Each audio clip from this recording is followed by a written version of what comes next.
Hello, good day, good morning. We're here a little bit earlier than usual because it's the Rex March Madness event, and this event just starts a little bit earlier on as we get ready to go into another day of StarCraft 2 action. Hello everybody, how are we feeling? How are we doing? Rex has hosted this tournament and he has got us to the playoffs. And it is going to be a banger of a day, I think. 2 best of 5s and a best of 7. Hero takes on SHIN to start us off. Then CLEM will battle against MaxPax. The grand finals to follow up from there. And that is our day in total. So that's what's going on. That's what's happening. Very exciting.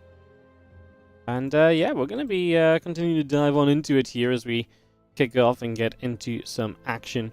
Hopefully very soon. We have players in the party. SHIN just joined us, so Vito's should be starting. And once Vito's have started up, we can get into that. We can get underway for now. So we will get all of that underway and started up. Let's get this going and see what is going to happen. Lovely. L-O-V-E-L-E. Okay, well, not E at the end. That's a Y at the end, but didn't roll off the tongue as well. Yo, Captain Head, thank you so much for the 61-month resub. How are you doing? Hello. 5 years down, coming up to 6 in a few months. Oh, no, yep. Appreciate the 61. Thank you so much. Hope you're doing great. Again, hope everyone is feeling fantastic. It's a nice sunny day here, actually. It's very sunny and just nice outside. As our first couple of vetoes come down, Error Home and Amygdala get vetoed. We'll see if any of the other maps kind of make it into this. Nope, Hero vetoes Talisman. There is still Hellscape left. I think as SHIN, you probably let Hellscape come through, to be honest, so we might have a chance of seeing some of the maps that are outside of the usual map pool. As we just wait for the next veto from SHIN. These guys are very chatty this morning, though. They are chitter-chattering away. There's a lot of spam going on as we figure out what's up.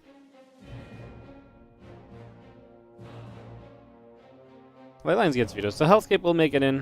I think that makes sense. We will get ready to go in these next few moments, hopefully, and kick off into the next little bit of action. Very exciting. Yeah, exciting times. Obviously, we've got the Boomer Bash resuming tomorrow, and that will play through until Sunday, so that's our content for the rest of the week as well. WardiTV Spring Championship is being worked on in the background. Gonna get some ideas of what we're doing there, maybe start running some qualifiers and so on. Very, very exciting. So yeah, start getting some qualifiers up and bits and pieces here and there. Is where we stand. Yeah, excited for it as we hopefully get underway here very shortly. Like I say, I think we're going to be able to get going very soon. We have got Hellscape, Eldorado, Ultra Love picked so far. This is going to be the first 3 maps in case they take your interest. Should be a close match. It's interesting because I think SHIN has the potential to take Hero down, but SHIN has definitely stepped up again lately. Like I feel like he had like a little bit of a slump, or he was just overperformed before you could say. But yeah, I'm not really,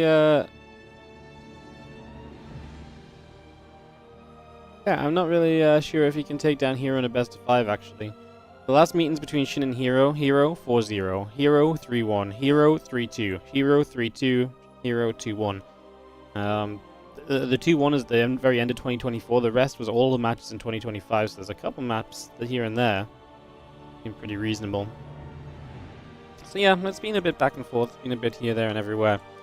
So we're going to get ready to go into Hellscape for our opening match. Kick this off in just a couple of moments, guys. Get this underway.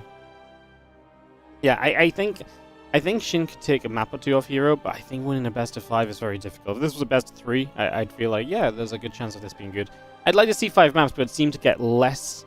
It seemed to have gotten more one-sided recently rather than the other way around, so and kick this off. We are joining the lobby, guys, so we should be good to go here in just a couple of moments. Get this set up and ready to rumble. Get this underway. And get ready to kick this off. So, we'll get this started.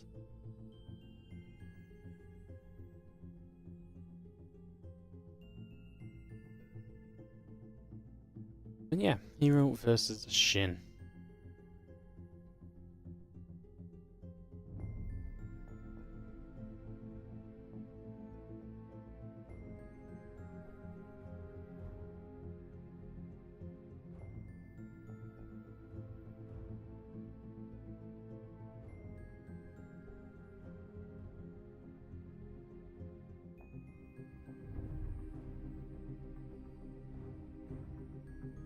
Alright, like I said, these guys are chatting a lot, but we are all in the lobby. I think we should be good to go in just the next couple of moments, so I think we should be able to kick this off and head into our action as we get ready to rumble here.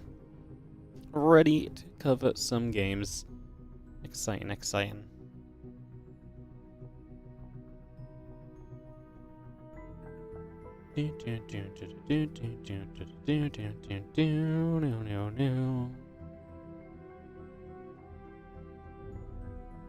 But goes to Shin, ready in GLHF, says Hero. Whoa, a donation to start the day? Wow! Yo. Ice Bear North, I believe that was. Let me just get my stream elements open so I can check properly. Having to read it off my little OBS window, I usually misread it, but yeah, Ice Bear North, thank you so much for the £25 donation, filling that daily fund. Hell yeah, the daily StarCraft 2 fund. First time that's been full in a while. We haven't even started the StarCraft yet, although we are right on the verge of going into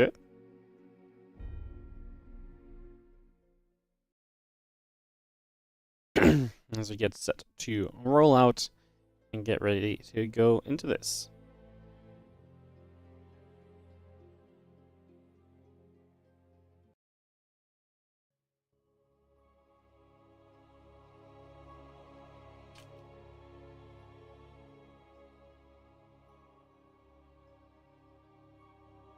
Alright, countdown is good. You kick this off. Put the sounds on. You guys didn't hear the countdowns because I had it muted so you guys didn't hear all the spam before we got going today. Clever, huh? Alright, best of 5, PvZ. I actually think we're in for a fun time as we kick off to the bottom left-hand corner of the map to begin with. This is Hellscape, and in the bottom left, our red Protoss player is going to be Hero. Best of 5 here, of course. Best of 5 second semi-final of the day is MaxPax versus CLEM, but first we figure out who will be playing in the semi-final, in the grand finals from this top semi-final, with SHIN sitting on the other side. He's our blue Zerg player, and this CVP gets ready to kick on off. We are ready to go. I'm excited to get this underway, guys. Like I said, I think we've got a good day today. It's only a 3 series, but these are players that I do think should be able to compete with each other. I have just been talking about how I think Hero has been getting better and better against SHIN and how SHIN has not been performing as much against Hero. I wonder if coming into a series here where SHIN's had a couple of days to know he's going to be playing Hero or so, if that has any effect, or if it has any impact or not. Because I could see that maybe being a little bit of a factor as well, something that maybe SHIN could utilize in his favor perhaps. Hero very good though right now and just at a very high level, so we will see. We'll see what's up as we get ready to kick off this opening map of the best of 5. Find a beautiful obs. But Inu and Indian today, my personal 2 favorite obs in the scene. Grab one of them. Go from there.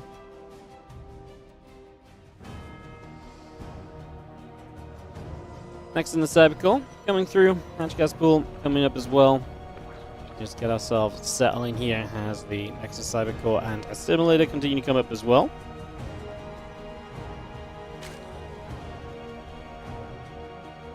That probe heads towards the upper right-hand side to try and see a little bit of what's going on.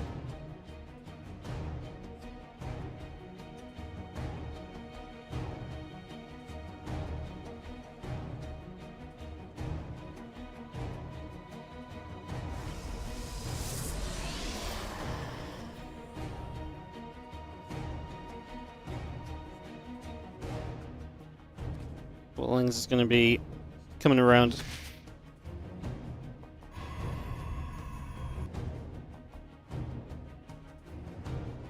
Gonna see the Adept popping. A couple Lings gonna chase the probe. And the Ling speed will be continuing up as well. So yeah, probe coming around. And you have the Stargate coming up. Probes, the Adept, the Warp Gate coming in. And those couple of units continue to come around as well.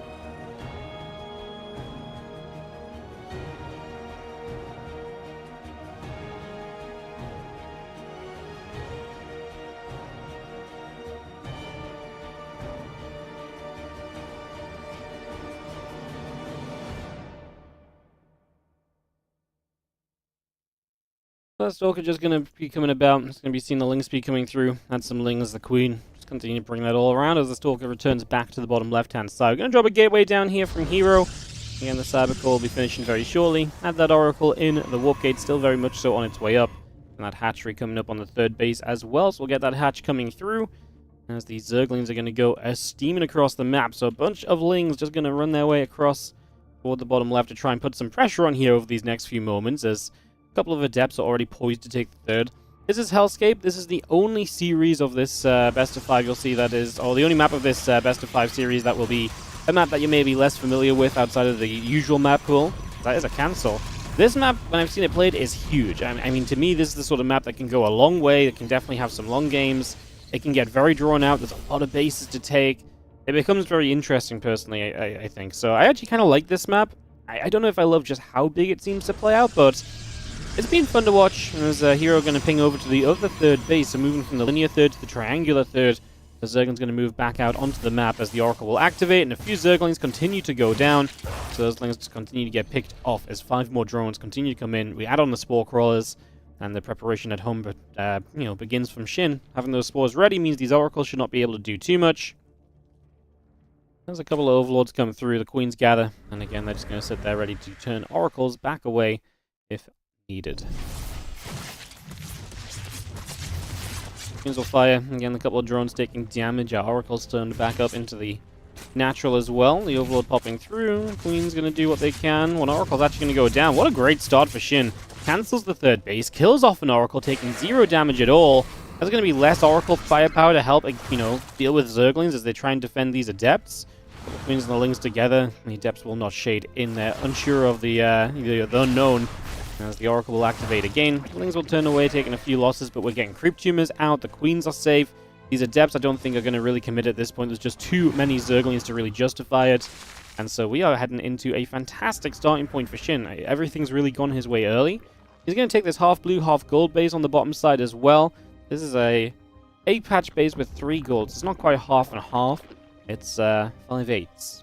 Or 3/8 of gold base. What's that like? 0.3, 37.5% gold. I mean, there's no good way to say that. We'll just call it half and half. As a couple of Oracles come about. If they give me a half and half ice cream and there's a little bit more chocolate in there than vanilla or something, yeah, I'll be okay with it, right? Like, I'll still call it a half and half. So we can call this base a half and half as well, as the Zergling production does continue from SHIN. The Overlord coming up, the Blink coming through. And yeah, the Hydralisk Den is going to come up on the back of that third base, so we see where SHIN is going to. I wonder how aggressive he gets off of the, does he want to keep droning while getting into Hydras? Does he want to just cut and go for one big push? I think he's got to keep droning. I think the Hydra Den's actually too late to really be like a big Link Hydra time or anything of the sorts. As Blink is done, this is interesting because the Adepts never committed, so they're still here. There's not that many Stalkers actually, as the first wraparound comes in. The Oracle's using a Stasis Ward initially. What? Was there a Stasis Ward right in the center there? Was that Oracle casting and I didn't even realize it? Oh my goodness, everything gets caught. It's a scary moment from SHIN because he's obviously so close to getting the Hydras out, but they're not here yet, so all of that investment is not paying out. The Lings are counterattacking, they're going to force the Oracles back home, so that's nice, and it is going to be something for SHIN. So that's one of the reasons he doesn't have as many Lings over here. A couple of Stalkers getting caught for Hero, as it's a little bit chaotic all around. Everyone is scrambling. SHIN actually does save some of the Lings from across the map as well. So he is able to protect a few of these units. So the Lings get back. They're going to get towards those Stalkers. And we're going to try and play pickoffs in the next few moments as the Lings continue to run away. The Hydras as well. And the Ling Hydra and the Queens continue up. Those few Hydras finishing. +1 missiles coming through. The Muscular Augments coming up as well. Templar Archives +1 and Charge. All very much so on the way. So we continue to bring that all out for now, as we continue to settle ourselves into this game number 1. Yeah, this is heating up to be a fun series because I like what SHIN's doing. He's taking some control of this game. He's actually coming out swinging, He's coming out and he's got purpose in his, purpose in his game. He's absolutely meaning it, so I like it. I like what we're seeing out of SHIN here.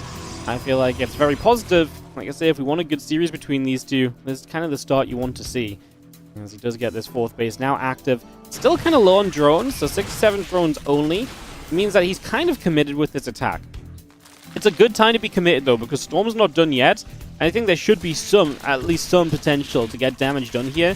and then maybe you can get, you know, droned up afterwards. Hero hits a supply block, losing that pylon. That's a huge deal. There's no new pylons on the way. So actually, that's a major problem. As we set off a bunch of the stasis wards already. There's one stasis left there. It's going to catch a few hydras as well. Little sloppy from Shin, I would say. The Banes on the other side get caught in a stasis, but when they get free, they will have Bane speed. As Shin collapses onto this base, Storm is still not really anywhere near to being done, considering that this army is right on top of your third base now. Some Banes are reaching the High Templar. 2 High Templars survive, 1 hit from death. But a few more Banelings and they will go down too, and we're still not exactly close to Storm being finished here. 10 seconds away. Can these Banes reach those High Templar before the Storms? The Zealots try and hold them up. The Stalkers blink through. The Storms will come out, but we kind of missed the first one. The second one is beautiful, but we've got Hydras and Lings leaking into the natural. I actually would have liked to see that pylon go down. That was a lot of gateways we could have depowered, but he'd rather come across here and try and prioritize getting rid of these few Stalkers. Finish off the third base. The Archon tucked in the corner is lovely. That's going to be a really nice defensive point to give you at least a chance from Hero, but it's not going to be good enough in a game that Shin kind of controlled from the very get-go. He is going to dominate, and he is going to come out with that 1-0 lead in this best of 5. Shin looking good. How about that? Thank you very much, and we'll see you all later. That's a result, if you ask me. As Shin takes that 1-0 lead to start off this best of 5 series. Beautiful, beautiful stuff. All right, guys. We are going to head into game 2 in just a few moments, as our second map will be El Dorado. That was a great game from Shin. All right. You know, that reinvigorates my confidence in him, because, like I say, looking at just results, because I hadn't seen all the games, looking at just the results, recently it's like, oh, Shin's kind of struggling. But this was actually, they haven't played in over a month. 3 of their series this year were in January. So, to be fair, actually, yeah, you know, maybe Shin's had a bit of time to regroup a little bit. I mean, Shin's actually not played in everything lately as well, so I don't know if he's just stepped back a little bit, now coming back in with some more vigor again, or what the idea is. Any which way, we're going to be heading into game number 2 here of this best of 5 series. You're watching the Rex March Madness semi-finals here on WardiTV, as El Dorado will be our second game in just a couple moments. And get this ready to go. Exciting stuff. Sit in the lobby. Get ready to begin. Kick this off. Could we get TVZ final? Don't be crazy. Surely that never happens. Surely there's no way. Alright, El Dorado coming up. As we are counting on down, let's take you guys into the game, as we are going to have ourselves in the bottom left-hand corner. The Blue Protoss player, he is going to be down a map and looking to bounce back, as that last game just never got under his control. It was snatched away from him at every single point. It is Hero in the bottom left-hand side. He battles against the Red Zerg in the bottom right corner of the map. It is Shin.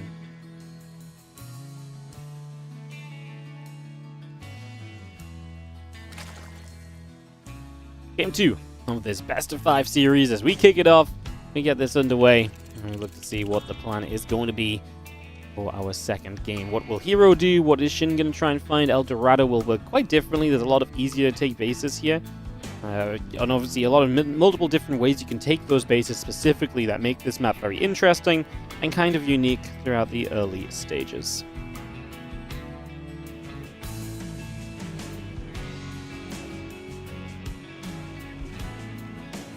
Couple drones coming about, hatch coming through, the gate and the assembler coming over, probe building up as well, and just have ourselves the extractor dropping straight down there, as the drone will put a pool down. So we're going to get hatch, gas pool, all of that coming in to play here for this game too. Lovely stuff. How's everyone feeling today? Again, I hope you're all feeling wonderful. First of all, just like to mention, if you're on the YouTube stream right now, you're here early, I'd really appreciate if you could take a second to scroll down on the stream and just click that like button. It takes 2 seconds. It helps the stream out so much. I wouldn't take my time to tell you guys this every single day if it didn't help. So please do consider dropping a quick little like on the YouTube stream. We're sat below 10 right now, so let's try and push that up a little bit. We've got some great games today. It'd be great to get the algorithm to promote our stream to a few more people that might want to tune in and watch. So do give that a quick click. And, of course, if you want to subscribe to the YouTube as well, you're very welcome to do so. Just want to mention early in this series, just in case we put this one on YouTube, I want to get this message out a little bit more on the YouTube as well, to kind of, not just our YouTube live streams, but on our YouTube uploads. just to check out the Patreon page as well. This is not a WardiTV tournament, but obviously we are constantly running WardiTV tournaments. If you would like to see more of those WardiTV tournaments and like to help support them, the Patreon page at patreon.com/WardiTV is the perfect place to be. So do check that out, patreon.com/WardiTV. 100% of your pledge on a Patreon page will go directly into tournament prize pools. So if you would like to support more WardiTV tournaments, do consider that. Like I say, would love to just get that message a bit more out on our YouTube uploads, because I think we're actually getting quite a bit of success on the Patreon because of that lately. So just trying to cover my bases, get that one said while we're in game instead of between games every now and then, because we obviously cut out the between games on the YouTube uploads. As we do have our Stargate is finishing shortly. The Adept and the Warp Gate continue through. Add a couple more probes on in there. And this Adept just shading by on the third base as well. This Adept already hitting the hatchery on the natural. So again, we find ourselves a chance to deal some damage in the early stages with the Adept poking about. But it's nothing really, I say, deal some damage. Not really deal some damage, just artificial damage. A shot here and a shot there. A couple of Adepts is going to shade back. As you do see, our Oracle is about to finish up, so getting that completed, the Warp Gate coming through.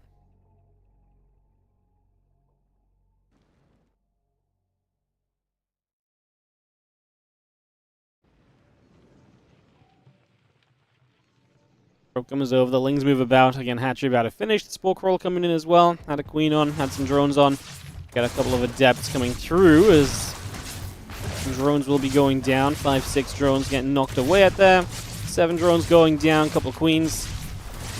Gonna be here. This is 9 drones dead. Oh, you know what it is? I feel like just as the SHIN hype was starting to get going, the SHIN hype is being closed quite quickly right now. This is bad. 10 drones down. The Lings do nothing at all. I mean, they will not cancel that base either with the Oracle nearby. So that is going to be truly across the board. I think fair to say probably just going to be a disaster as the Lings come back over to that right side as well.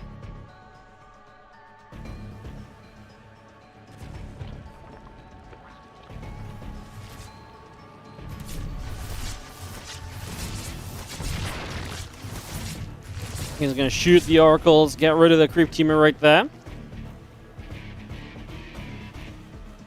What happened in Game 1? Look, recap, because obviously people are still tuning in early. Game 1 was pretty just dominant from SHIN. He killed an Oracle early. He got in and killed some probes early as well. Oh no, he cancelled the third base initially. A run by after when Hero was attacking, killed a few probes as well, and he basically just came across. He deflected all the pressure. Hero had to go home with the Oracles, and so then he pulled back with the Stalkers to deal with the run by. And so SHIN just had a really good setup overall. And Hero was also building more and more Oracles, because he lost one, but then he still had 3 in the end. So he just kept rebuilding Oracles, and he was just quite late on Storm, so that when SHIN hit with Lingbane Hydra, Storm was way too far from being done. Plus, SHIN had already had a good game as well. So yeah, very nice. Very neat. As a couple of Oracles will activate and a few drones go down again. I mean, this is obviously a disaster. As the +1, the Blink coming about. Just going to be seeing the Oracles coming through. That battery continues up. The Roach-Roaring about to finish. Blair, Zerglings, and Queen producing as well. To continue to bring this about, we get one more drone going down on the upper right-hand side. The Zerglings will continue to move out into the middle of the map. Again, an Evolution Chamber goes down on the third base as well.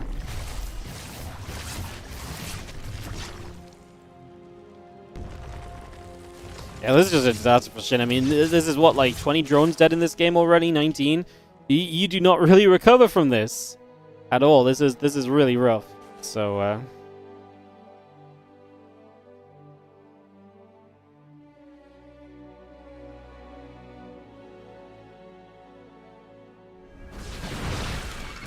So this is going to get a couple of Lings. The Oracle still overhead. The Blink about to finish. The +1 is coming up. 2 more Stalkers very much so on the way. And that Temple Archives coming in as we just have the Zerglings continuing to come about. The Stalkers will be there as well. Zerglings taking damage. The Oracle's coming back over to the sides. I really just do not see SHIN. I mean, it's just so much damage. And it's not just like at one point in the game. It's like throughout the game. So you're consistently being hemorrhaged in terms of where you can be at and what you can do. So you're limping along, trying to just get up an economy, trying to replace what you've lost, trying to still produce an army at the same time. You know, you've got to pick and choose what you're building. I mean, here he's built, you know, he's not even really building economy anymore. He's stopped at the 57 drones, so you're building army. But the army's going to struggle because it's not going to really be teched up either, right? This tech is not great, it's roaches. I know a hydrogen starting, but even that is not exactly ideal. Things will try and find a counterattack, because obviously Shin recognizing there has to be some way for him to start pulling this back. But he's not even mined out this area here, so defending this hatchery is very difficult, and he doesn't really want to be on the bottom side of the map chasing this army away because he has no way to get back to the top side, which if he wants to be aggressive is where he's going to need to be, because that's where Hero's base is. It's on the top side of the map. No other part of this map is mined out, so he's going to have to defend down here and then go back through that same choke just to try, if he wants to then get aggressive himself. I mean, he is now droning up once again, getting an infestation pit down. I don't know what you really aim for at this point. Maybe you try and drop a hive in? Or something to that effect. Maybe that would be a reasonable way to go about this. The Zealots and the High Templars are going to be coming about. Spellcrawler finishing through those things. A few of them just going to back away. A couple of those stasis wards down on the bottom.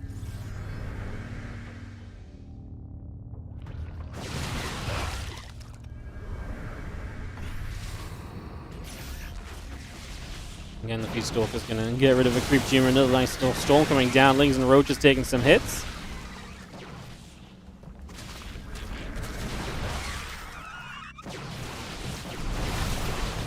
I mean, hard to really make much excitement in this. This is not a Zerg army that has any chance of breaking through this Protoss force. Another storm on the right side. I don't even think we needed storms. I actually think the Stalkers alone probably could have won this fight. The storm is just a nice little, you know, icing on the cake.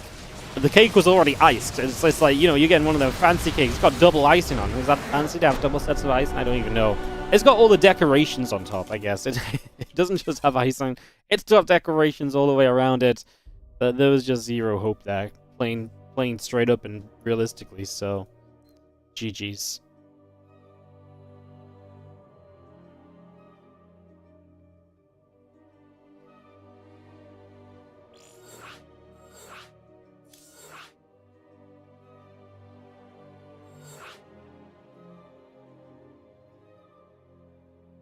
Alright, we're going to go into game number 3, guys. Just get this kicked straight off and continue to move on through.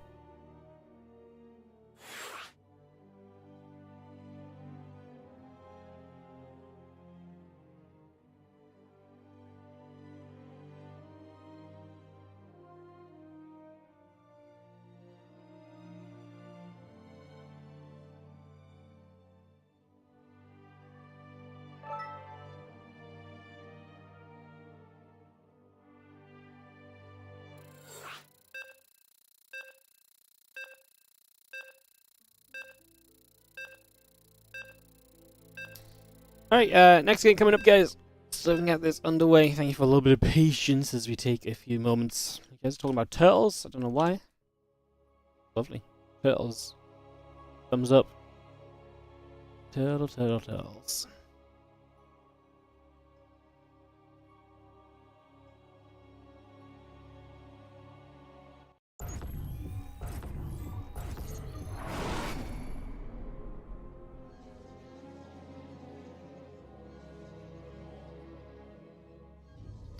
Alright, let's go.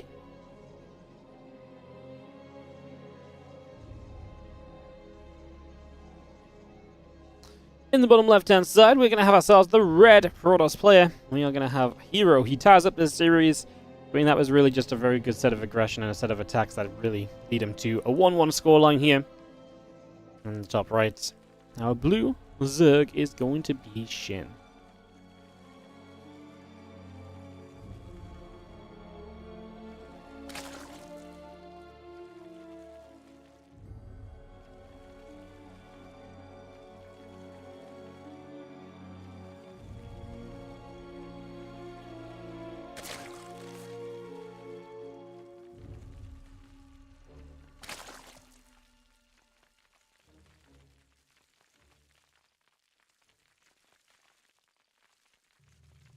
So, away we go, and let's see. Ooh, a little proxy hatch action from Shin.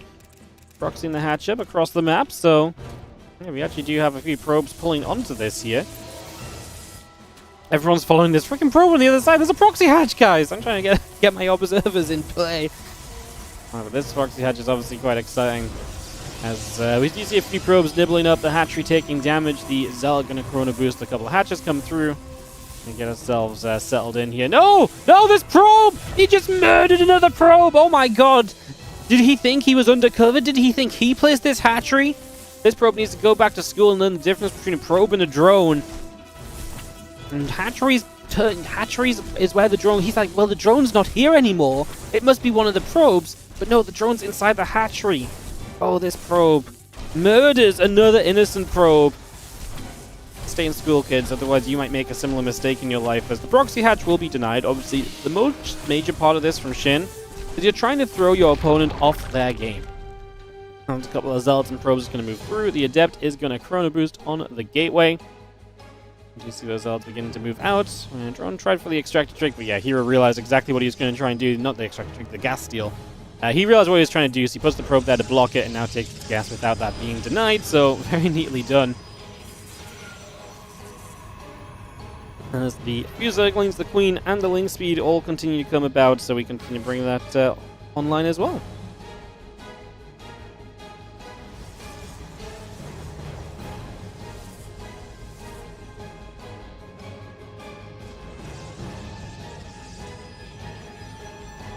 So I had the drone in the corner just in case I get some use further down the line.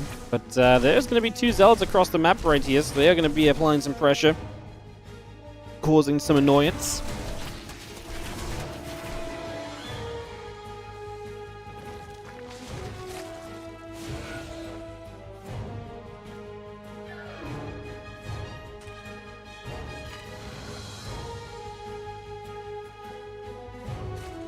Obviously, you're forced into these units, so you may as well try and make use of them. That's exactly what we just tried to do there. Take a few moments and settle down.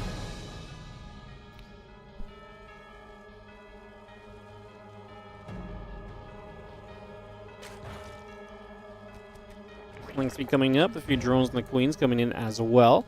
And the Oracle coming about, the Adept and the Warp Gate coming up also, so bring all of that through, get all of that underway. And that link speed continues to come through for a few moments here, so we get that set up as well.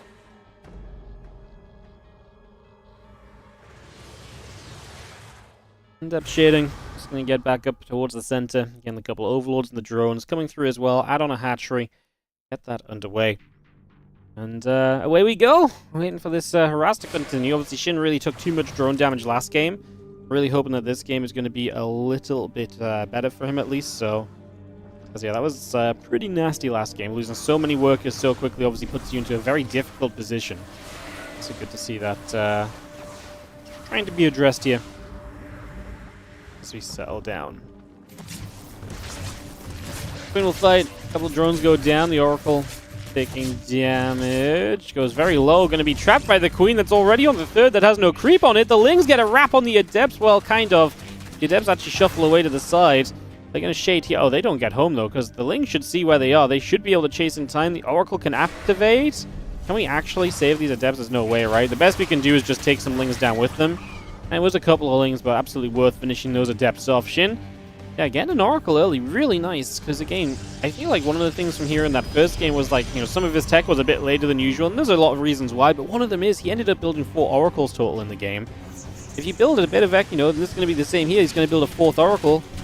So basically, he wants 3 Oracles on the map, but a 4th Oracle, that's gas. And gas is then going to not be there to build extra Stalkers, or it's not going to be there to, you know, start the Templar Archives as quickly. Right? There are going to be negatives to investing into this, you know, additional Oracle, plain and simple. That's how the game works. You can't just kind of build an extra Oracle and have no consequences to it. So, yeah, feeling the need for the 3rd Oracle to be out will cost him in other places. It's probably part of the reason why his Blink push was actually kind of weak the first time around in that first game as well.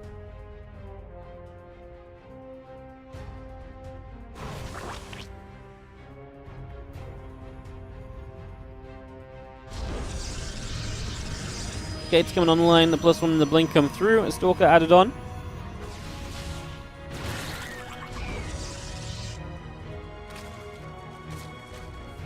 Queens will transfer between the bases, the Oracle's still setting up. And the Queens will once again get in position there, just going to push the Oracle back toward the middle of the map. Another couple of queens going to push the Oracle back again, so doing a decent job of just playing the deny out for the moment, trying to shut this down, keep this away.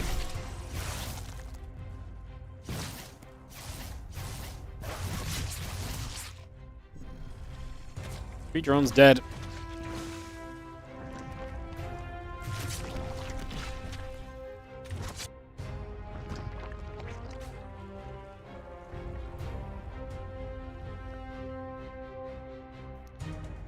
Three drones going down. Again, the blink about to finish. +1 attack coming up.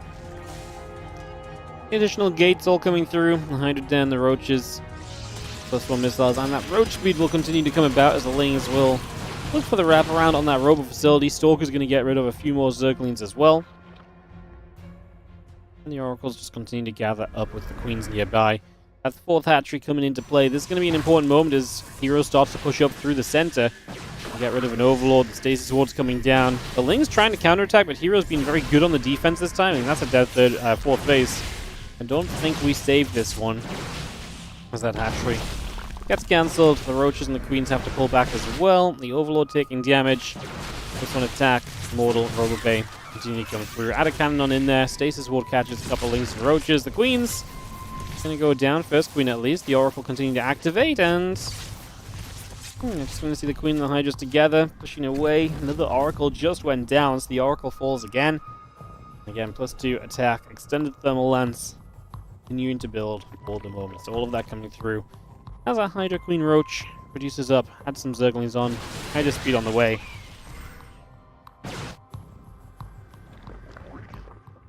Stalker's blinking forward, and a couple of Oracles will continue to come into place.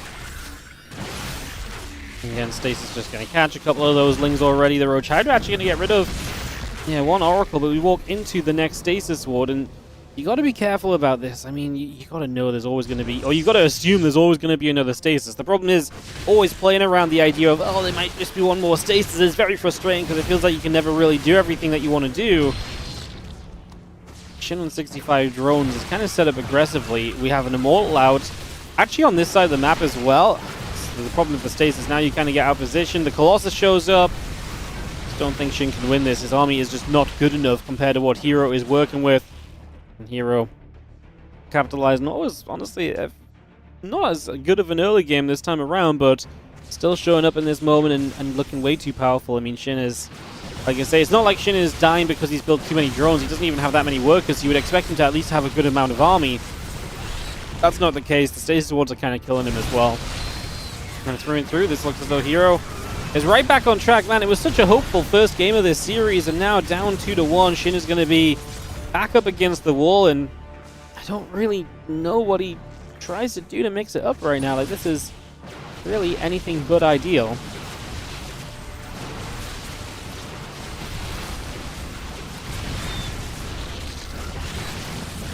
Disruptor shot showing up as well, so just added problems to kind of deal with as you see a couple more of those roaches. Very much so going down. The Zerglings running forward, getting picked off as well. Disruptor shot to the top, going to hit a Hydra with a couple Queens back away. Themselves very much so continue to move through. The Stalkers are going to whack away at this, that, and whatever. And GG will be called as Hero ends up taking game 3 of this series. And like I say, a 2-1 lead for him right now looks very, very good and very hopeful. As these games are starting to look kind of like the scores that Hero and SHIN have had recently in overall series have looked, which is that they've been very Hero favored. So yeah, it's been a bit of a turnaround, especially after that first game, which was just so good from SHIN. He was so good in that opening game, and now it's going in completely the opposite direction, unfortunately.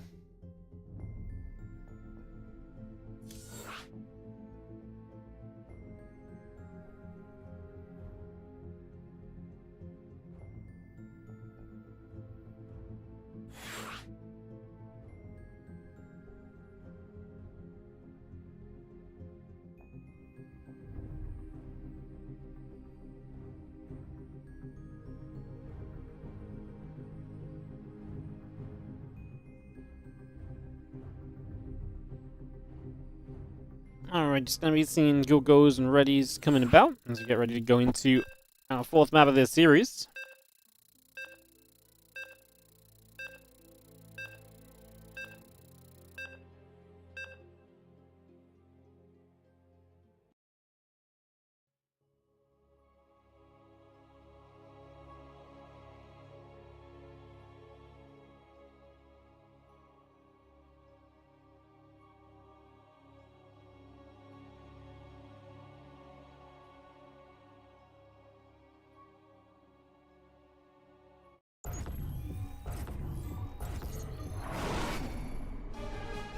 Alright, let's go in game. And let's head into it. We are going to have ourselves on the bottom left-hand side a map away from making it to another finals. He is on fire lately. It is Hero, our Blue Protoss. And in the top right, our red Zerg is going to be SHIN. You would like to see stasis traps hit friendly units? That'd be fun. What if stasis trap hits friendly... They can't be triggered by friendly units, but they can hit... If friendly units are in range, then they get caught in it. That'd be kind of interesting, though. So the enemy would have to trigger it, but then if you have stuff nearby, that also gets caught. Oh, that completely changed the dynamic of it.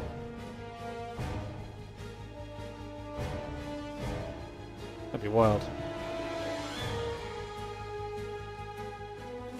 Wild, wild, wild.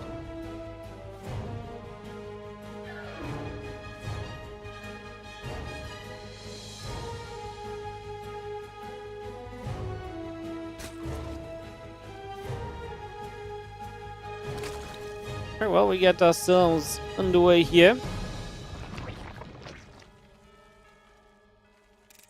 Let's see if we have anything in particular that's going to come from these guys.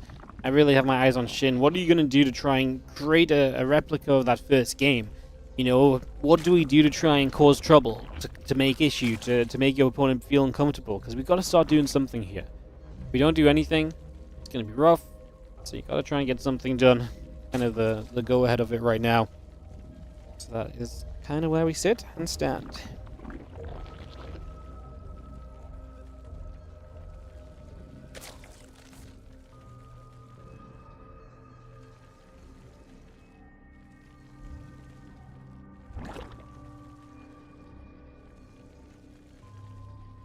Obviously for now, just the probe nibbling about, trying to see if there's anything that may happen here.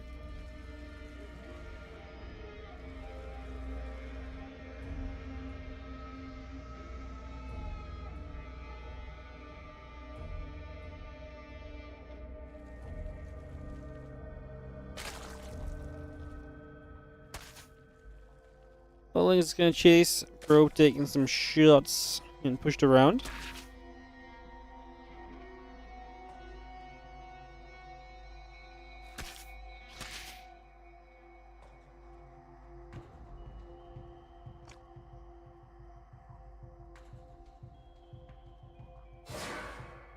The Depths is going to shade again. The Link Speed coming about, the Hatch, the Queen coming through, the Stargate coming over as well.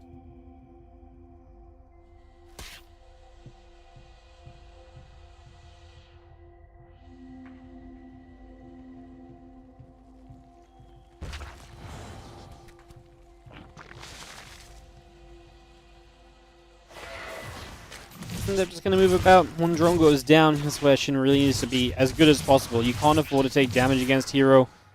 Once you start taking damage, the entire game can fall apart so quickly, so got to get on top of that ASAP.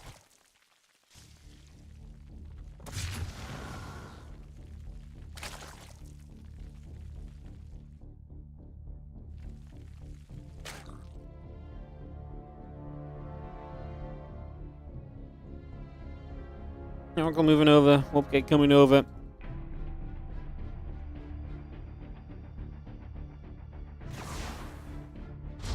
Up the Nexus down to the third base. Again, the Oracle continues to build up. The Gateway going to be done very shortly. The Queen's going to get there as the Oracle gets rid of a couple of creep humans, so we take those down. Nice little grab early on. For the moment here as the Oracle tries to get a drone or so. Trying to get something extra.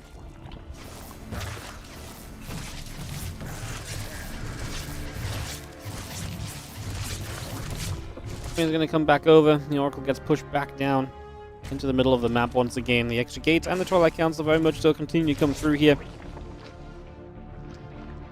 As the Queen fires, the Oracle gets pushed away. So far, so good.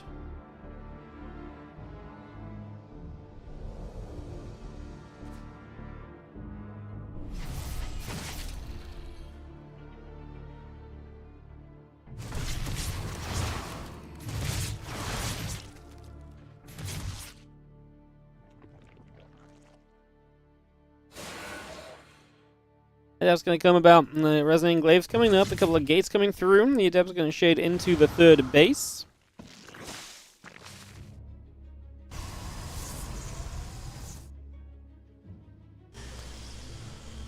You're the one mixing it up with that Glaives. Obviously could maybe actually work in Shin's favor. If Shin can find a good defense against Glaives where he struggled in other games, perhaps that could be his road to success. The problem right now, nothing but drones on the production tab, lair building up, no Rotoran in sight. This is lining up to be a complete disaster in terms of just the pure build order, never mind the execution of it, because there's not going to be anything that can stop and fight against Adepts without just falling apart. Those Lings wrap around, the Adept's going to get shaded. One more circle and gets picked off as well.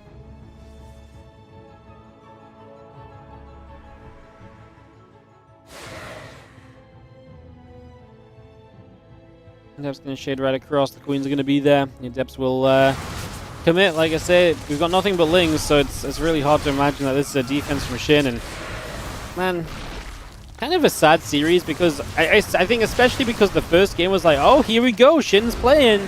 Shin's come out and he's looking great. You know, the first series filled me with so much hope and belief and like, oh yeah, this is going to be great. And then, unfortunately, the entire series just fell apart from him from there, you know? Just absolute disaster. Yeah, unfortunately, that's going to be our first series of the day, as Shin just couldn't quite make it happen. Thanks so much, Namov, for the raid. Welcome, everybody. How are you doing? We are going to be hopping on over to NA as we get ready for the next series up, which will be CLEM versus MaxPax. So, CLEM MaxPax best of 5 coming in the next few moments. We get this ready to go.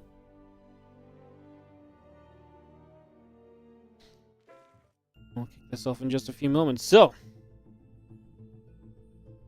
give it a couple of moments here and we'll go into this. The players don't seem to be online yet. We are a little bit ahead of schedule, I would imagine, so it might just be a case of giving them a chance to get logged in.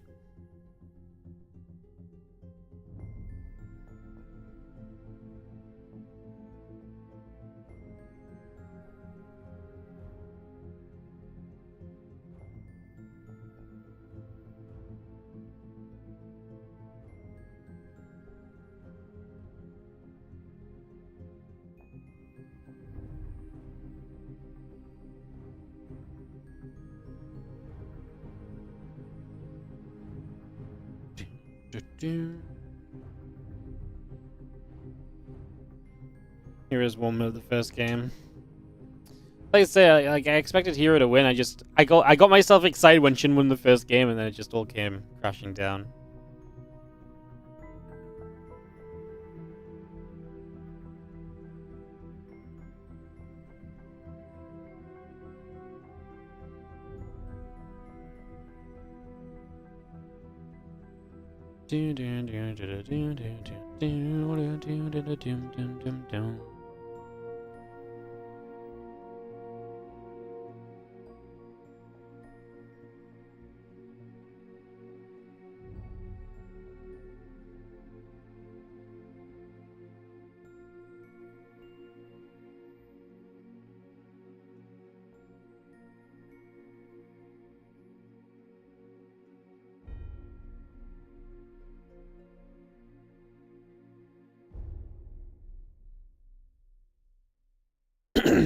Alright guys, like I said, we'll just take a few moments, get ready to resume, kick this off.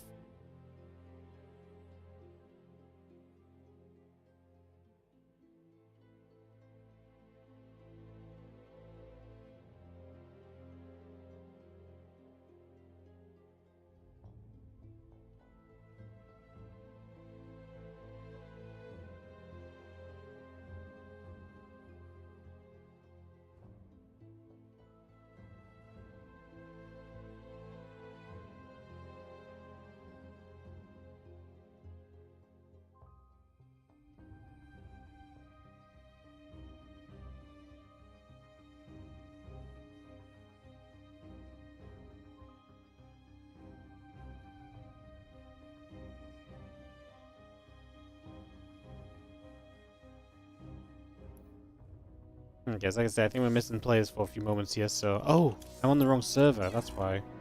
What am I doing? Haha, I'm on NA, it's not NA, it's Europe. I was like looking around like, no one's here. Whoops. My bad! Yeah, I don't know why I thought we were going to NA. I'm so used to going to NA. On events like this.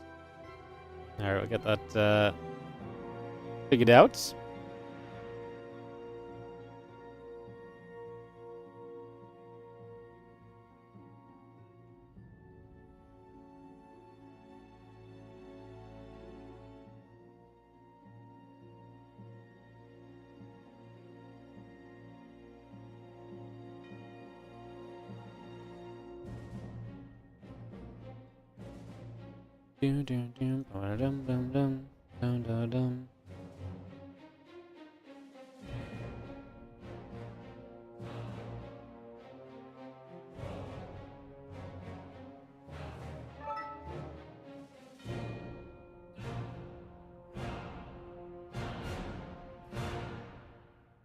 I got a couple people joining the parties here and get this set up, get this ready to go.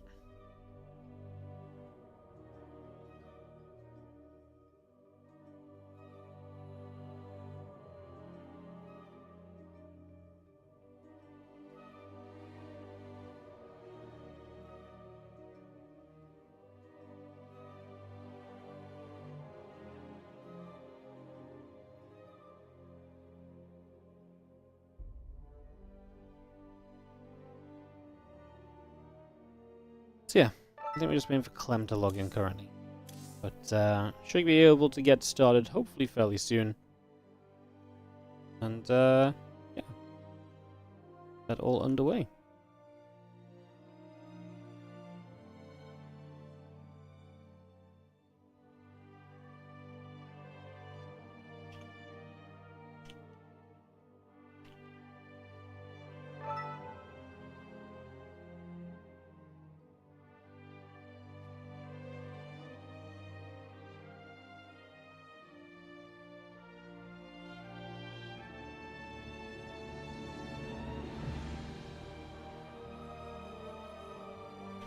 Clem should be awake at least because he's online on Discord, so that's some good news if nothing else.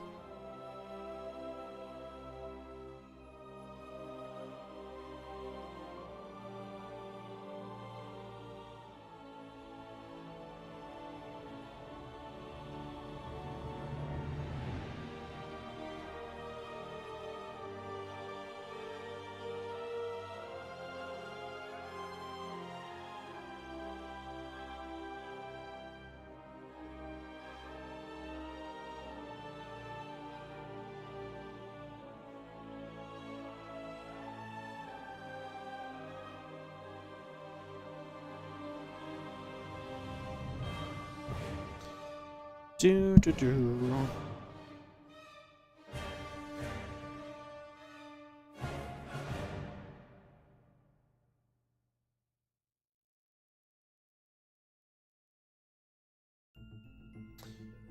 Alrighty guys, so yeah, we're just waiting for Clem apparently. How's everyone doing while we wait for Clem a little bit? Where did I get the model of the carrier from? It was from Dark Horse Comics. They were limited edition. You can't get them anymore, so you have to get them off of eBay or so, if you want to get one nowadays. But yeah, they sold the smaller versions, which are the ones underneath the big carrier, on the Blizzard store. But the big boy was pretty much had to pre-order it to get it, I think. Same with the Battlecruiser and the Broodlord. Same with those. Hmm.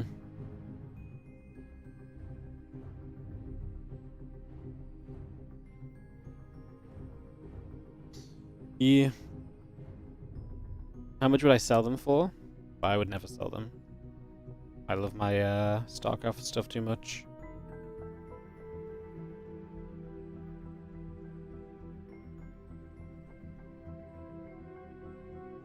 I don't even know what they sell for, to be honest. Probably quite a bit.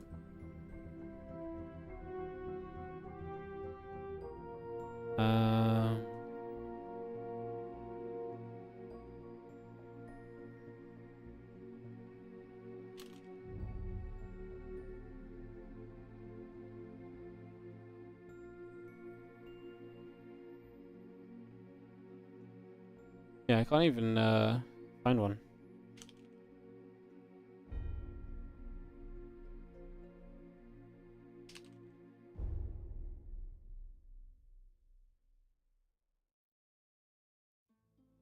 The small ones are like $100 and something.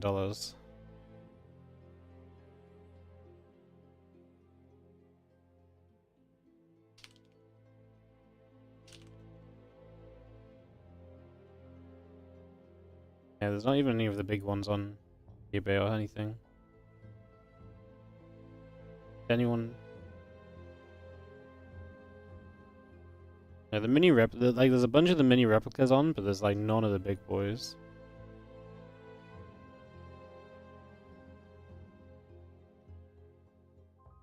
Oh, there's a big Broodlord on. The big Broodlord's like $350, $400. Actually not bad, because it's like probably the price at which I bought the Broodlord for, to be honest. If someone gave me whatever I wanted for them, yeah, I don't know, like, yeah, I've got no idea. It's like, I wouldn't sell them for the price other people would sell them for, right? So I probably am not the person to ask. You know what I mean? Like to me, the amount that people would pay for them is not something I just part with them for. So it's like if you give me like $5,000 for it, like okay, I'll probably take the $5,000, but I'll probably buy one back for like two, you know, even if it costs me $1,000, you know. So it doesn't make any sense. Like there's so few StarCraft things in the world. You've got to really kind of treasure the StarCraft things that you do get, you know. We still need to do like a YouTube video on the StarCraft collectibles and stuff. I don't know if you guys saw, but these things lately have been pretty cool. This YouTube's site has been making little things. Hang on.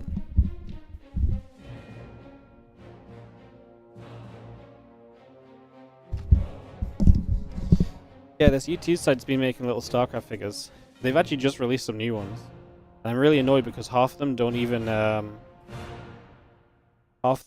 come in.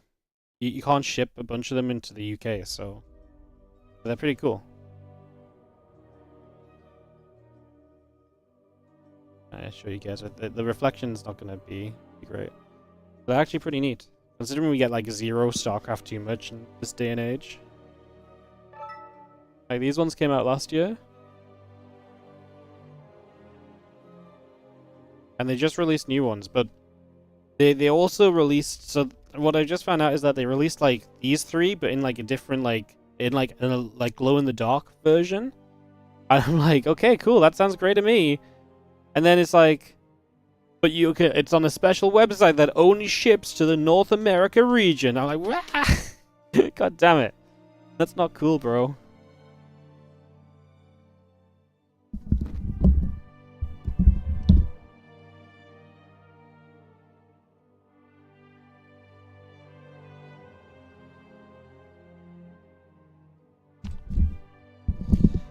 Make a YouTube video showing the collection. Yeah, I really should. We have a lot of cool StarCrafty stuff. I mean, even behind me, you guys can't see everything, but I mean, there's not as much StarCrafty stuff behind me, I guess. But even got like the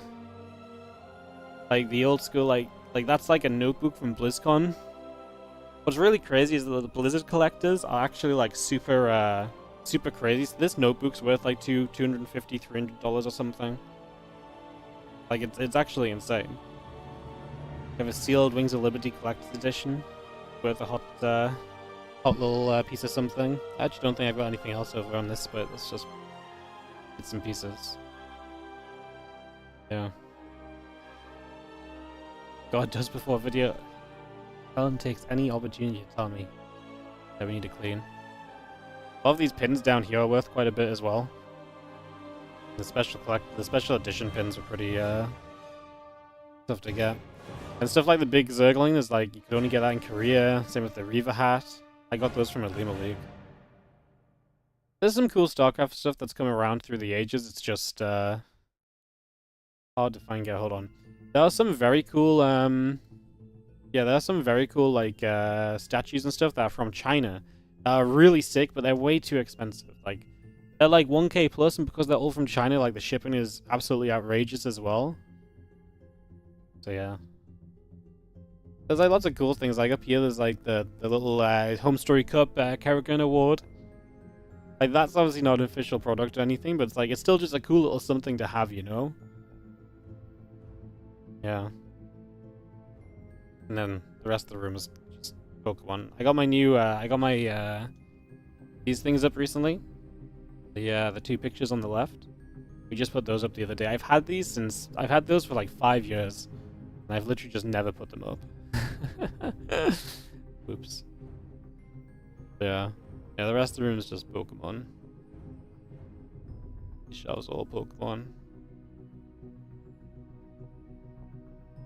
The pylon's a phone charger. Yeah, the pylon is like as a USB charger. Yeah. That's very cool when we got these at Blizz. It used to be so cool going to BlizzCon and like the Blizzard store would just have like new StarCraft products. Yeah. The good old days. The good old days. But hey, like every now and then people come out with some new stuff. The World Team League stuff was kind of interesting, but I feel like the World Team League stuff was more kind of like designed towards like eSportsy and like SC Boy. Like we got this cool like Maru Young little stand. Like that doesn't hit my StarCraft 2 collection vibe as much as like a lot of the other stuff, you know? So yeah.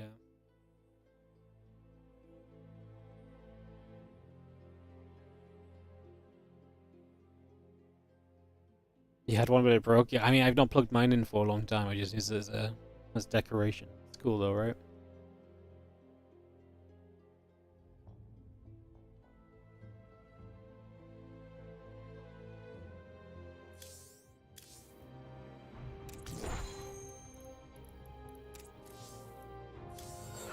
Alright, we're going to be getting into CLEM vs MaxPax here, guys. Just been waiting a while for them to be readied up.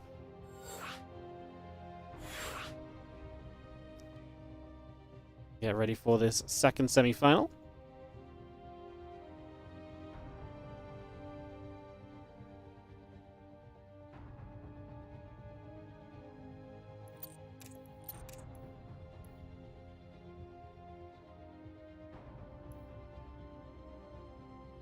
Alright. I helped the host get this underway because they had some lag. We're good to go into CLEM vs MaxPax. Perfect. So we're going to go Whispers of Gold for this opening series. What was the Vitality thing? Yeah, that was a World Team League little thing of Maru and Ryung. Yeah, the World Team League stuff's kind of cool, but a lot of it kind of became very repetitive. Like, we have this little Rogue thing as well. From Rogue and DPG when Rogue was the MVP or so. There's a lot of cool. Honestly, some of the World Team League things were pretty cool. Just, I personally preferred a lot more of the, like, probes and the battle cruisers and the brood lords and stuff, you know?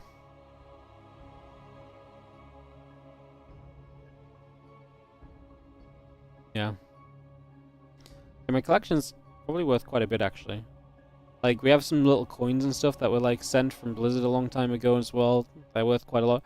There's a lot of stuff that's worth quite a lot to, like, specifically Blizzard collectors. Which is not as big of a thing as it used to be, but it still is something of a factor.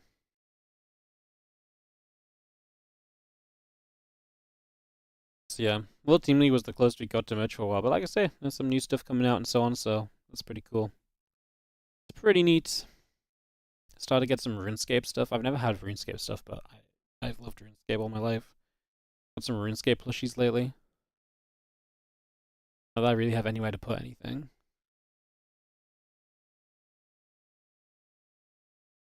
You have the thick book on the history of StarCraft 2. Yeah, I have some StarCraft 2 books as well. They're actually Helen's. Helen had all the books. I never bought any of the books. There's also the Cinematic Art of SC2 as a book. And there's like some StarCraft puzzles and stuff as well. Yeah. What I probably want to do is I'm probably going to move a lot of the WoW stuff. And like, I'm going to readjust my shelves soon. I've been kind of working my room getting clean, so I've cleaned this part so far, and I'm starting to sort out a bunch of my cards so I can do the back. And, by the way, we're just completely stuck on the loading screen. I don't know what's happened. So yeah, I'm probably going to rearrange a little bit. I don't know how it's going to look or how it's going to work, but I kind of like it right now, so I maybe don't need to rearrange much, but I have the extra StarCraft, like the things I just showed on stream. I have those to put up somewhere. Like, this was a really cool, like, Protoss, Terran, and Zerg section in the back corner, but, like, the Kerrigan little figures fallen over and died, and it might be time to rehash that part, especially. Maybe that's what we do. Change that bit up a little bit. Yeah, there's a lot of stuff that's in the way. Like, there's like 2 Zergling plushies hidden behind the Cast of Civil War trophy.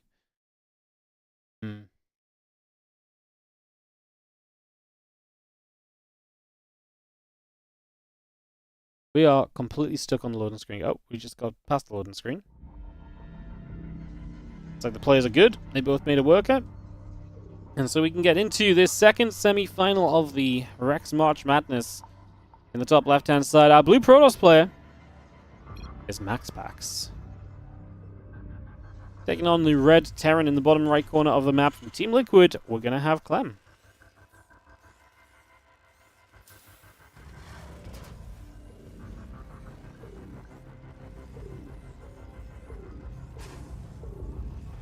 Right, second series of the day. Who will be joining Hero in the finals? Will it be a PvP between him and MaxPax, or will it be CLEM stepping up to give us some more TVP?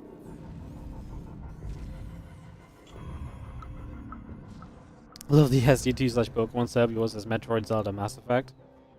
Yeah, I like going deep on things. Like I feel like a collectible of like this or that is like whatever, but like actually having like a proper collection is very fun.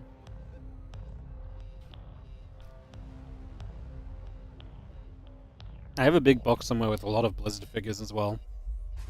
I put all of those away apart from the StarCraft 2 ones because the SC2 ones were the ones that were interesting in the end, or still interesting.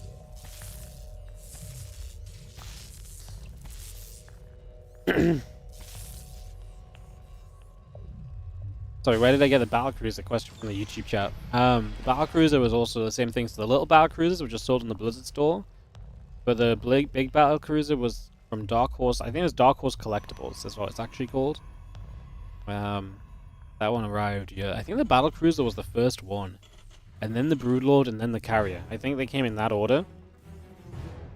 You had to basically pre-order these things. It was they all sold out, so like I say, nowadays you have to find them on a resale site or something.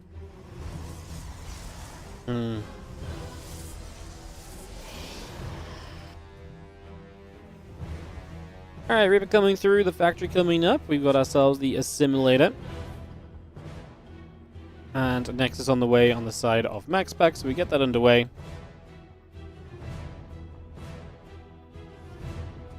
Let's just see our factory about to be done. So factory finishing up, the Reaper pulling back a little bit. The Hellion very much so now on its way as well, so we bring that straight on in. As we hop this Reaper up, another Reaper coming across over to the side.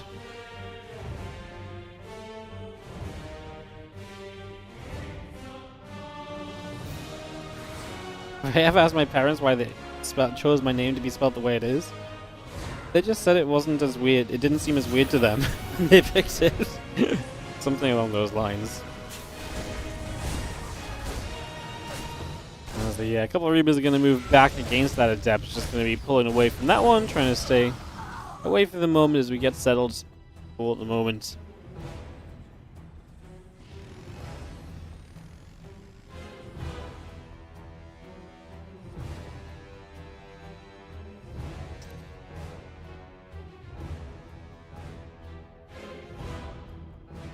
Yeah, Reaper Hellion's going to step up. The Adept is going to take some shots. Shade backward, as obviously I don't think we get in here, even with a good grenade. I mean, we can obviously grenade our way in. The question is, do we take too much damage doing that? With one Reaper already low, I don't think CLEM wants to justify making that kind of a move right here, so probably not going to happen.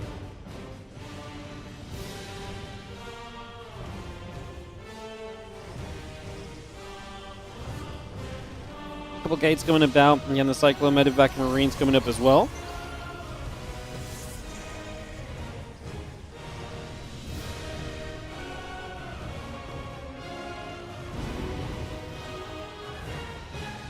Medevac will start to move over again. The Reapers and the Hellions going to set up. We get set on the top. The Robo facility coming through as well.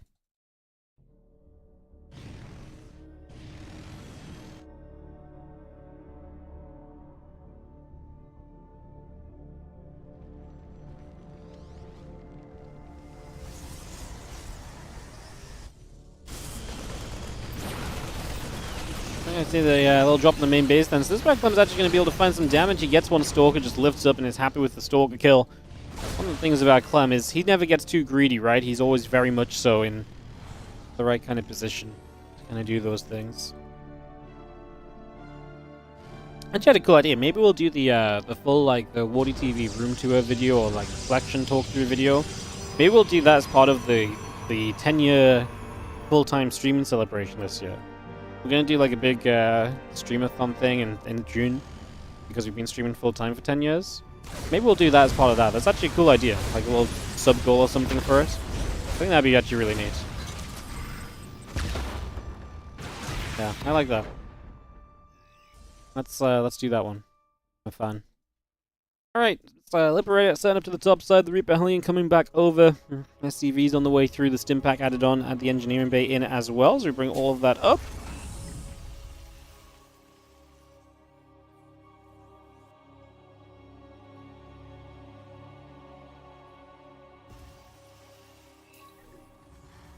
Longer at the front, the tank is going to sit. Stim Pack +1. Siege tank and Marines continue to come through.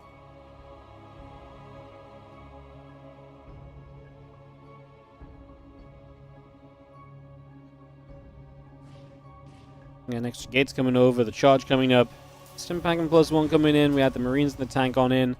Another barracks coming through in a few moments as well, as we just have the 2 Stalkers heading down that right-hand side.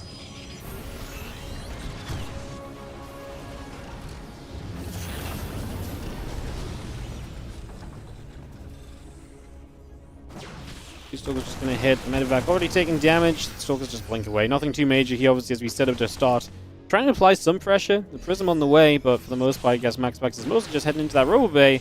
It's a good denial on this Liberator. Going to get it very low on HP, so it's going to be tough for this to do much of anything. We'll siege up here, maybe force a couple probes to pull back. Might even get a couple of kills still. 2. I'm actually going to get 3. Plus the Reaper Hellion hits on the third base. Good multitasking from Clem. Finds 2 different points to attack, and somehow this turns into 8 workers killed so far. It's going to be 9. Could be 10 here if the Hellion got an extra shot off. Maybe could have been 11. Didn't happen as we were pushing at the front. The Hellions went down. This push gets turned around as well. Man, that was an amazing couple of moments. Well, Robo Bay finishing, +1 in the charge coming through as well.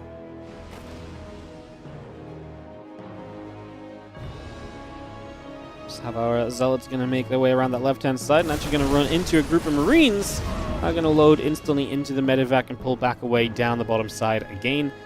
They're going to be pulling back again, +1 in combat shield, very much so on the way up. The concussive shells coming through as well. Add on the attack upgrade, add on the thermal lens, and we continue to get all of this on the go for the moment.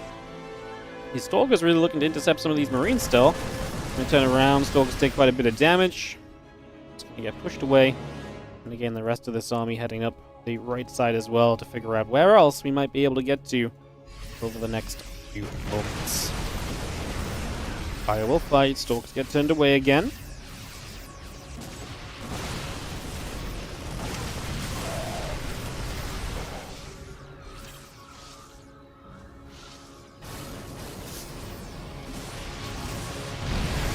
The tank positioning here is going to be very annoying because it just means if you want to chase it all, you're not going to be able to succeed at all.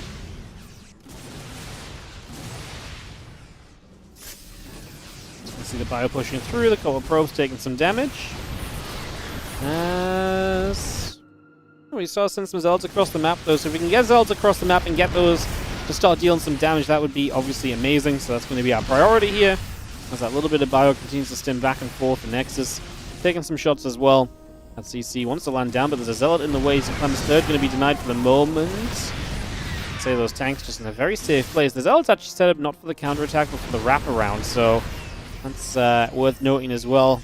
Clem has got 2 medevacs heading to the main base, and now MaxPax will have to split more units over here to deal with it. He saw it coming though, and so he's able to get the warp in off. We do get rid of half a medevac of units. The Stalkers blink into the low ground. Meanwhile, the the Zealots there are just waiting to strike. They are literally in range of the Naturalists. There's a bunker though, there's Widow Mines. The Zealots are rightfully going to turn around and just back away from that, so in the end, good defense from both players. Both players denying the opponent from being able to get in and do some damage and put some work in. Very nicely done as that Widow Mine goes off, gets rid of that Zealot, taking that down. Two more tanks will siege. Bio gathering up. A couple of Vikings coming over. SCVs on the way. The armory coming online as well. So we get all of that coming through just for the moment.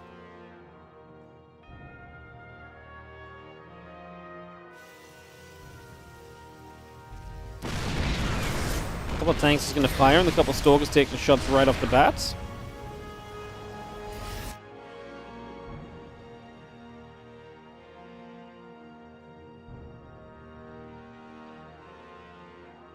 And +2 attack. Dark Shrine will continue to come up as well.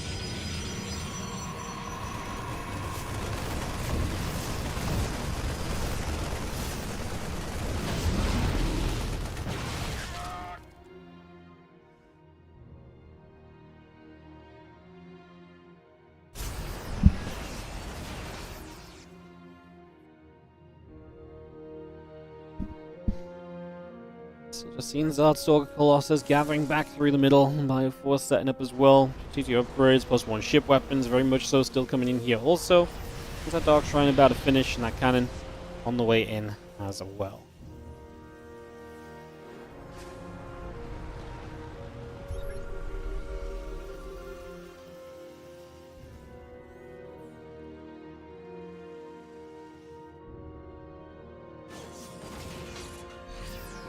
Again, Bio, Vikings, the tanks gathering up right now as we have a +3.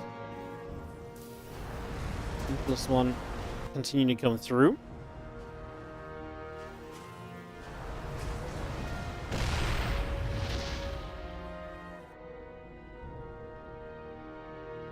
As I'm setting up, again, the 2G upgrades, the ship upgrades continuing in as well. This army setting up and getting going here. The Vikings going to be nearby. The Medevac's doing a little bit of healing. The Bio could maybe make a little bit of a step forward there. Chase those Stalkers a little. A couple of Zealots begin to go down. So Zealots already dropping. The Stalkers playing back once more. A couple of Ghosts being added on in there as well. As we do get a big warp into the main base. That's going to be a lot of Zealots into the main. That's a big factor. Zardstalker Colossus, Immortal, forcing this command center to lift off. MaxPax striking everywhere as the Bio army continues to come through. A few of those Zealots going down. It's a good fight from CLEM. And he's not doing that much damage toward the main base either. 4 SCVs, and that is it. What a great engagement for CLEM. He takes this down easily. And I'd not be surprised to see CLEM just start getting across the map here, because he has an army already set to go. He's not going to have to raid for reinforcements. He's not going to have to wait on anything. He is going to be set to play from the very first moments here. Going to be feeling good about it as the few Vikings get down to the south.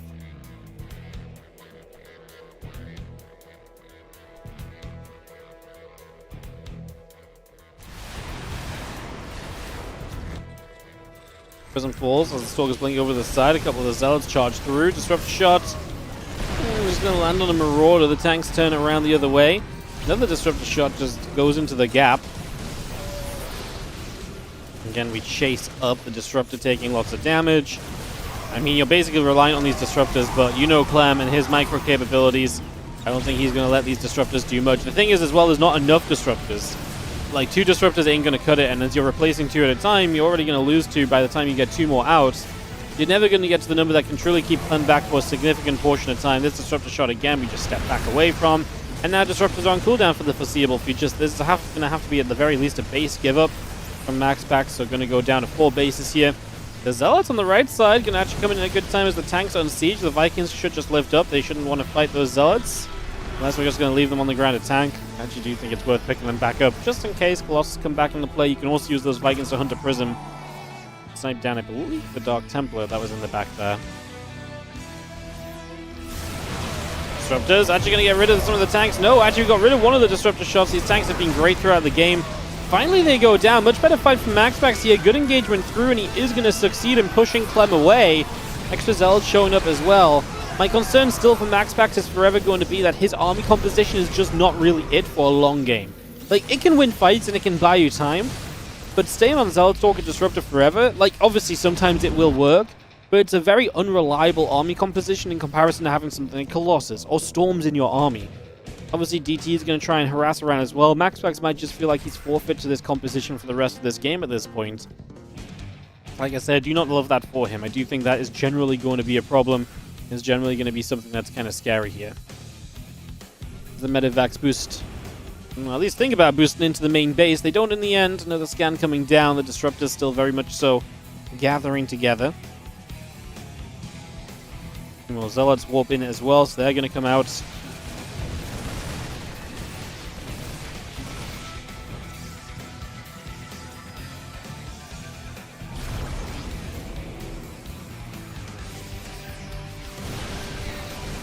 A couple of the DTs and the Zealots continue to come through. Just have a couple of the snipes coming around. Observer goes down. 3-3 upgrades. On the way up is the Marauders are going to get there. Now our Nexus taking some damage as well. So the Nexus continues to take some shots. The DT step through once more.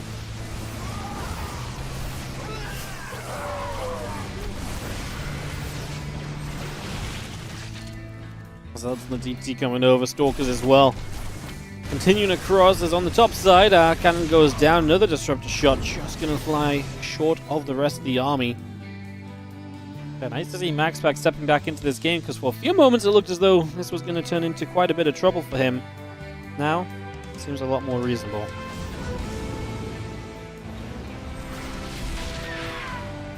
Stalker's getting underneath. The Medivac goes down. The few Zealots going to move in as well. Try and drop a couple of EMPs off. Wouldn't goes off on the Zealots as well.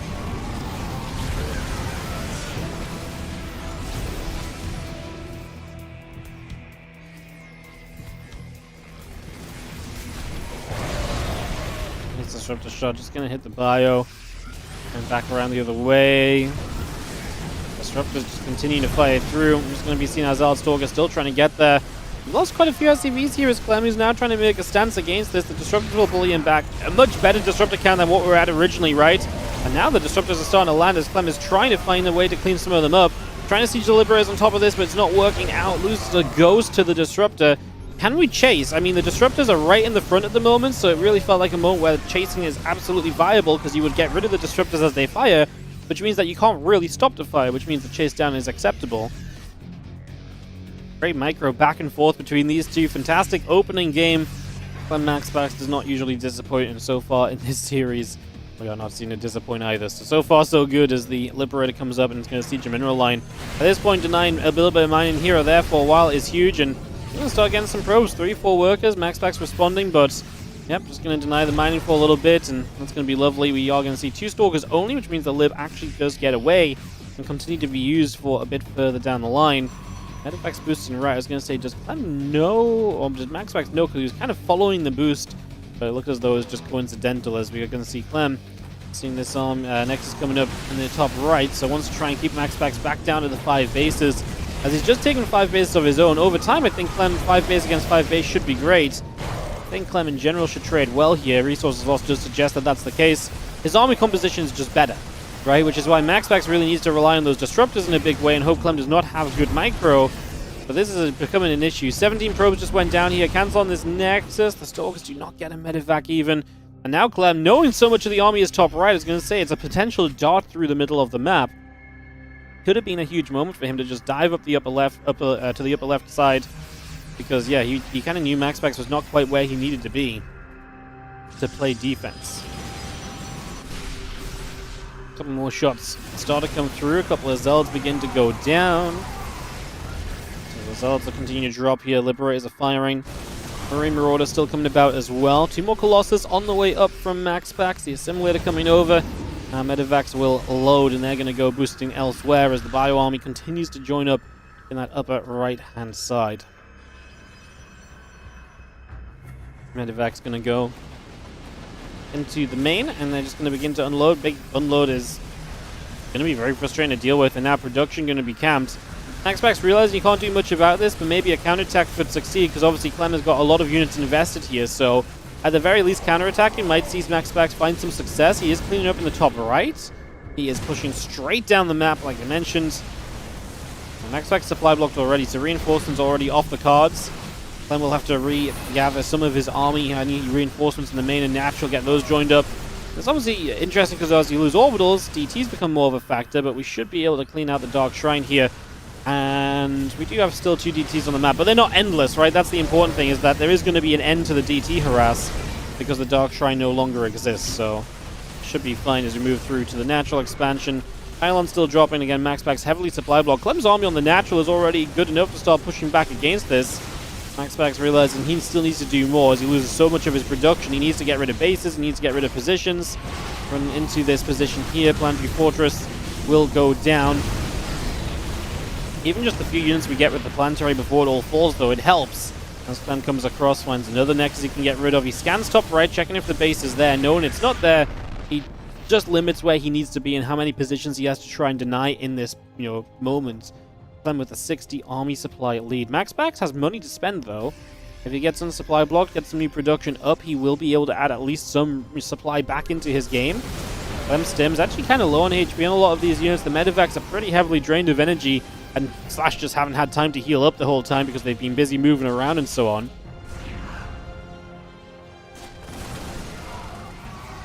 Viking Liberator to the 6 o'clock. It's going to see a couple of cannons going down. The Colossus are firing away as well. Another Marine going down too. The Colossus continue to chase as the Bio sets up over the left side. The Stalker goes down as Zell gets picked away at. A couple more of those Marauders going down too. Just for now. As the Bio Army and the Liberators and the Vikings come up to the top, we're going to be seeing a couple of Stalkers get knocked away at. The Nexus will fall, and this army continues to get settled here as the Orbital Command falls back down to the natural for the moment.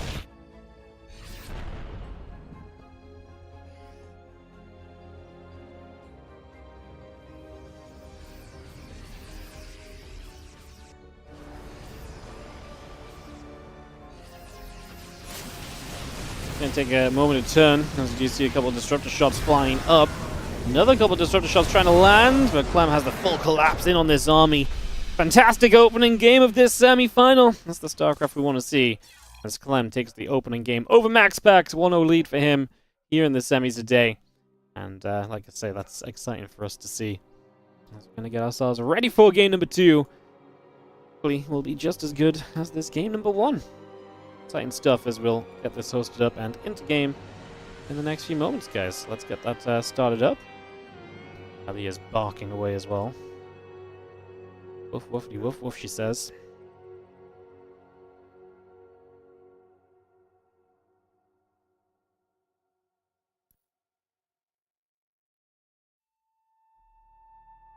Clem is strong. Yeah, Clem is strong. Clem is, I honestly, their history, but I do feel like Clem is just so solid against MaxPax a lot. Like, MaxPax is very good, so being solid against him doesn't guarantee you wins, but he's definitely at that point where his... Yeah, oh my god, I didn't even realize how one-sided their matchups have become. MaxPax won a best of 1 earlier this month, and otherwise Clem has won 1, 2, 3, 4, 5, 6, 7, 8, 9, 10, 11, 12, 13, 14, 15, 16 series against MaxPax. He's not lost to MaxPax since January. But he lost 1 best of 3, then won a couple, lost a couple more. Then it was a bit more back and forth again. But man, recently Clem has been absolutely dominant in terms of series. Now he does lose maps. He doesn't kind of win, 3-0 or anything.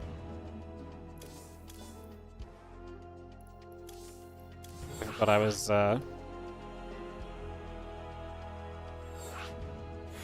I was host.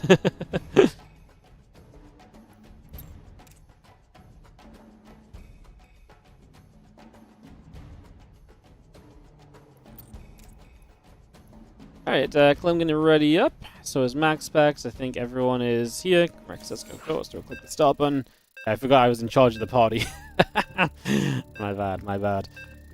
It's me. I am the one buying time for the players and the ads, apparently. Yeah, I am the problem. Apparently. Alright, ley lines coming up from map number 2. Clem and MaxPax coming in to fight each other here once again. As we get this one ready to kick off over the next couple of seconds. Get this going.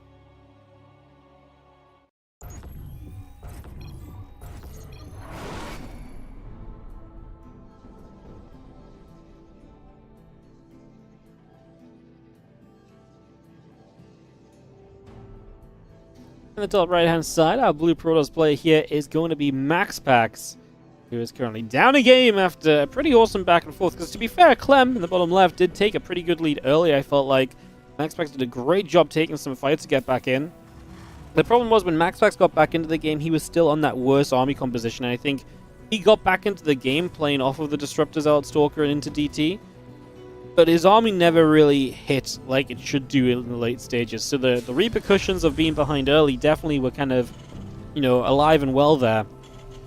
GG got called and Clem took that advantage, and here we are now, going into game 2.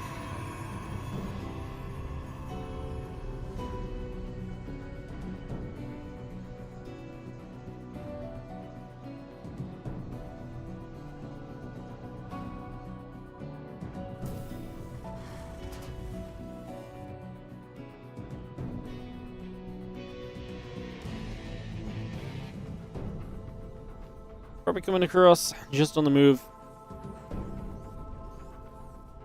So we come across and we'll nibble up on that SCV, so a little bit of damage being dealt here right from the start.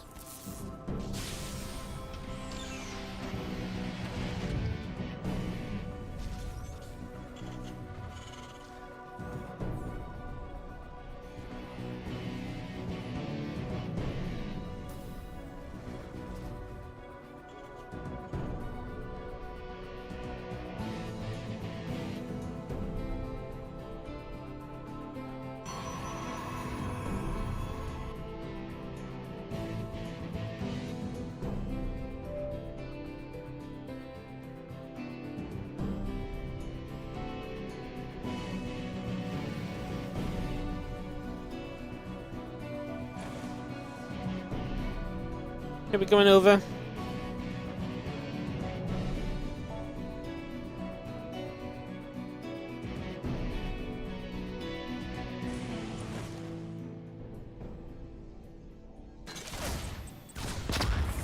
We're seeing that probe coming through. The Reaper's starting to hit a couple of those probes as well. It's just going for some work here. Already put some damage down as that Reaper comes across for a reasonable start so far.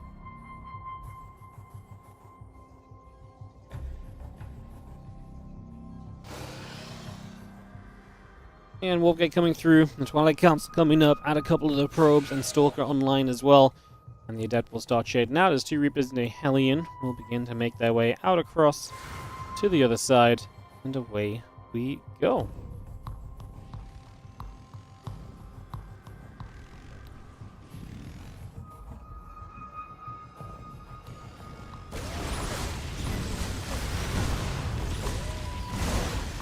First little group of units is going to catch the Adepts, which is nice. There's a Reaper, but hey, getting rid of 2 Adepts gets rid of some of that control from MaxPax and gets rid of some of the defense he might try and utilize as well on the other side of the map. So, actually really not a bad starting point, to be honest. Let's just have the Reaper and the 2 Hellions coming across to the other side. Away they go. Let's get send the Reaper forward. There's a full wall off from MaxPax. He's going to take no risks, of course. If the wall off is there, the Hellions can't get in. And then it's only the Reaper that could access the main base, which is obviously limited because, well, we already killed a Reaper.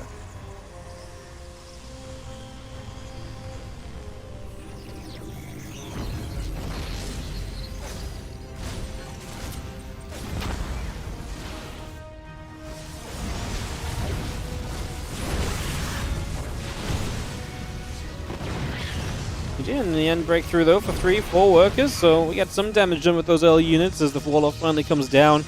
So we do get through in the end. Stalkers end up towards the top. I'm just going to be seeing the blink coming through, the prism coming about, and again, siege tank marines, another barracks coming into place. So far, so good.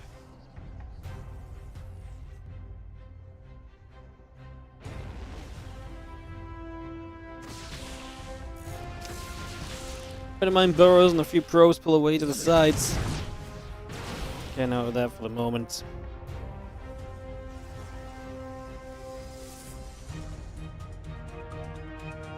Yeah, the Observer coming about. The Siege Tank and the Raven coming through. Observer, a few more Stalkers on the way. MaxPax getting that warp in underneath right from the get-go. Here's just getting that started immediately.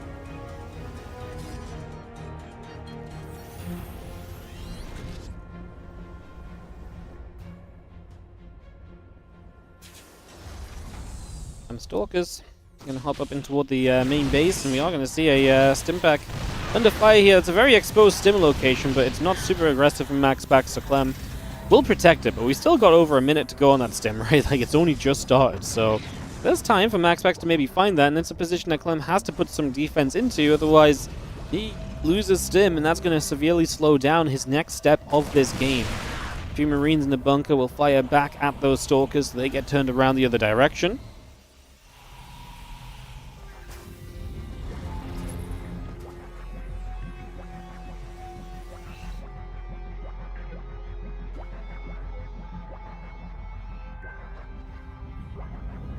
Person heads into the main base, and we will see a few Stalkers unloading here. There are tanks and Bayoons in the main, so actually we're going to be comfortable.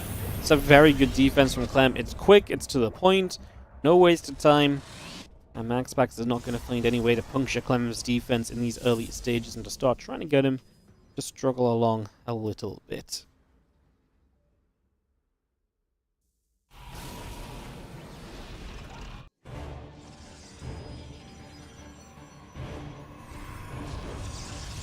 And if that comes over, Woodermine pops out and burrows up. He's going to be seeing the little probes there, just going to get shot at.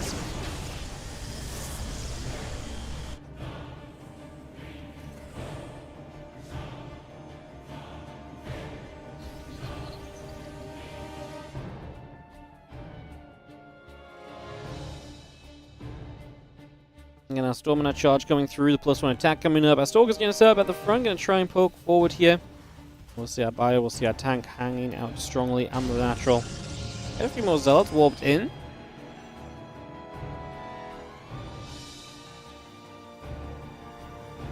Observer steps through, the Medivac's overhead.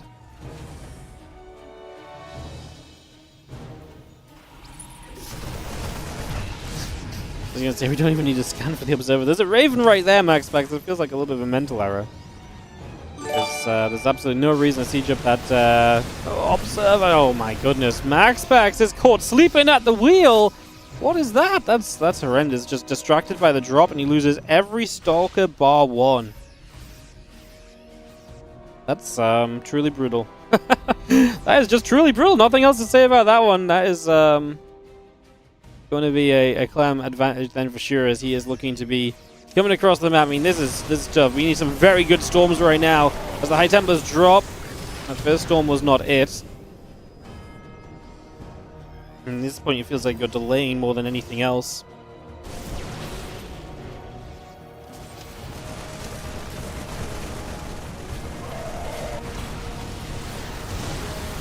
The storm comes down, a couple of tanks are in position. The High Templars are pushed back for the moment. The Archon in the front going to go down. That means less of the tankiness available. No storms left over. The tank survives. And this base is definitely in trouble for the moment.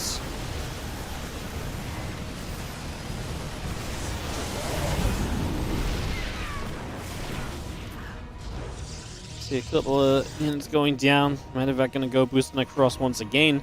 Again, Stalkers continue up. The Nexus and the probes continue in as well.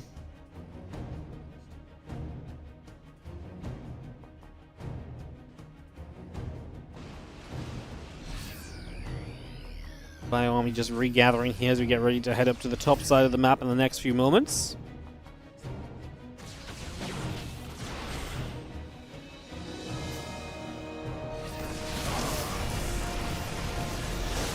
The storm goes down, Bayoons take damage.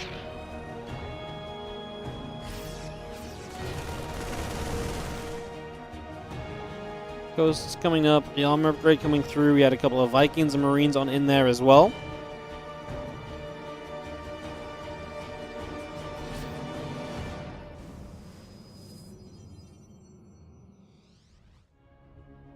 MaxPax is going to be able to hang on in there. Rough start for him. What I worry about is, again, because it was a rough start, he gets to hang on in there, but so much of his future of the game gets kind of denied and delayed because you're kind of recovering from that starting point. That's what gets me worried. Like, now CLEM has had plenty of time to set up against the storm play and so on, so I guess we'll see. The Nexus and the pylon coming through, the armory coming up as well.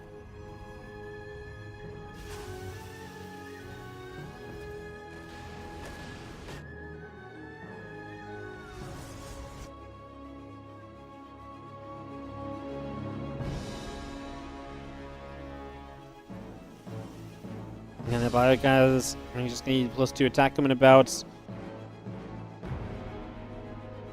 Push from MaxPax is gonna come through the center. This is the kind of army where I feel like Clem can jump on it, and it will disappear in seconds unless he gets, unless MaxPax finds some very good storms to dissuade him from taking those commitments.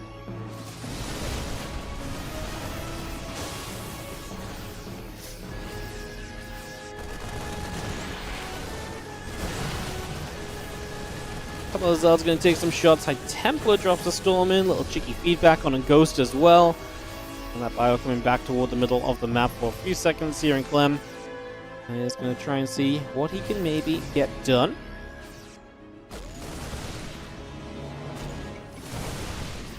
4 shots come through.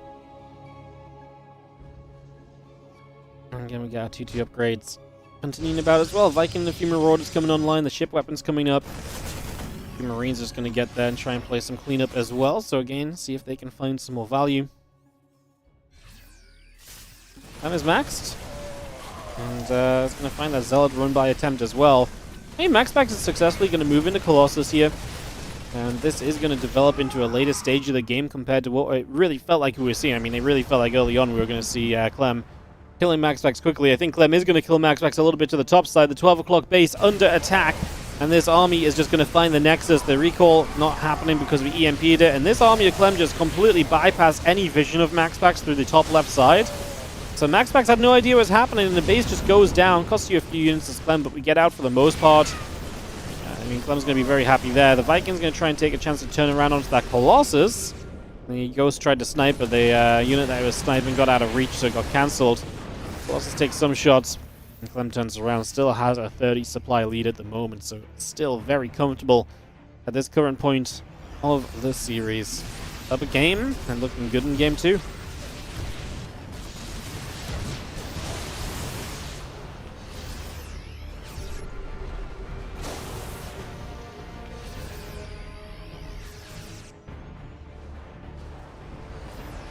Units continue to come around.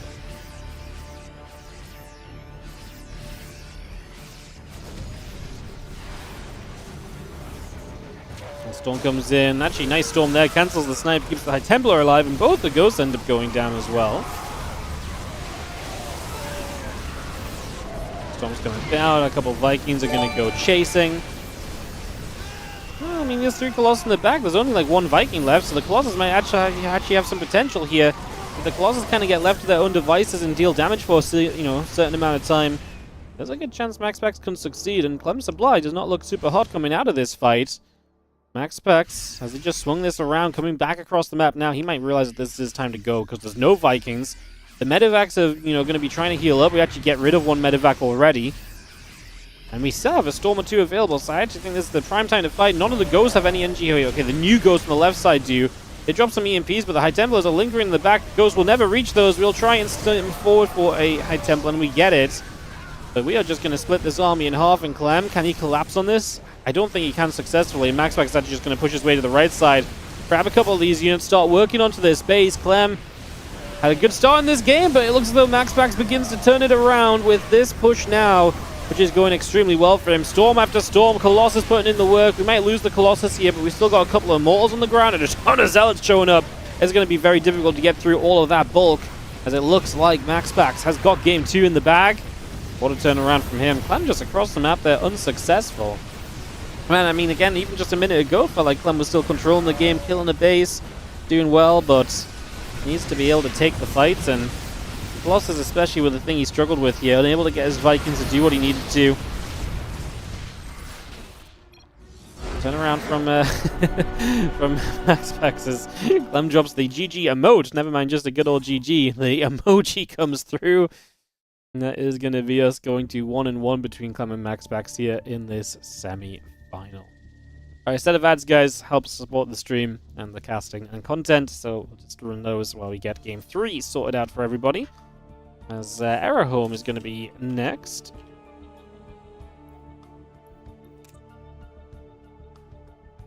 Not sure which version it is that I meant to use.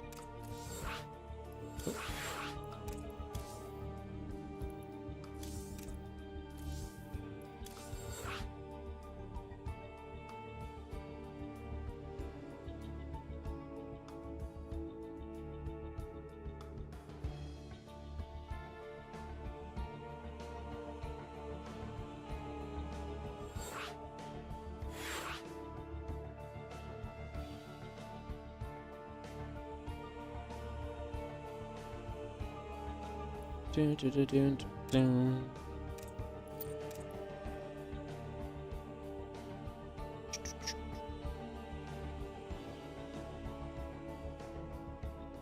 in a position, and we should be good to get this game number 3 underway, guys. So I was just checking everyone is in the right place. Our races are set. TVP coming through. We'll kickstart into game 3 of this series. So, MaxPax and CLEM get tied up. We're going to go to one of the less, one of the non-map pool, ladder map maps up there in the end.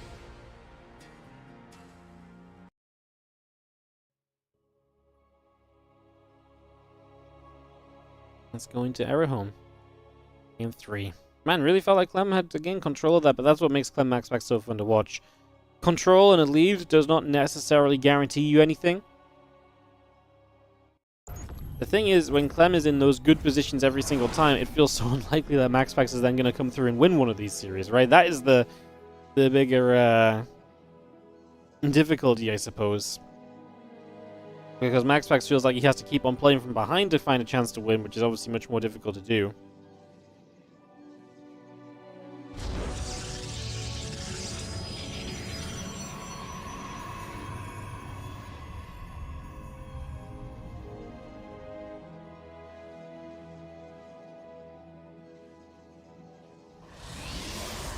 MaxPax in the upper right, CLEM in the bottom left as we kick off into game number 3 of this best of 5 series.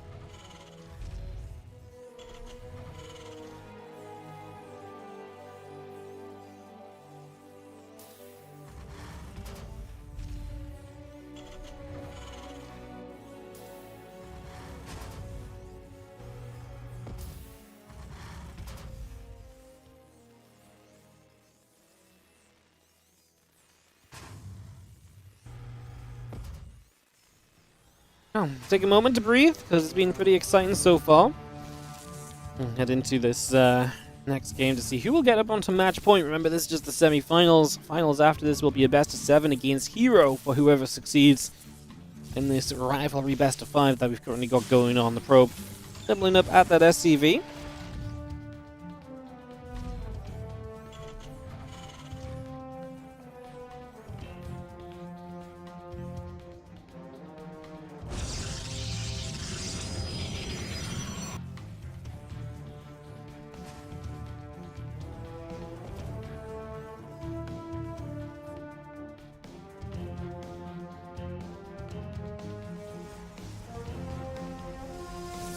Probe coming over to that right hand side, just going to move up into the natural, and away we go.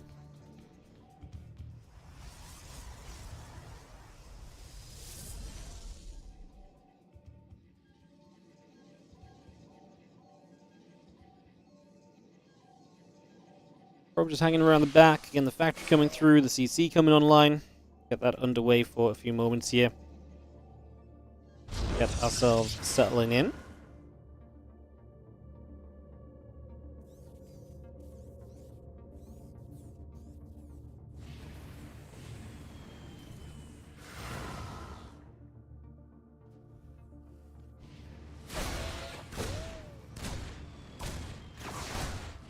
They're going to fight. SCV gets pushed back. The Reaper taking damage as well. So we go back and forth for a few moments. Nothing really too crazy just yet.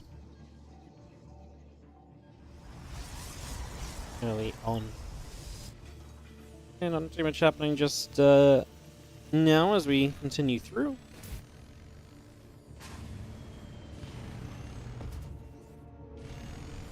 Reapers and Hellions once again going to fight those at death. We've seen this fight a couple of times in this series already.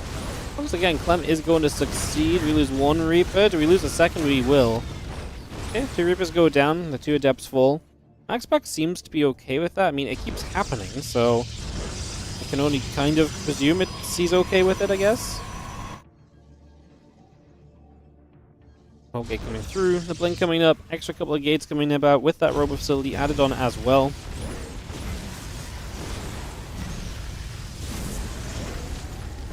Couple of Hellions going to fight. The Stalker going to shoot. Hellion taking some more shots.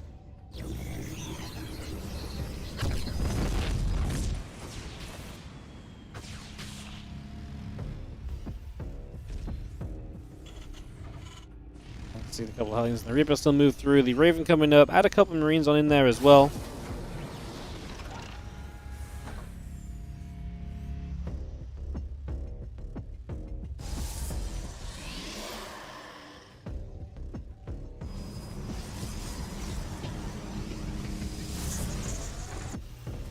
And continues through. The Raven is about to pop, and obviously the Raven gives you a lot of potential for counter-attacking with.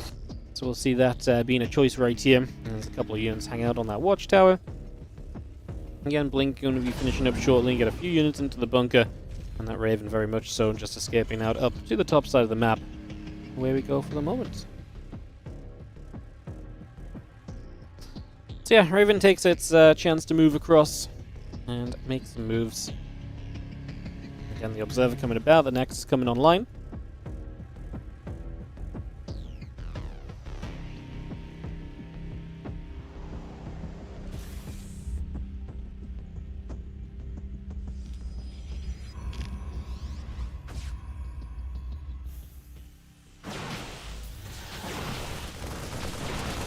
Stalkers will shoot, Refinery taking damage. The Reapers and the Hellions are going to be firing here as well.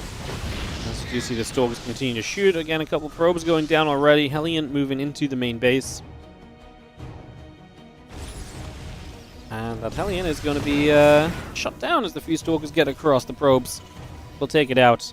Again, Stimpack and +1 attack continue to come through for the moment. Just a few more Stalkers getting warped in once again. Raven and the Siege Tank gathering together also.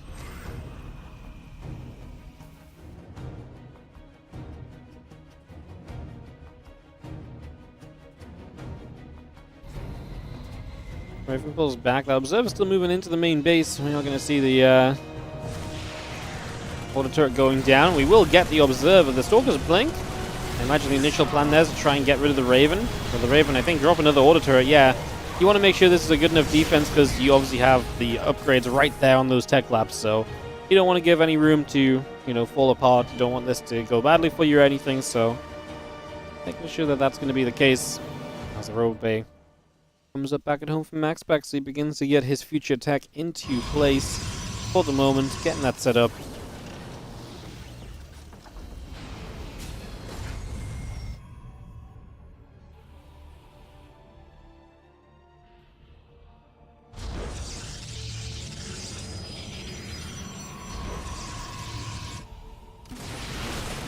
Fire will push through. The couple Stalkers going to get jumped on.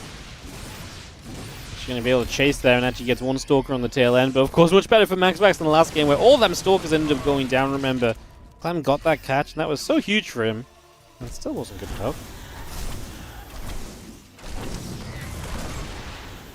Zell's jump back into the Prism, the Bio and the tanks coming over.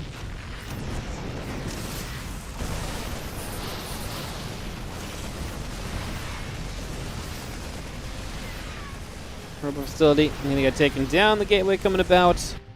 And again, the few Stalkers coming about as well. Marine Marauder still coming through.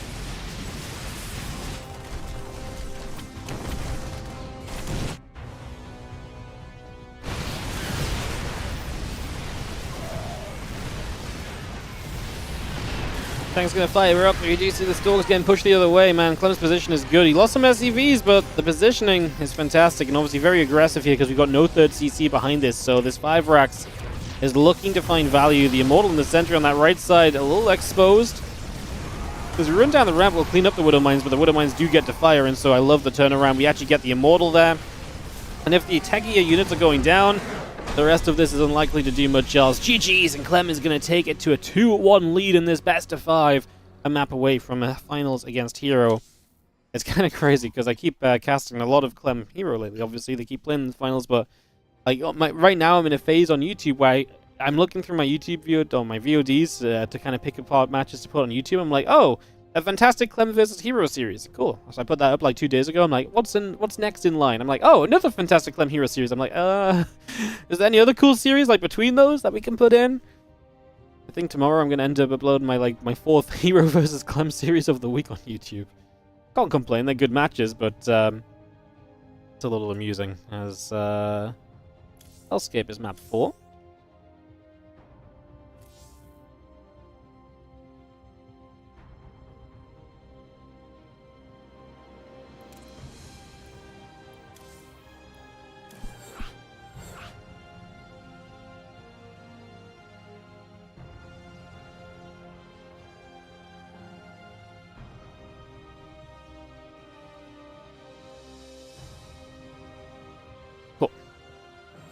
What's up, Kybrid? How you doing? Good to see you. Love the energy, love the positivity.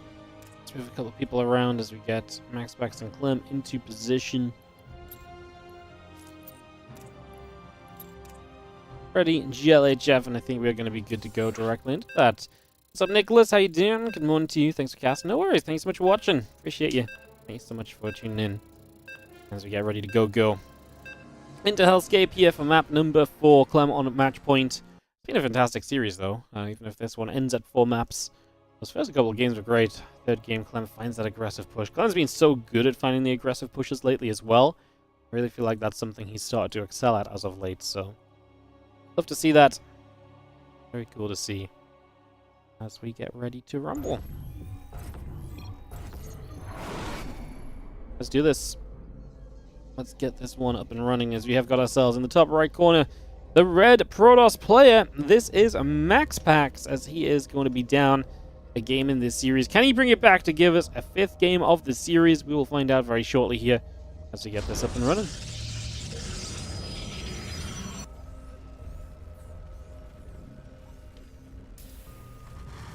Our blue Terran is Team Liquid's CLEM.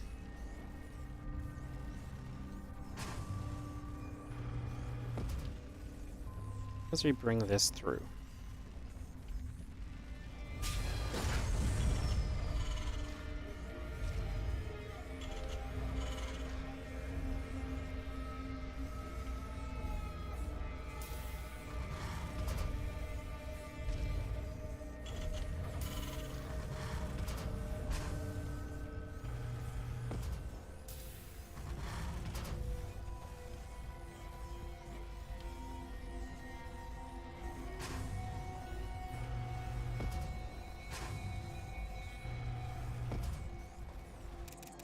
Take a moment, we're on Hellscape. We saw this map a little earlier in the PVZ, and we get to see it here in the PVT. I actually think we're hoping that we get a good game between MaxPax and CLEM here, because it's a big map. I mean, we've seen how big maps between these two can end up very excitingly, so let's see what happens.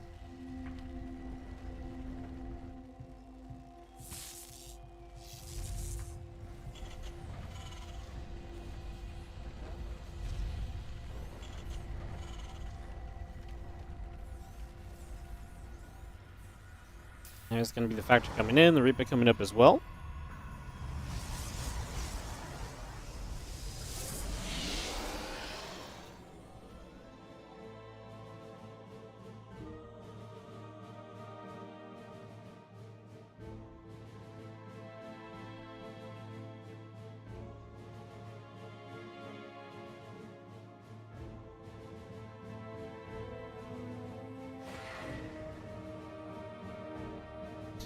We're just going to be gathering up. We do see the Reaper Hellion continuing through. The Adept and the Warp Gate coming about our Nexus. Very much so on the way in there still. As we have got our Twilight Council on the way in. Adept just shades over. Reaper moving about. Again, the Starport coming up. See the Reaper stepping forward for a couple of moments here. So quiet when I'm not talking. Well, yeah, it is, but sometimes there's just not much to say. Sometimes I'll let you guys just watch the build order. Early game talking is overrated. Unless something particularly exciting is happening. I can tell you guys jokes.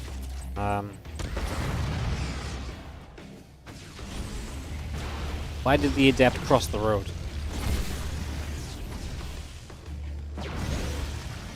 Because he forgot to cancel his shade. Yeah.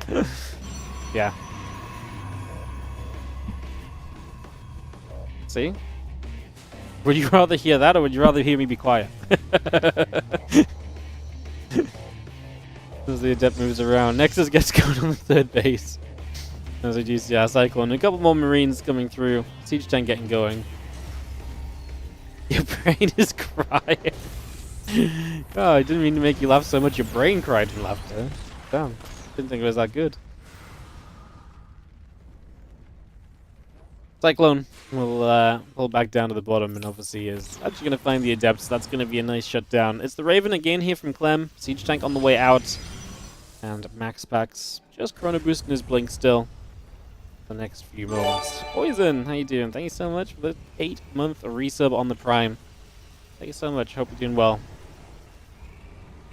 You subbed for the jokes? Wow. It took that to get you to resub again after all these years? Unbelievable. Appreciate it, thank you. As we have ourselves a few Stalkers gonna step about, the charge coming through, add a couple of gateways on in there as well. We just get that up and running. A few Marines are gonna come around back and just jump into the bunker.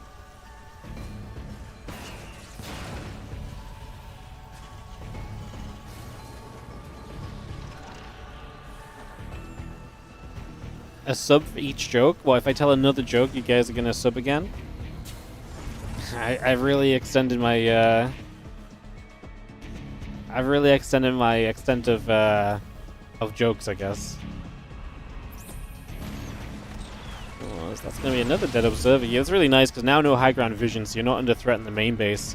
Not that this is a lot of Stalkers anyway, but just takes away any potential poking there.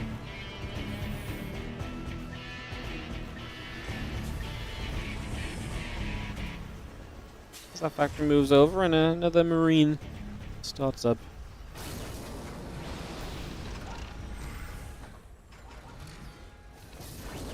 Did the Colossus fall over because it was imbalanced? That's a classic. Why did the Stalker cross the road? Because the Adept forgot to cancel the shade. Duh. Yeah, we should have done a whole series of just cross the road jokes. Why did the Disruptor cross the road? It didn't. It got stimmed down by the Bio Army. Whoa. Let's put a twist on every single one. Why did the Dark Templar cross the road? Oh, so you have an observer overhead? You're watching? You know? How do you know the DT? Did you just assume my DT crossed the road without detection? Holy. We can make them worse and worse. Like they're already starting off at a very low level. So the fact they can degrade in the first place is pretty impressive, actually. Because you can see the shimmer. So you're busy watching the shimmer of a DT, and meanwhile you get splattered because you're hit by a car because you didn't look left and right properly. There you go.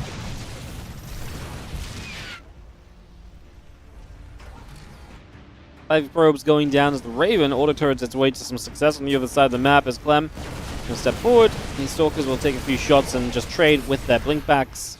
Nothing too crazy there.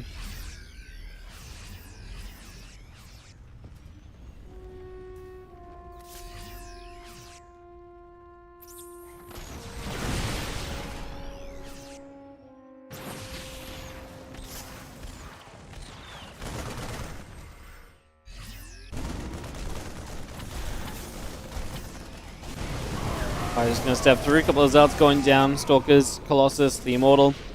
Continue to pull back, big bio push, but we do not have the tank siege, so Clem's got to decide what he wants to do with that. I was going to say maybe it's evacuation time on the tanks, but you're not going to save the bio army, so I think Clem just walked himself into trouble here. If you get across the map and set up, then that's brilliant, but that's obviously just not the case at all right now. As Clem taking some serious losses. He is coming back pretty nicely to try and minimize the losses here, but at some point I think he's going to have to start running. He finds the Prism and sees the warp in, and he just says GG. And that is going to be MaxPax taking game number 4 of this series. So we're going to be tied up 2-2. Alright, so all tied up. We're going to a game 5 here between MaxPax and Clem. We're going to get the full series. It's Amygdala to wrap us up. Let's get that hosted and we'll get this underway.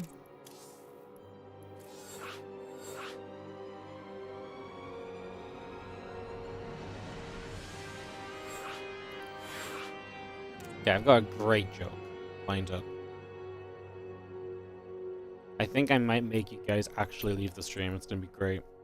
I'm gonna save it for now though, because the ads are playing. Don't want the non-subs to miss out on the joke, you know. Or maybe it should be premium content. I don't know. Maybe it should be.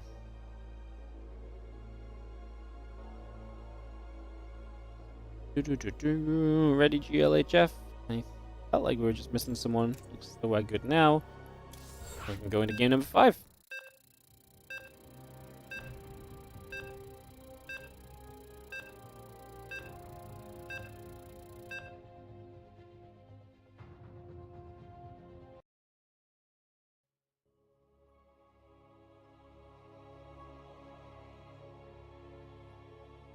I've got another good joke.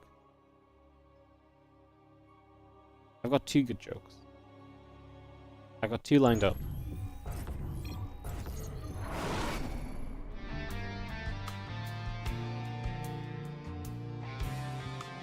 Bottom left. A red Protoss player is going to be MaxPax.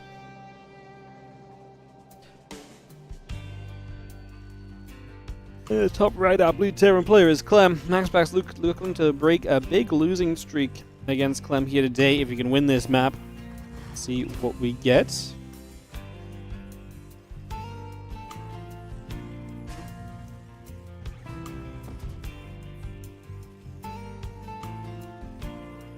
Game 5 of the series. Get going here on Amygdala. Let's get this going. Alright, guys. Why did the Terran player make a Cyclone? This one I think hits better than the other one. Oh. No! He's the guy that we need! We need Rex. We need Rex. Okay, why did the Terran player make a Cyclone? Because he heard storms were OP! Oh. See, we can do this all day. This is gonna be the last time Twitch chat asks for Wardy jokes for the next, I'm trying to make sure it's the last time you ask for jokes for the next year at least. Okay. What's a lion's favorite StarCraft unit? A Marauder. No, I didn't do it. I didn't roar properly. Oh no, it's a terrible. Delete. Unsubscribe.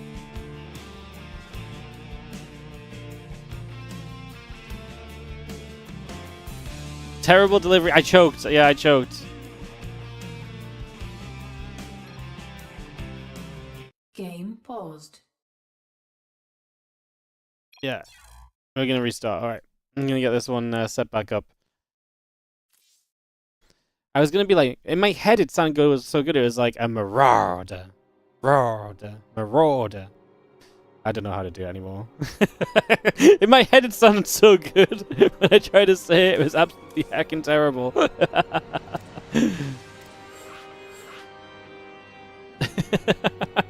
The idea was good, okay? The idea was there, the execution was not. Why did the wardy cross the road? To ask for your Twitch Prime. Duh. Oh, that one's not even, you know, funny. That's just true. Rex frozen by the joke. Ay. How do you donate? It depends. Are you trying to donate for more or donate to make it stop?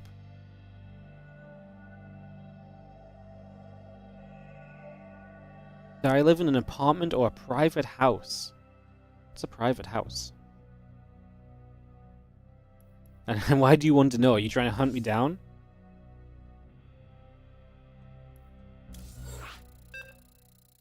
You trying to like, lower the amount of people that, or lower the amount of places I could possibly be?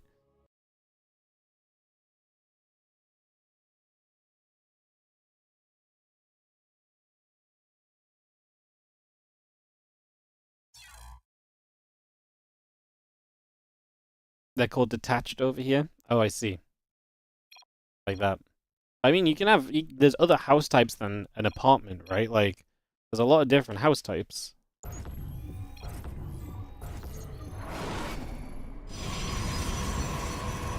Alright, back into this. We have regained Rex.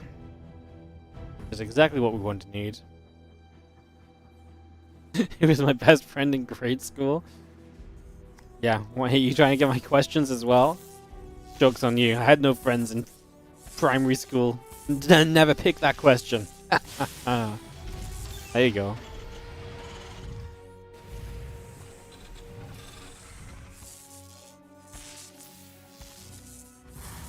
We're gonna nibble. SCV take some damage as we get back into this. Guys, obviously regained our caster. It's Rex's tournament, so obviously a lot of the time if casters drop out, we're not gonna regain. But if Rex drops out, it's like if I dropped out of my tournament, I would hope the players would come out and rehost for us, you know.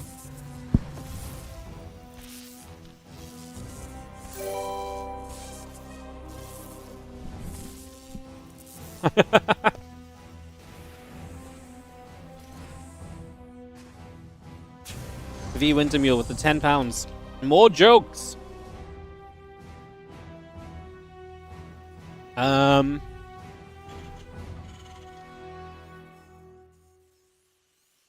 Okay.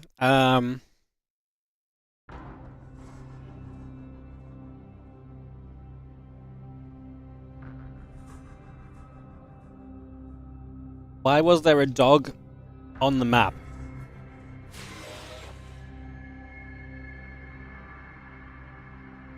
Why was there a dog on the map?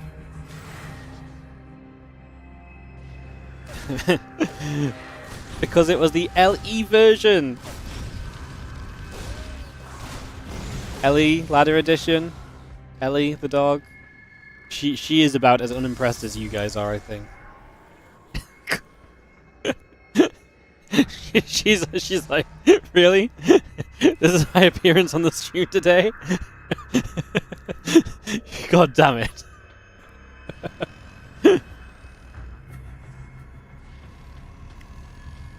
I'm on a streak, I know.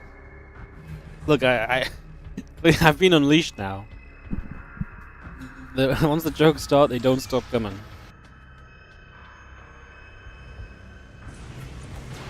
As the Stalker going to turn the Reaper back away from this main base. Just going to turn that around immediately. Unbelievable non-petting. No, I'm petting her now. Petting her while the camera's on is difficult because I have to reach across and I'm trying to point the camera at her. And, you know. She doesn't want loves anyway. She wants food. Helen brought me my lunch and so now she's going to stare at me until she gets food. Look. Yeah. I will appease you all.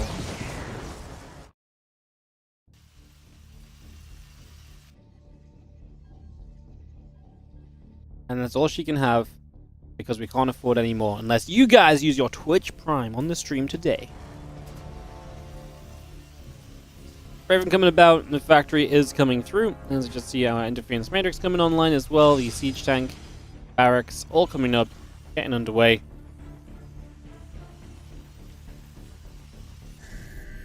Let's have our little stasis ward coming down. They call me Tot. 88, thanks so much for the 5-month resub on the Prime. Oh. Does that mean I have to feed Ellie again? Ellie's gonna enjoy this. I mean, all I have is a bit of rap. Ellie's like, this is brilliant. Thank you, guys. Appreciate the support. Alright. Siege coming through, a couple Marines and +1 upgrade coming up. We get into this game a bit more properly now. It's been 5 minutes of very similar to what we've seen in the previous games. This time, no Adepts went down. This time we only made one Adept as MaxPax. This time there wasn't as much Reaper Hellion either. There's a Banshee out though from CLEM, but there's also a Phoenix that's going to try and hunt down any Banshee around the map. As you just see the Stimpack and the +1 continue to come through. So we get that up and rolling. The Phoenix is going to make its way over. And that factory is going to step across here as well. It's just going to get that repositioned. The barrack's going to drop down onto the tech lab. And yeah, 2 more racks coming down in the back of the natural. So we get both of those set up and get all of that underway. As the Stalkers are going to poise to attack up into this main base in the next few moments, it seems. So looking for the blink in.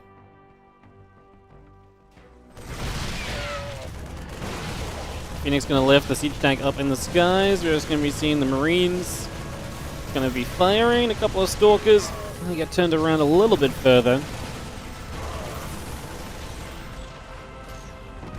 That's a good defense, though, from CLEM. Good damage onto the Stalkers, gets a kill on one. The Banshee's gotten to sneak around the back of the natural. There's no defense. Well, there's a battery nearby, but obviously if you hit the right probes, that battery's not in reach until they pull away. However, here comes the Phoenix to play cleanup. This Banshee's not long for this world. Let's just see the, gonna turn around, force the probes to pull one more time is better than nothing. Nicely done. You always leave Pokemon cards, you can't help but ask what Pokemon deck I play. What deck do you think I play? What kind of Pokemon player do I seem like? I'm curious. Bio steps up here and a couple of those Stalkers get pushed down. Whoa! I thought he saw the stasis, but maybe not as he walks into it. There's a couple more Stalkers get chased, just gonna see the Phoenix, gonna get turned around, it's gonna go down. Bio continuing to push, the Raven overhead. Again, the +1 attack upgrade continuing to come over as we head down to the bottom side. And we are going to start pushing. So, we step on up. Another Stasis Sword coming straight into play. It's only going to be one single Marine as CLEM gets onto that 4th base. This push down the bottom side is going to allow him to get rid of this Nexus, so that will fall. The pylon going down as well. And there's an Oracle right there that's also going to get picked off. Again, the couple of Cyclone shots coming through. Stalker's taking damage. This 3rd base going down as well. Oh, disaster for MaxPax. CLEM is, again, just on this 2-base push. And this 2-base push, 45 workers only, but has so much army supply. Charge is only halfway done, and the majority of MaxPax's army is currently slow Zealots. I do not feel like that is going to get it done. As we are going to be seeing the Bioforce. It's going to continue to trade, a couple more probes going down. We are going to see another Stasis Sword catching on the top side. Charge coming up as, man, we could really do with that. The Stasis Sword is clutch because actually CLEM could have probably just stim in and won. And he might still just stim in and win even when Stasis fades. The charge is going to be done soon. I mean, we're literally taking the fight without charge right now as MaxPax. It cleans out the tank and then there's nothing to really protect that Colossus. CLEM is hunting the probes over here. I mean, I honestly feel like he's just... I mean, he's already done enough. I guess he doesn't need to attack into the natural, so I guess it's fine, but... Fire pulls back over, a couple Medivacs moving around. Yeah, kind of out of energy on the Medivacs as well. At least we now have charge, and we have 2 Colossus, but... I mean, to be fair, CLEM's also only on 2 bases, right?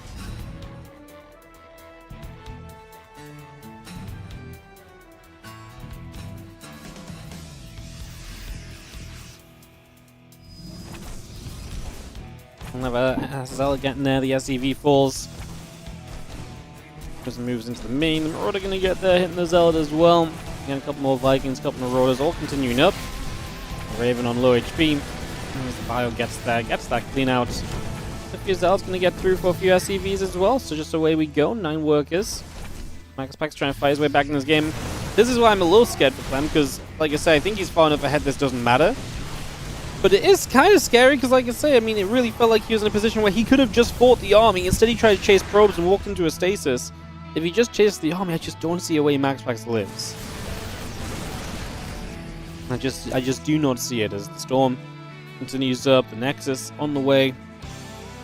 Trying to get to that 3rd base here. CLEM on the wrong side to deny the 3rd.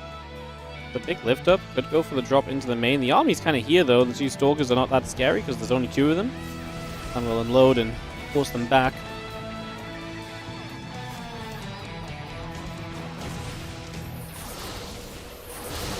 But mine gets caught. I mean, Storm's about to finish. CLEM is building his 3rd on location and is able to protect it as he chases down the Zealots here. Good chunk of them. 4 out of 5, not bad. The one that got away never got hit by a concussive shell. I mean, CLEM is absolutely in the lead here. Hard to deny, obviously. But with Storm up and a couple Colossus, I'm going to say there's always potential. Storm gets rid of the Raven. Oh, the 2 Marauders, though. Threatening. And actually will get rid of a High Templar.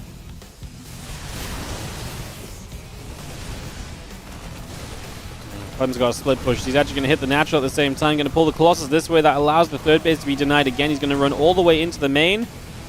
And he's got a chunk of Vikings, too. Nice force field, but we can also play the lifting game. There's not enough Stalkers to really deny CLEM from just kind of doing as he wishes here. He's going to run right to the corner, pull units around, set up on the natural. The Vikings here are going to start shooting at the Colossus, and MaxPax just has to admit it's GG's. And CLEM is going to win this series out. CLEM continues to extend his streak against MaxPax, and we'll move into the final seeded day to take on Hero.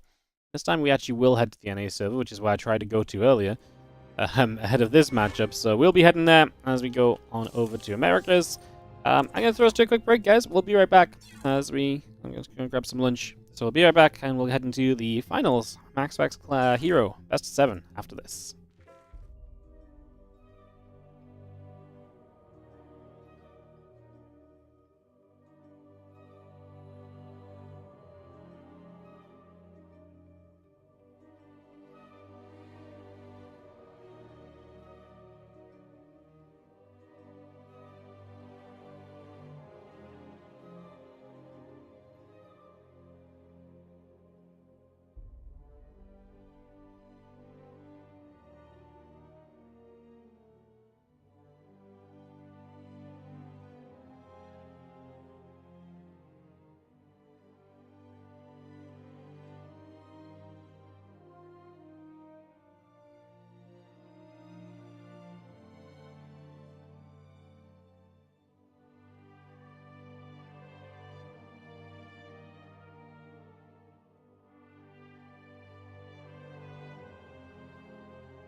Welcome back, everybody. Good to see you all. Appreciate you guys.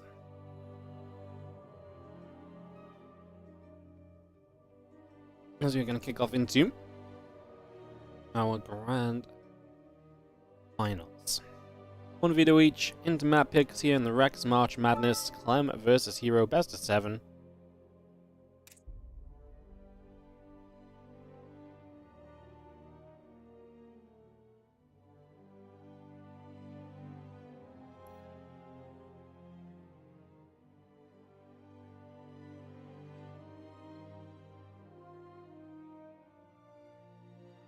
How are we all doing? That was a fun semi-final. CLEM MaxPax actually really delivering. Showing up for sure.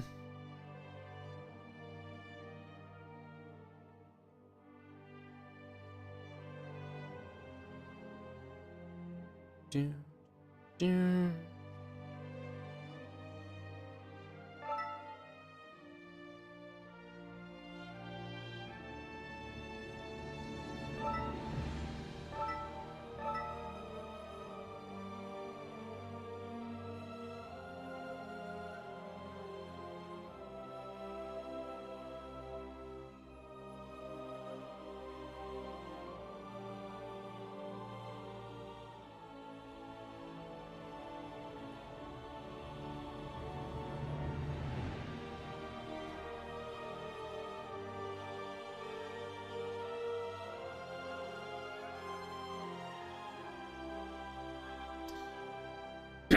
Alright guys, just waiting for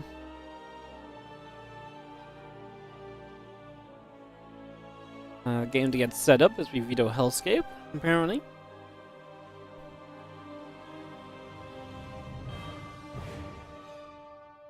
A veto from Hero, and we'll be right on into some map picks here. And that's set up to go.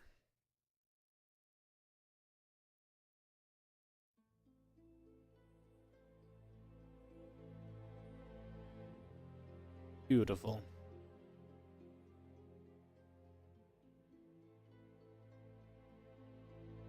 I'm gonna set this up, get underway, get started off.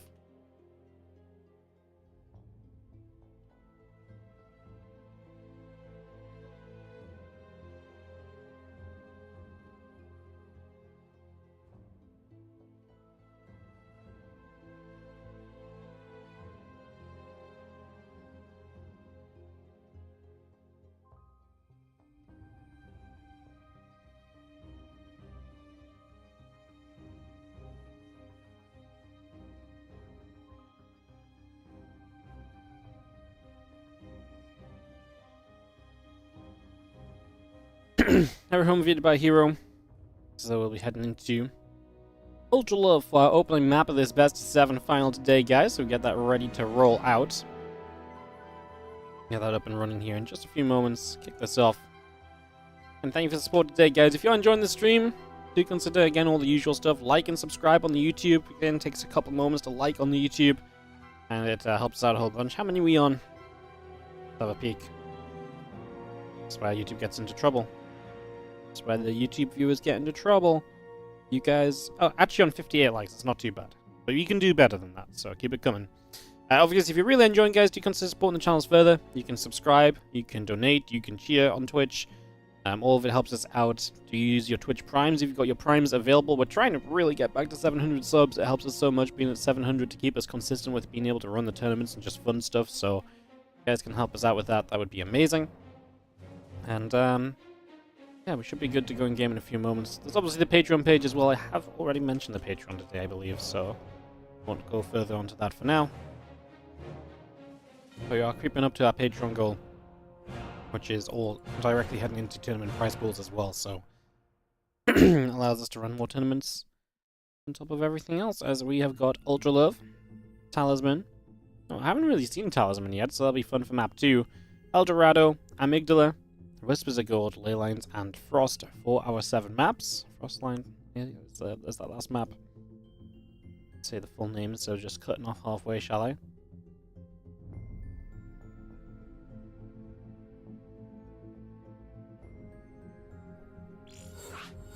As we get into Ultra Love.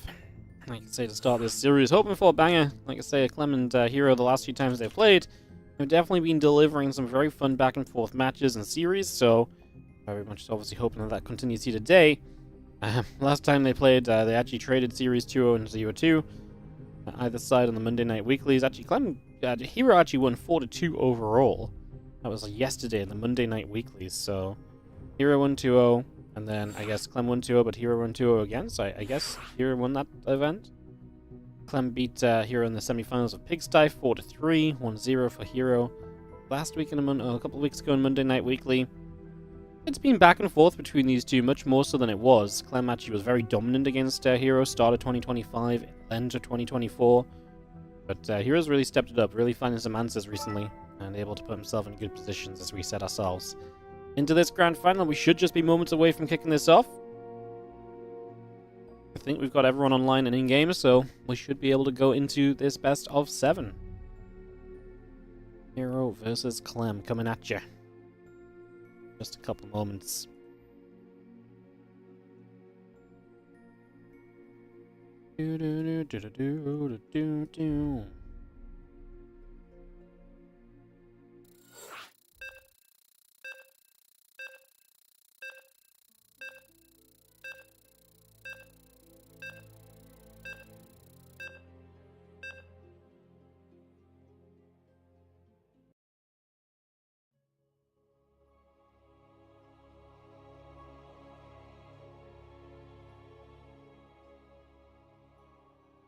Looking forward to liking on YouTube all the Hero CLEM VODs. Yeah, it is actually crazy how much. I mean, it's just so hard not to upload them. Like sometimes there's a 3-0 and you're like, okay, but the ones I'm starting to upload, like I uploaded CLEM Hero yesterday. I uploaded one on yesterday was Tuesday, so I uploaded one on Sunday, and then I uploaded another one on Thursday last week, and then on Tuesday last week as well. Like literally full matches in the last 7 uploads are Hero versus CLEM. How like people keep watching them though. So it's like people keep watching them, so it's not like people don't care. I mean, what are you meant to do when they keep on playing good matches against each other, you know? It's difficult to kind of just leave them out. Anyway, sorry, we're in-game. I was tapped out. Let's get this underway. As we do have this best of 7 kicking off. As we have got in the bottom left-hand corner. The red Protoss player, he's already across the map being annoying with the probe. It is Hero in the bottom left, and in the top right, Blue Terran is going to be CLEM. As we get this series underway on Ultra Love to kickstart us. Very excited to see what we are going to get up to as we get this all into action. A couple gases coming up, racks on the way. Okay, and the assimilator coming through from Hero as well, so we get that up and running as well as everything else at the moment.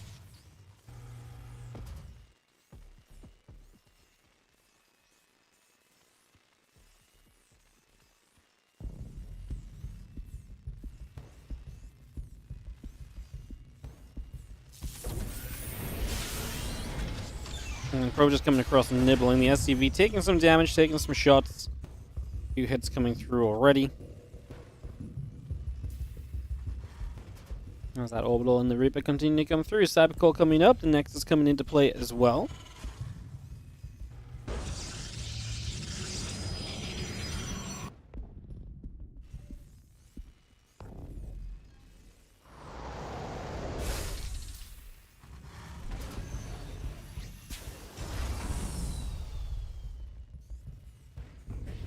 Here it pops out, drop down the reactor. Factory on the way through. And again, we got ourselves settled into this opening game of the best of 7 right here in a series that we really hope should be fun. Best of 7 between CLEM and MaxPax. Best of 7 is a little bit special because a lot of the time you see obviously a yeah, a lot of the time you see kind of like a best of 5 between these guys or some best of 3s, but actually getting to see a best of 7 should be pretty exciting as we just have our Twilight Council coming through. We'll be coming over. Again, the Warp Gate and the Adept continue to come about as well.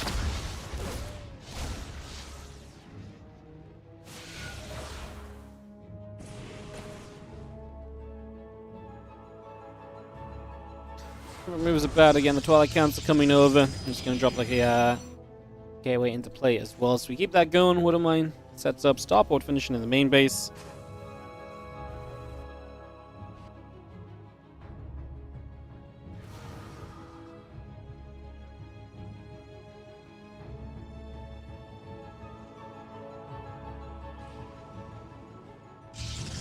Maybe the gateway and the robot facility still coming up. The blink is very much so coming online as well, so we get that going.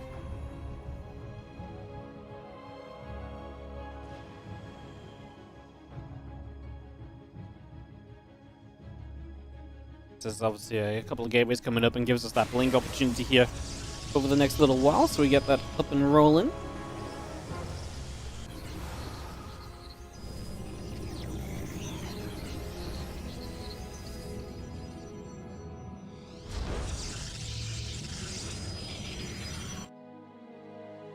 Is set up for the moment, coming through for the second or two.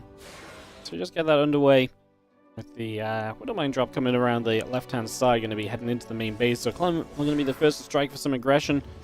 Reaper is going to stay alive there as the Widowmine show up. Going to get, whoa, we unburrow the low HP Widowmine, which feels like a mistake. The Widowmine in the back there is going to get an Adept.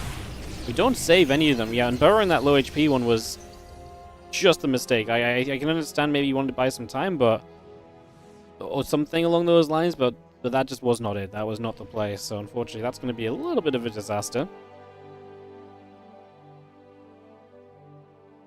Let's just see now the medevac heading back to the top side. The couple stalkers are going to be cruising about as well as they do their own thing here, taking some time to get settled.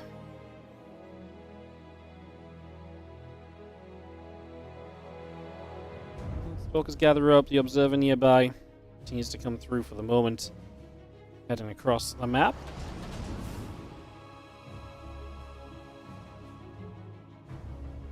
My stalkers again going to join up, the Adept will be right there. There's a few more stalkers warping in along with us here, so again we get that underway, we get that coming online, and just begin to bring that through.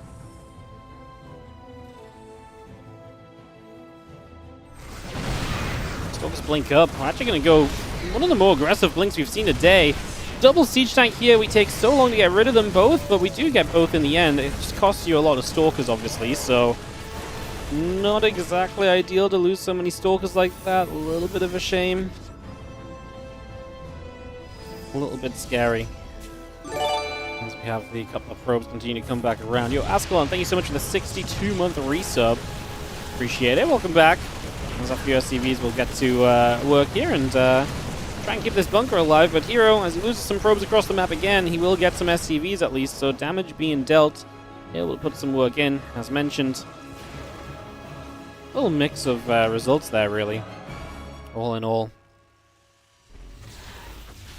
Let's just have ourselves the little bit of bio still having to deal with some of these stalkers. So just going back through for that. As we take a moment or so, the stalkers are going to set up and try and do that thing. Oh, we get the prism! What a catch! Wow, enough Marines that actually just fire that down, and Hero not expecting it, and understandably so. I think that's one of those moments where you just don't think there's going to be kind of the power there that you're, the power there that you're expecting it to be. So yeah, a little bit of a surprise factor, and Hero losing out on the prism. Now Hero's just lost a lot in this game, and as CLEM comes across the other side, I think CLEM's going to start being very comfortable with this game and where we're heading to, so I do think this gets to be a little bit better and better for him.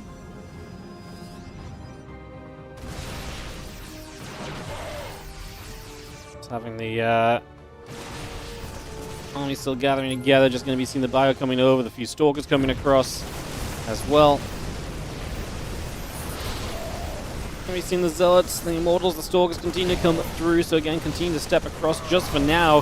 We continue to make our way straight. I mean, Hero just doesn't have enough. CLEM actually steps back there quite respectfully, almost.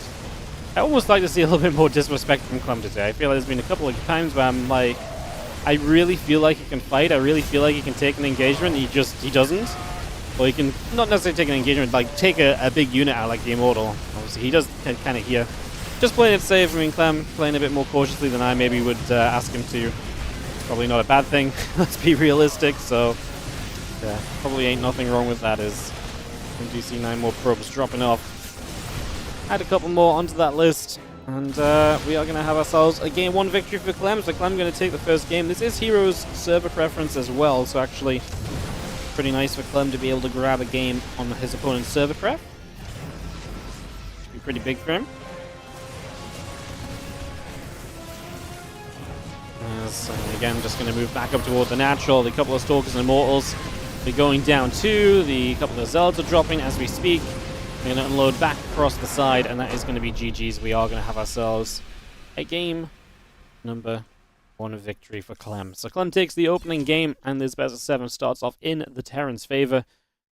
Be hopping into second game in a moment, but yeah, CLEM winning on hero server preference is obviously a little bit rough. And when I say server preference, obviously we are talking about rotating between NA West and NA Central. And so we'll head into game 2 here in just a few moments. Talisman going to be our map. We actually did not see this map at all in the tournament, I'm pretty sure. I don't think we've seen this map a single time. Yeah, it's not being played a single time in the entire tournament, so kind of interested to see this one actually come through right here, as we will load into this in a couple of moments. Hero and CLEM game 2 coming up as we will get this started. This map looks kind of interesting on the minimap preview. Yeah, let's see what we get. So we head to Talisman, like I say right now. Kicking this off. Getting this underway.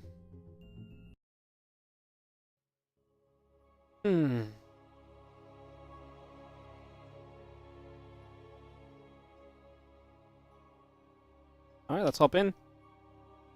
Go to Talisman. We will kick this off. In the top right-hand corner, down the map in our series, is going to be the red Protoss player Hero, taking on the blue Terran in the bottom left. CLEM. Interesting map. Quite a big main base that's actually walled off by the base down here. To take that base, you got to go through some rocks as well. Like, it's just fascinating.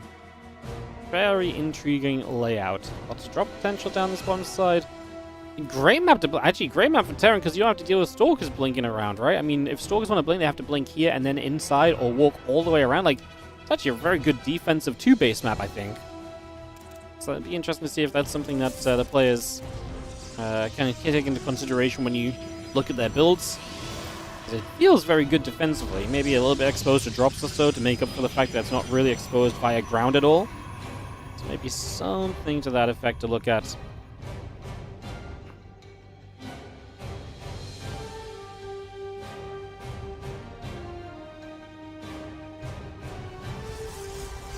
Similar coming through. So you get settled in.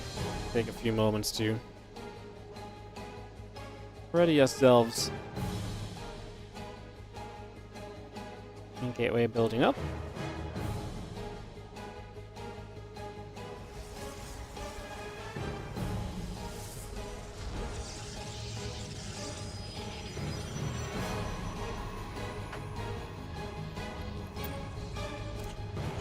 Gonna be a reactor first from CLEM. I mean, like I said, it's a very safe base. Oh, are these only mini minerals? Oh, they're only 50 minerals. Oh, what if CLEM takes an expansion and then expands here? Oh. Well, that's fascinating. I didn't even think about that possibility of expanding. I love it, though. I think that's super interesting.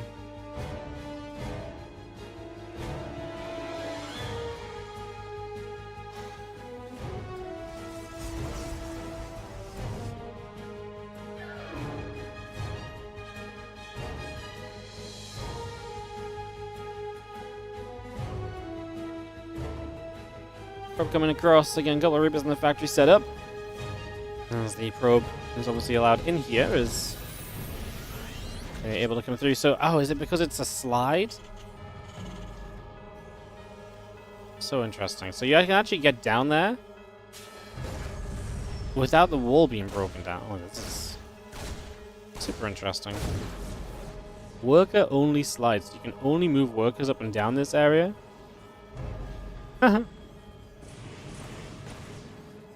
Wow, super interesting map. And I love that CLEM's going to expand here, because that's going to give us a very interesting look at the map as well.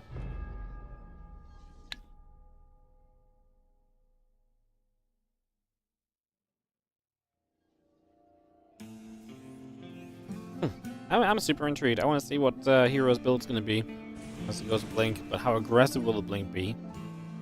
And will CLEM feel punished for taking this position here? Like I said, I think it's very difficult for Hero to make a lot happen with blink aggressively, though. I think that's going to be kind of tough.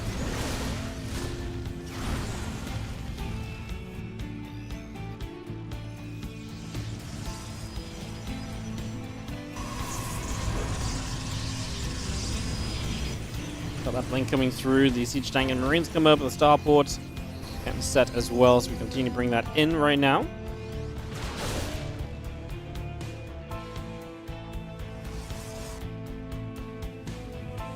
So we get this set up, just seeing what we can do.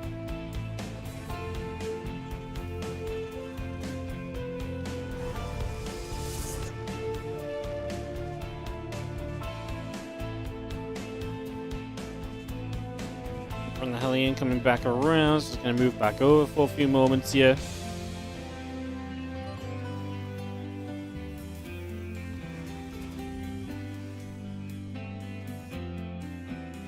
Maybe seeing the tank going to get sieged up. The SCV continues to mine up some of those minerals.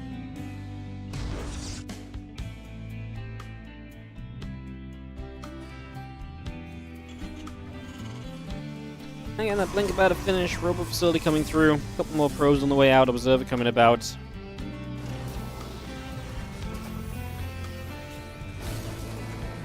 Clem's going to be putting some pressure on of his own. Already up that right side of the map, so... Reaper Hellion going to sit there. The Stalker's actually coming across, and this Reaper Hellion going to get caught a little bit. Going to try and fight the Stalkers, though, as the probe was on its way over to take the third base. Stalkers have to blink back defensively against Reaper Hellion. It's a lot of Stalkers, though, and they will blink over and get the cleanup.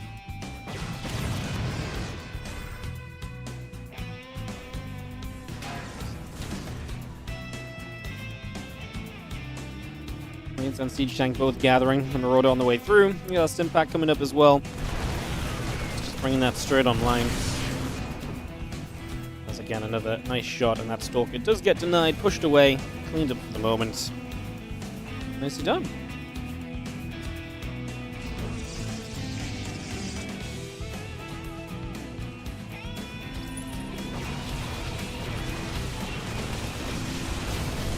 Server taking some shots. The Marine's going to get there. Stalkers get pushed away.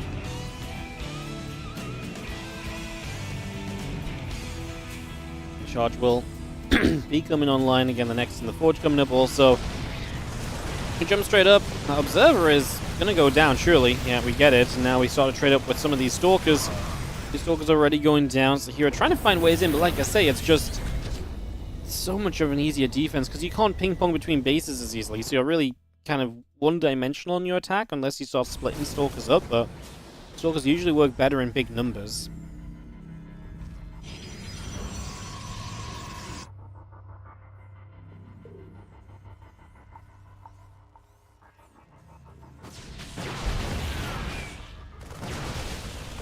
So it's going to hit, the depot will go down, a couple of Hellions trying to step forward as well, Stim and Combat Shield still coming up.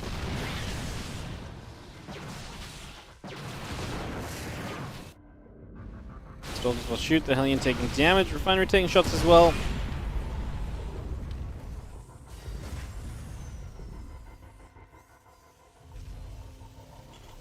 Two Medivacs will finish in a few moments. Still got more Marines, more Marauders continue to come about.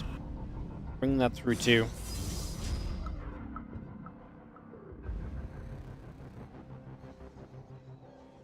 And that Combat Shield will finish shortly. Still got Crusader Charles building, +1 attack upgrade coming through also.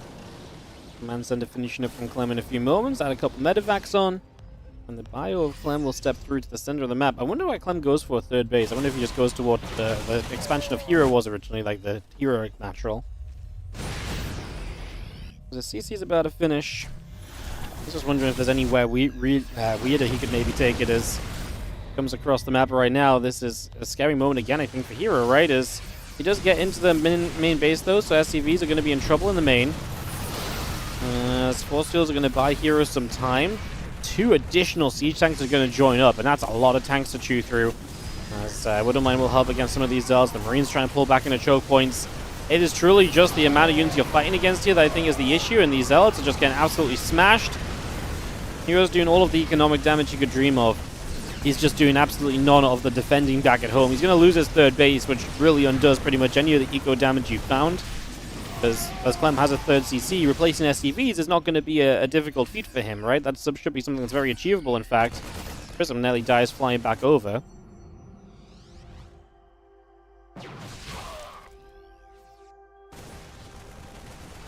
Bio stepping through, the couple pylons getting knocked down. You see a bit more Bio stepping out as well. There's the Prism, warping a few Zealots underneath.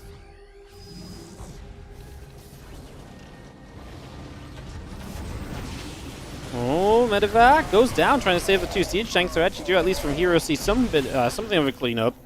I mean, getting rid of tanks is huge because he needs anything he can get to kind of clean up in this game, and that was not really it as the Zelds continue to chase. The Bio stepping back.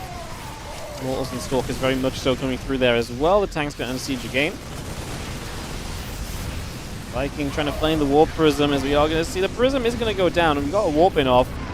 I mean, it just means no more units will come through from this point. I'm going to pull the SCVs as he probably knows, hey, look, I took you down to 2 bases, so all I need to do right now is to defend and to hold on. Landing a Viking, a few scraps of Bio units still trying to fight here. We're going to go for the recall on the Immortal. Does lose that one, so one of the 2 recalling Immortals does go down. As Hero only has 16 army supply left. Clan losing another 10 SCVs, but again, replacing SCVs is very manageable for him because he has the triple orbital. So that part is fine.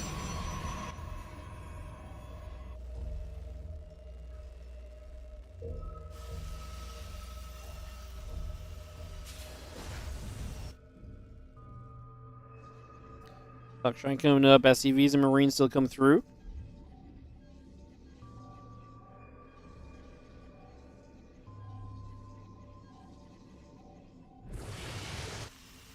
Dark Shrine is going to be continuing through. Just going to be seeing a couple of Zelds going to get jumped on. Marine Marauder Medevac going to take damage as well.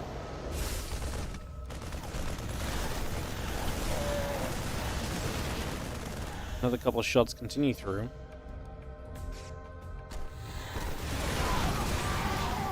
Yeah, and Prism just going to get chased. Bio going to be there, pushing that Prism back as well. A few Marines and Marauders still coming up as you see this Prism still taking some shots. Unfortunately, will go down. Now, Hero is on his way to that 3rd Nexus, so that's about halfway done already, coming back online. A little bit of Bio, a few Widow Mines coming back over. As again, the Marine Marauder Medevac all setting up. The Dark Templar production beginning. Hero needs these DTs to do something. He's in trouble. Like I say, it's been an interesting game because Clem has been losing SCVs as well. It just feels as though Clem has had a 3rd base ready to go.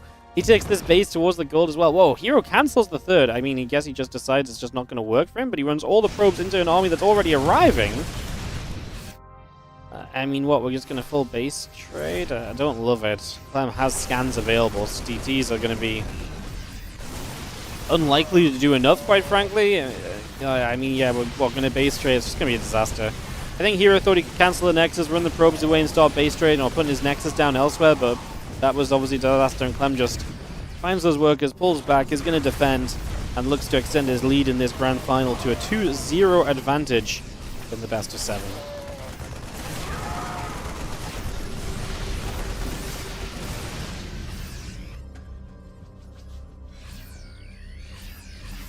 Six SCVs going down. DT going to get back through. 7th SCV falls, but when we're counting SCVs, it's really just so minimal when Clem has triple mule available. He is actually having to use a lot of his, orbital energy as scans right now. But I think he's just very comfortable economy-wise anyways. Plus, he's still got an army to back everything up as well. He was definitely drawn it out from a rough position, but I just don't think we're going too much further.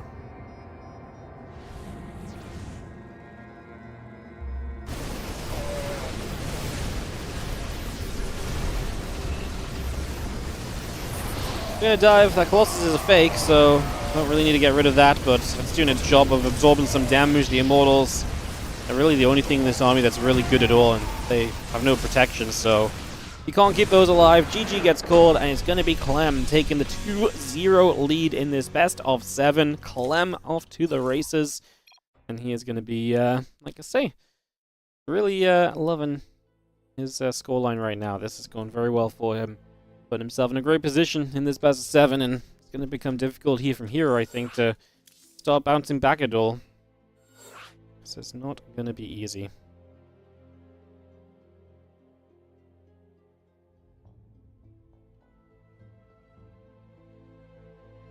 Alright, we're loading into the map, at least trying to load into the lobby. Hero made it look competitive. Yeah, Hero made it so that he could stay in the game. I think the thing is, with it looking competitive, it's like, he might have been able to force Clem into a couple of things, but I don't think there was ever a moment where Hero was able to kind of defend one position while having more than enough elsewhere to be okay.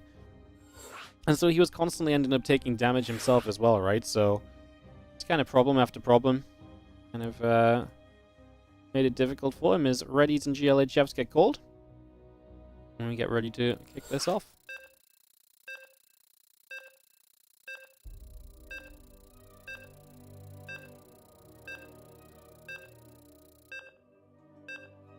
Countdown will complete. Hero versus CLEM.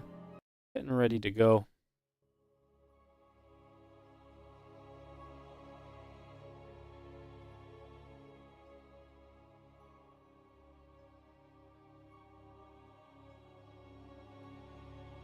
Guess let's go El Dorado. And thanks for joining us today, guys. Hope you're enjoying the StarCraft 2. Shout out to Rex putting on this tournament. Rex, a Taiwanese player who is much more so turned to casting lately. As always, casting the WardiTV events. Great to have a Rex event for us to cast. Give us a few days off this month from having to run StarCraft. So, hell yeah, we always love that. It's always great.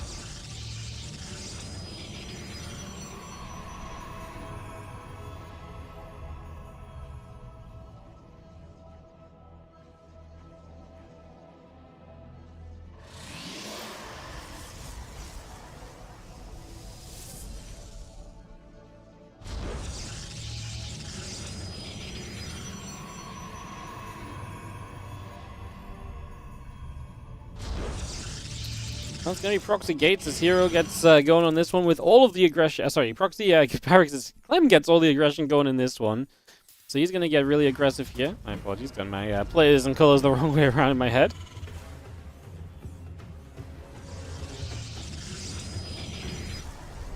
Hero going no scout here on El Dorado as well, so he's not going to have the information that this is happening. So that's really unfortunate for him.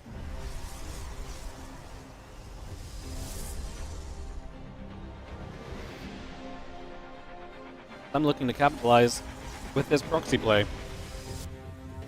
So yeah, 2 barracks coming up. Cybercore goes down over to the sides.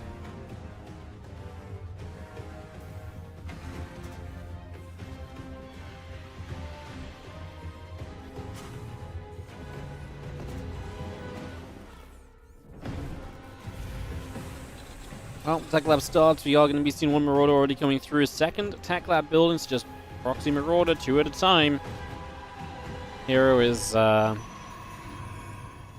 he's completely unaware. He's got no idea, which is terrible. Oh, he's going to build a sentry too.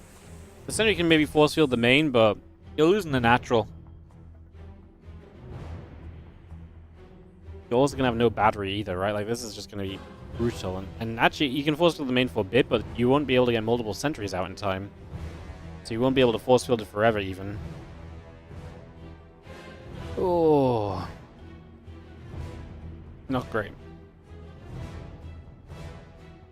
Hallucination's going to give you the scout in about 5 seconds that something is wrong. As you're going to see no barracks, and there's been no Reaper show up, and now you know, and it's just too late. As what do we do? Do you defend? I mean, you probably want to. You have to defend low ground, but yep. Well, there's an instant cancel on the battery. More probes are going to pull, so we're going to test this. There's no concussive shells yet as we start to damage the sentry. We will get the sentry. He gets force fields off, though. Forces the Marauders to move in a certain way. As we're going to turn around onto the Stalker, though. That's a lot of your DPS going, but we actually trap a Marauder. The probes on the top side, actually getting that Marauder surround is going to make it a little bit better.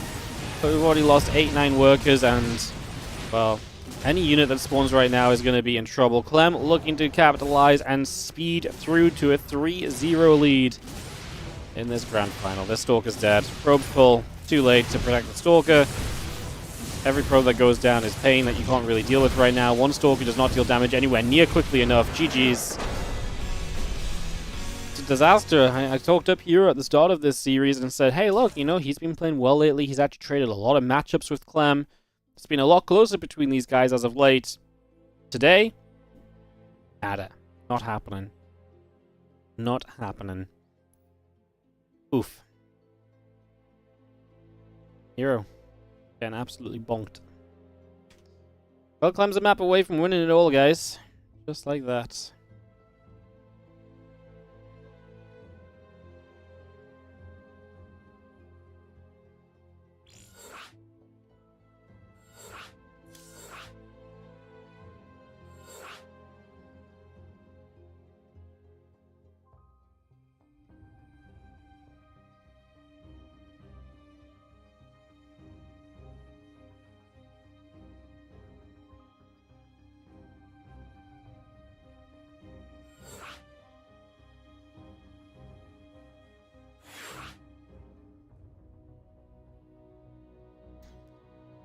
Alright, we're just getting loaded into Amygdala. Can Hero bounce back? Yeah, I don't know. I think, I think this is one of those ones where Hero's just going to be a bit too far away from. I feel like pulling back on this one's going to be very difficult.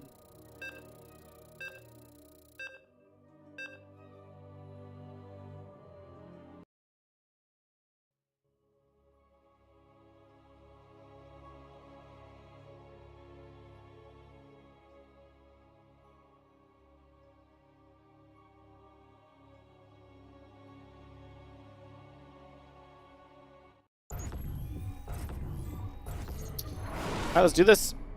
Game number 4. As we are on fire in the bottom left corner of the map with the blue Terran player who is just having a day. I mean, what a fantastic semi-final he played, but he is just outclassing his opponent here in the finals. 3-0 in the lead. He needs one map to close it out. It is CLEM taking on a Hero who is bruised, battered, and worse for wear right now with nowhere to really go to.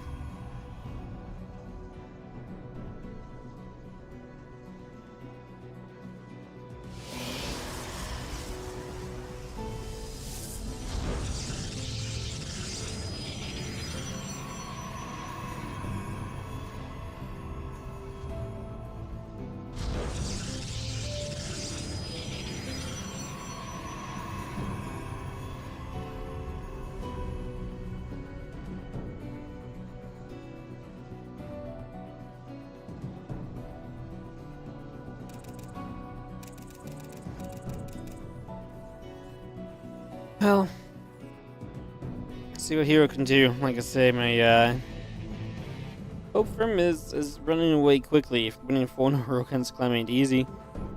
We're asking the nigh on impossible, but at this point you just take it step by step. You start out by trying to win this map. Don't think about the overall challenge. You just gotta go, like I say, little by little right now. Try and see what you can do.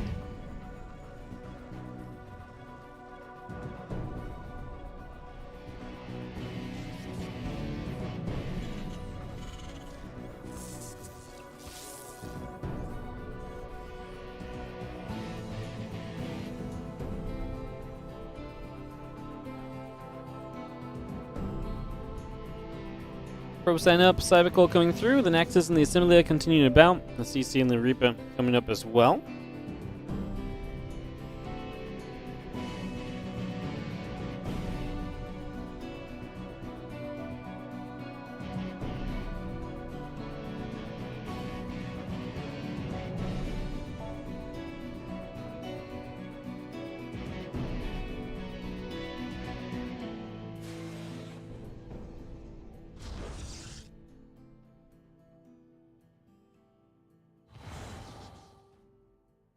And next coming about, a couple CCs coming through. We had a bunker on as well. As we just have the reactor coming online, the Twilight Council building, and the Reaper begins to put some damage in. Just going to poke about for a few moments.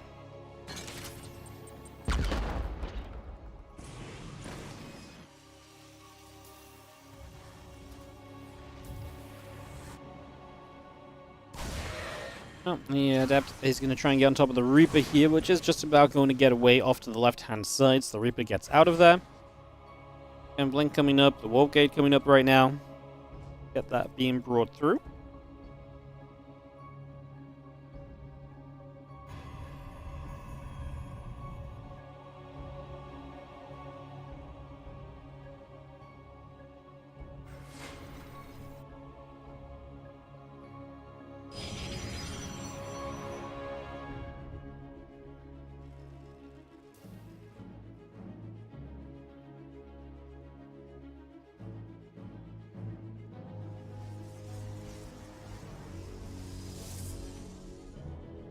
Plus one, Stim, continuing up then, so CLEM gets those upgrades started. Still that Reaper just trying to pick up info as Hero opting for the Blink opening once again, so he's still sticking with that Blink. No attempt to play Stargate this series at all.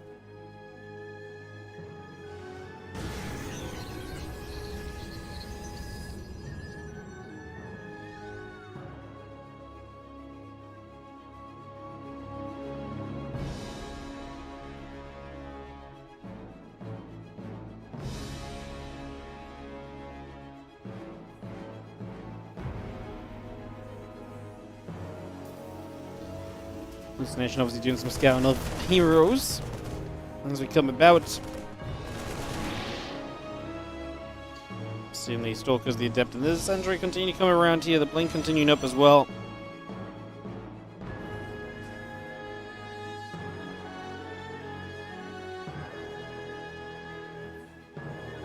And that's still in that +1, continue to build, so as soon as Clem gets some upgrades, we'll see how he can get that going.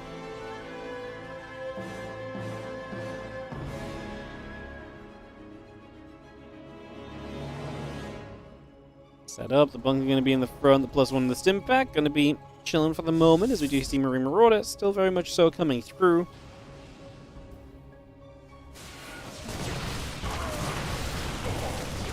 Bio going to start fighting the couple of Depth Shade by. Trying to push these Stalkers back already, as Clem is already taking the 3rd CC onto position. Stim finishes now, he'll step forward, we'll get the Sentry at least. Oh, he doesn't get the Sentry, no. So he's actually able to stay away and is able to stay clear. The couple of Depths will go down as Clem has to pull back, actually losing a fair few units here. And now the 3rd base having to pull back as well. Clem underestimating this army of his opponent and thought he could do a lot better for himself. That's all gone wrong. All gone wrong.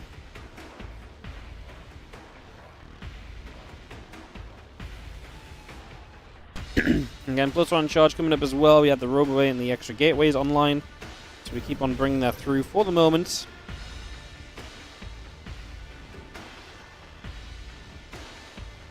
Again, +1 charge, very much so still on the way in here right now. So we continue to get that going.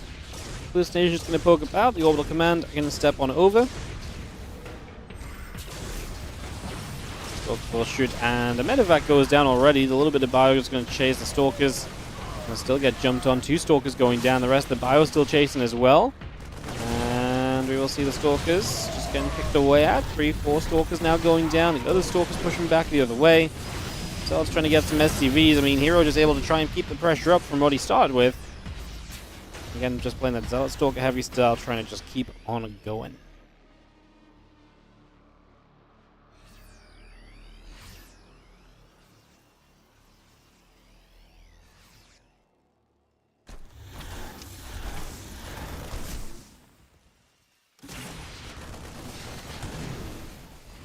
Clem actually chases the Stalkers away successfully on the low ground. Oh no, he was going to lose everything on the right-hand side.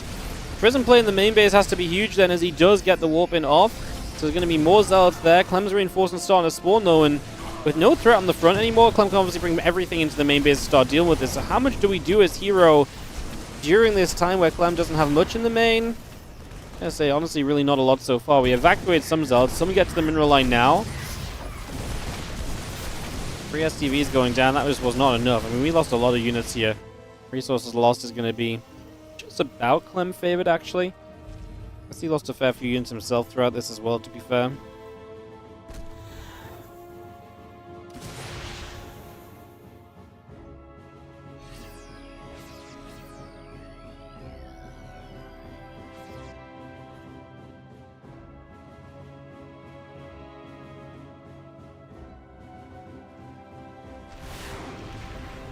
I'm just going to be there. I'm just going to chase away the Prism once more. Just going to push that back the other direction.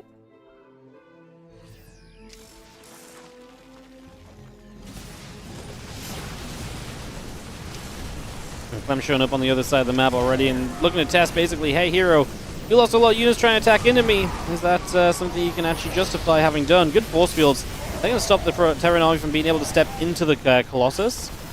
There's actually very good force fields, good preemptively placed. Oh my goodness, the Widowmine hits the Colossus though, and now the Colossus goes low on HP, so that could be a problem.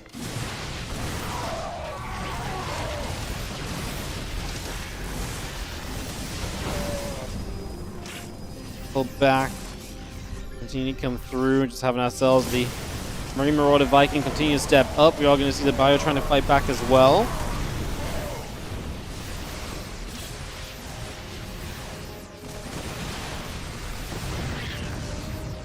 Viking's going to get rid of at least one of these Colossus. If the Prism isn't on point with the Micro, we're going to have to drop that Colossus off so we actually get one anyway. Yeah, Hero needed to start juggling there, but obviously that doesn't happen. And now Clem continues to just push this back. He's just bullying in this game and in this series in general. He is absolutely bullying the opposition.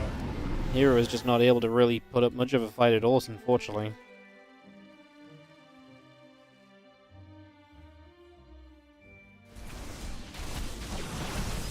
Zealot step through, just going to see some rocks taking damage as the hero's going to come across the map.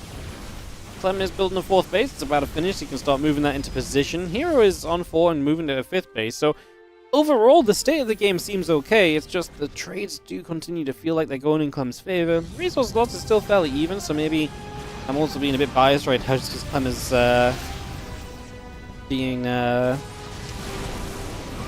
winning so far. Maybe there's some opportunity here. The Vikings a little bit out of position as Clem just fights with the bio right now. Didn't stim though.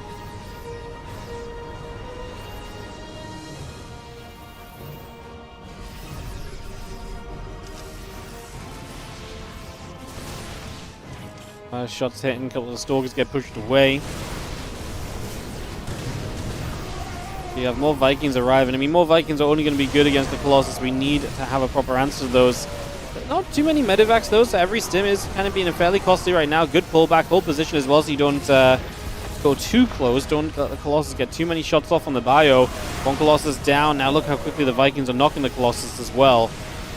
As Hero is the one in position. There's Ghost available here too with some good EMPs and more Viking shots. We're going to start getting rid of the Colossus. The Colossus just living there. Super low HP Colossus save. It's going to go down now though. The Zealots and the Stalkers will press on forward. The Colossus are going to commit, which means the Vikings are going to get it. And now it's just bio versus gateway units. The Vikings have to pull back. The Zealots fall. Widowmine decides what to target on. Goes for a Stalker. Then the Stalkers blink forward in response to that Widowmine. Dodging away. The Vikings will now land as Clem has enough to hang on in here. He's going to pull the SCV, so he feels as though maybe he does not. I'm losing a lot of the SCVs right now as the Zealots will drop. Widowmine actually getting an Immortal during this. We step forward, a lot of the Stalkers going down. The problem is always going to remain to be just what do you save at the end of this. Hero comes out 20 workers in the lead, 87 workers across the 5 bases, so his economy is absolutely spot on. Ship weapons, +2 attack, all coming up as well. The Stalkers here going to go after a Widowmine as one of them gets burrowed. The other one died. Just scared about Hero's army supply. It's lacking, right? But we'll see what he can do. He's got DTs available now as well.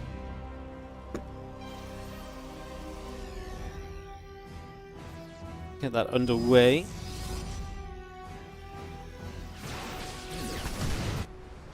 He's going to start stepping forward here, and we do have fire just pulling back a little bit.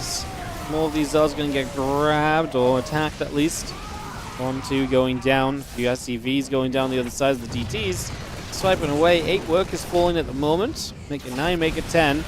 So yeah, that part's going well, but once again, the Hero of Army is going to be the problem, as we just need a scan there from Clem as well. Scans might be an issue right now, which could mean we could see DTs on the defense as well. Possibility. I'm just losing SCVs all over the place as drop an EMP down. Zombie's not stimmed. I was going to say we're going to have to drop the stim on that if we want to help out with this. Again, chewing through the Zealots has turned out to be a bit of a problem for Clem, and it's why Hero is able to take these trades so nicely. It's a Marauder-heavy army battling against someone who is, you know, very Zealot-heavy. Zealots will excel in those scenarios. Pulling back the Widowmines will help out a lot. Obviously, some extra Ghosts showing up too. Clem stabilizing against the DTs gives him a little bit more focus on this side of the map and onto the kind of the army versus army fight, so that's a big deal. That's probably what was missing for him as he tries to set up a 5th base. Zealots run forward again. Clem's been very good at pulling away from the Zealots and forcing a lot of the army to be out of reach, while the Zealots kind of continue to run forward, and he's been able to really manipulate a lot of fights in his favor because of that. Colossus has to lift up into the Prism to play the evacuation, we could really do with more Vikings. I think Vikings really are the one thing that Clem lacks, and also they're expensive to build, and Clem has been a little bit lower on the SCV count, right? So building Vikings is not an easily found thing. The medevac's being kept busy permanently because you're constantly fighting. They're drained of energy non-stop, trying to heal up units and bring them back to good HP after all of their stims. Those in the front there just going down. Clem unable to save those. A few Vikings that exist going to do their thing. The Stalkers may be able to just target fire them down. I think Hero might break through here. Stalkers continue to get onto the Vikings. We do lose another Colossus though. Once again, the Marines are just left without the Colossus in reach. They get rid of the Zealots. Clem is just about hanging on. Still, again, an SCV issue in the game compared to his opponent who has taken the entire map. But he actually is just going to say GG. Hero is going to fight back. We will not see the 4-0. Hero will turn it into a series. As yes, he will actually take a map, and that is amazing for us. Because, I mean, it's some more games of StarCraft 2 coming through. It did not look good for Hero at all, right? I mean, first 3 games were pretty brutal, and even this game was a very tough win. He just about was able to take the edge, and so many of those fights were just about able to turn enough into Hero's favor that he was able to make the most out of it. And there we go. Alright, so game number 5 will be a thing. Hero brings a map back. Will not let CLEM win so easily.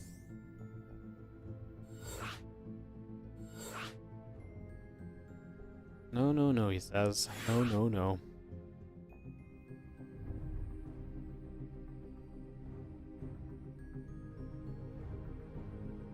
I'm gonna play this one on Whispers of Gold.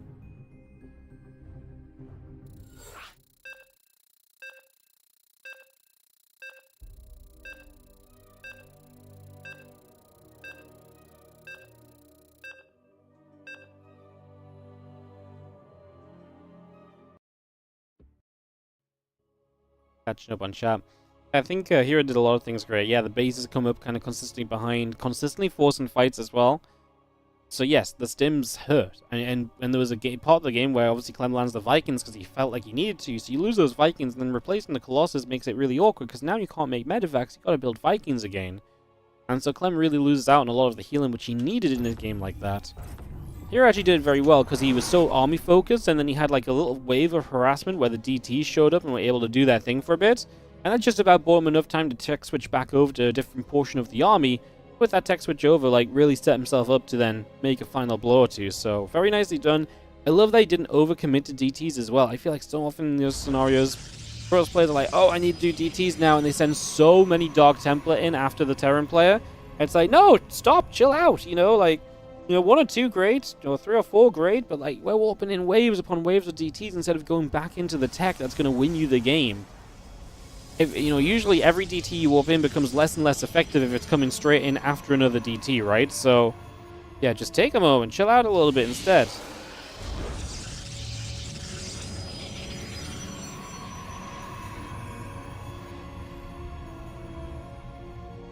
As we get into game 5, I'm going to kick this off.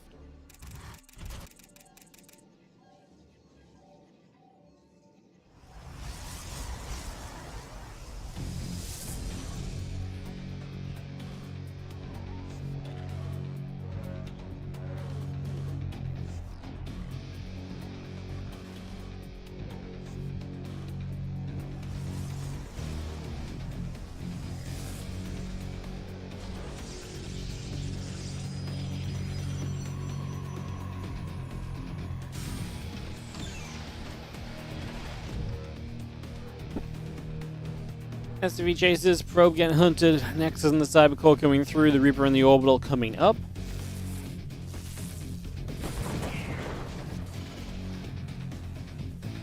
Get the Nibble, get the SCV.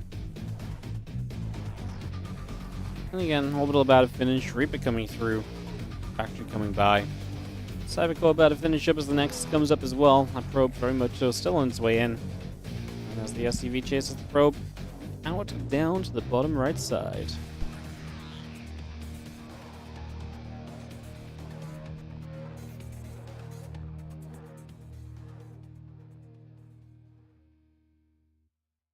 Well, nothing too crazy. Just the probe trying to scout. The Reaper is going to be able to come across and is going to arrive now into the natural and will be met by the first Adept starting to shade.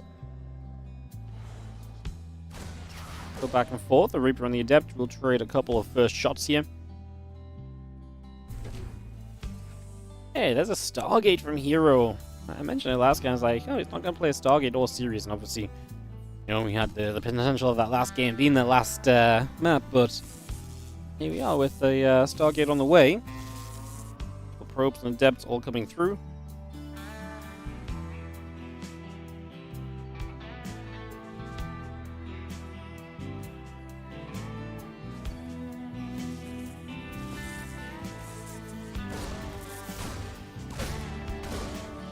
Pulling back home, gets rid of the probe, so at least you know that that is gone already.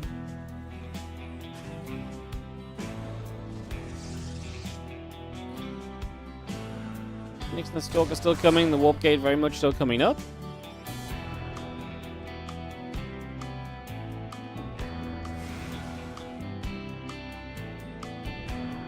Stalker finishing, a couple more probes being added on.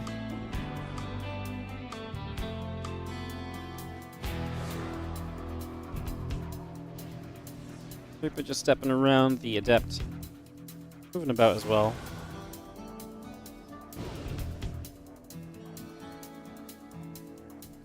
Tank and the Viking coming through, the additional Marines on the way. Have an SCV and an Orbital on.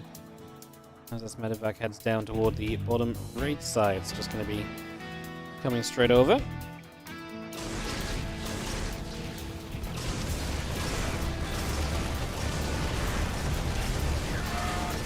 It's going to be shut down though. That's the power of the Phoenix. And wow, Hero is going to get the game? Whoa, whoa, whoa, whoa, whoa.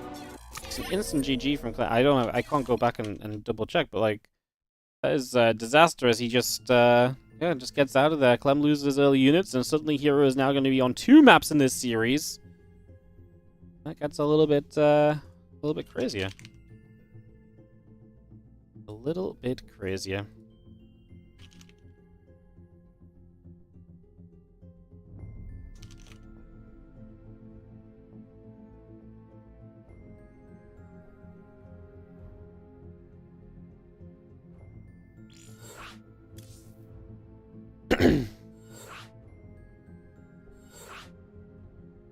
Alright, we'll take a moment then. Get this back on track, and we are going to have another game, so here we're really fighting back quite nicely so far.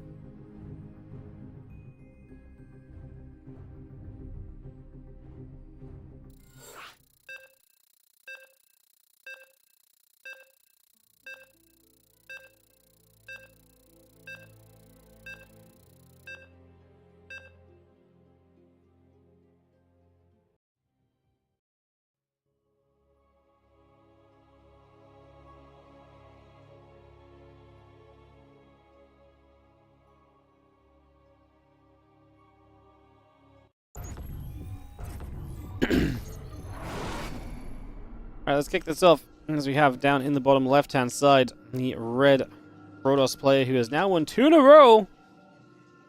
It is going to be Hero. The last game was not much to talk about at all. And the top right, our blue Terran is CLEM.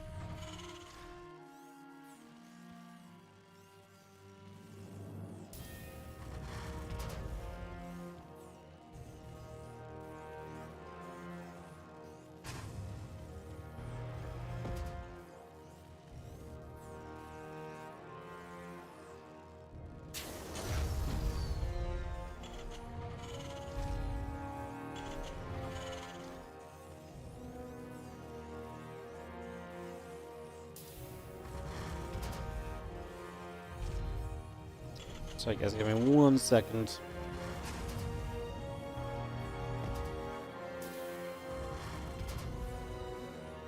Alright. Let's drop an Nexus down and get that set up. The gateway coming through. As we head onto ley lines here. Well, what a turnaround in this series from complete dominance from CLEM into CLEM just completely leaving that game very quickly last time around, so there we go.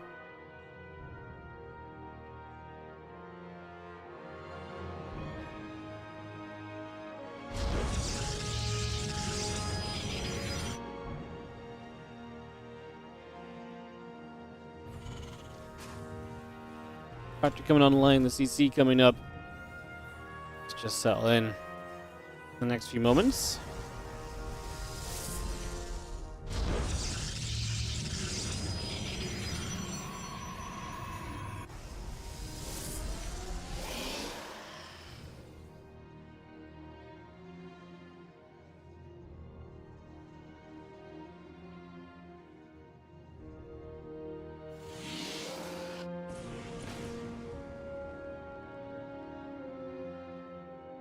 We're gonna step out, moving over the sides. We've seen the Reaper going to be able to grab a probe already, so he's going to be able to knock that nice and quickly. And see 2 more gates coming up from Hero, so rather than going into the tech choice, he's going to go into the triple gateway and just look to apply pressure here in this game. So a different approach. Hero looking to apply some damage, get something done.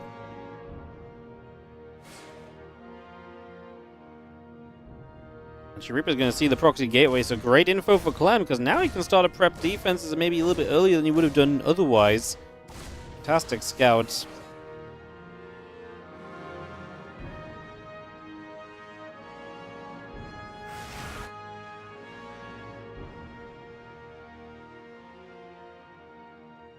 Let's see our Cyclone continuing through, add a couple more Marines coming up as well.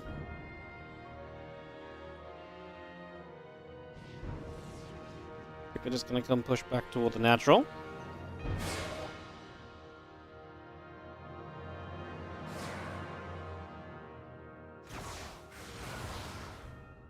And the Adept going to chase. The Reaper is going to be taken down, actually.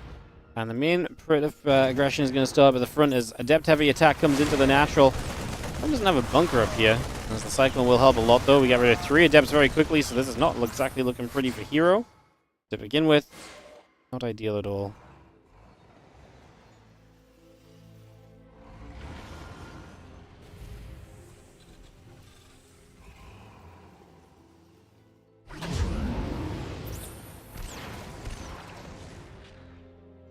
Cyclone hits the Stalker a little bit. Twilight counts are coming up.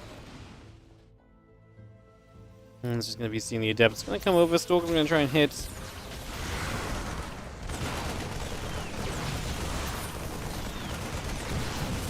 I mean, obviously, CLEM knows how committed his opponent is here, so pulling the SCVs just to guarantee as much of a cleanup as possible. Is he going to get everything? Oh, Hero has 0 army supply currently on the map. 3 Stalkers warp in. This is a disaster, though. Resources lost 1450 to 450. Like, we lost 3 Marines, the Reaper, and a Widow Mine. Like, we've lost nothing. We're now going to lose power to this gateway as well. There's just no way you can stop this.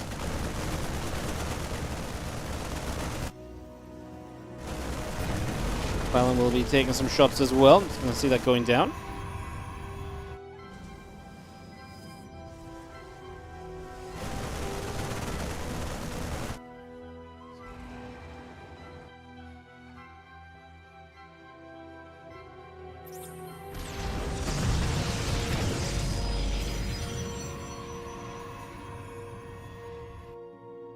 I mean, at this point, what do you do as Hero? Because your Blink's not even done either, right? Because you're playing the late tech to apply pressure.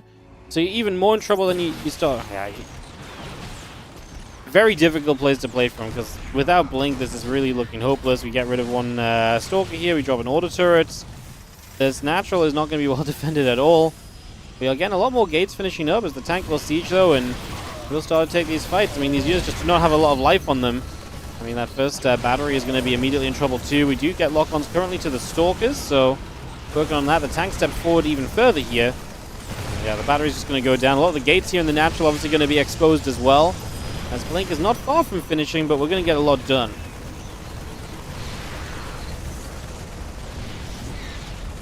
One gate already drew up, and we'll see the second gateway take the shots also. That will also go down. The Stalker's just going to blink forward here. The Marines are going to start a fight. Tank in the back just about arrived as the probes start to pull forward, but they realize that may not be a great thing to commit to. At least by getting rid of the first siege tank, you have a bit more space in your natural again, so there's something to that as the blink forward. The second tank shot, though, actually goes onto a bunch of the Stalkers. And we have to blink forward to deal the damage there, which means the Marines can actually kind of push the Stalkers back while actually getting some kills. The low HP Stalker ends up going down. The medevac loads up and evacuates. Feeling away to the sides. CLEM setting up 20 supply in this game. 20 army supply in his favor. About to have Stim and combat shields. +1 not far behind. It means that those upgrades are going to become... they're going to make this Terran army so difficult to deal with. This is going to be a real challenge.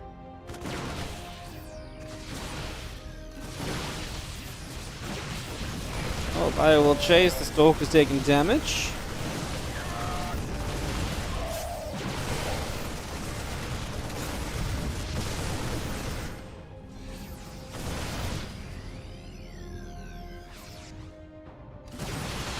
More Stalkers. I mean, super low. The bio obviously stimming through and pushing into the natural. The thing is with these Stalkers, they get low. If they actually start dying, it's so expensive. Widow Mines here will force the blink back, but they don't even set off any mines ahead of time.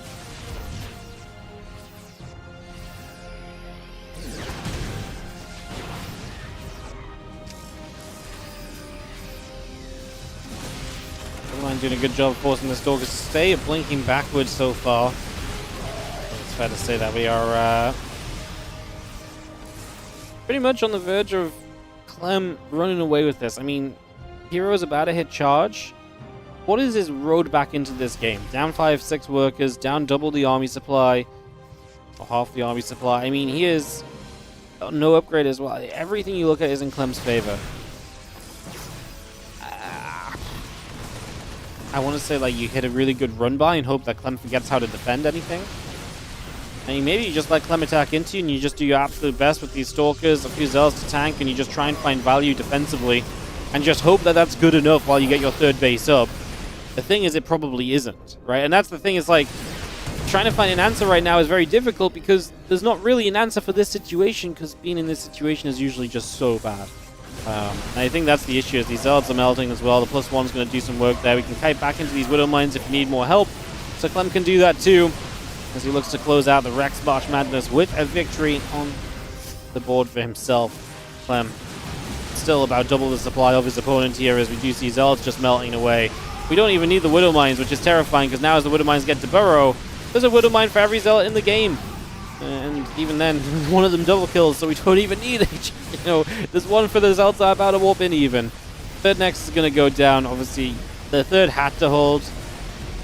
I mean, Hero's just trying because he doesn't want this series to end, and probably a bit frustrated about how quickly he fell behind in this series, especially that game with the Proxy Marauders really seemed to solidify things.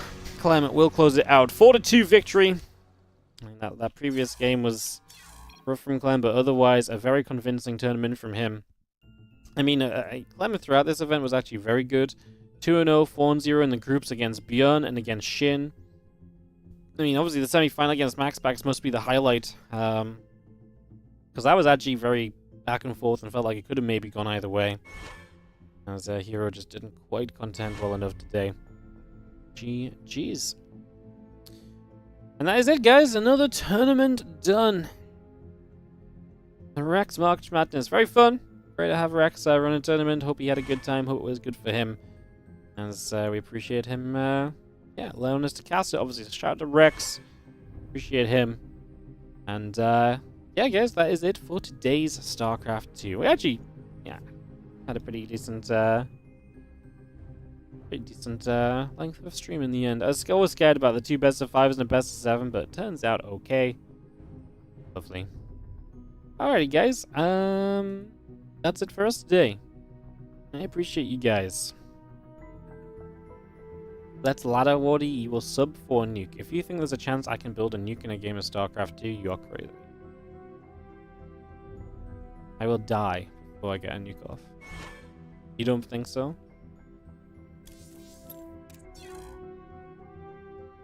Does the nuke have to land?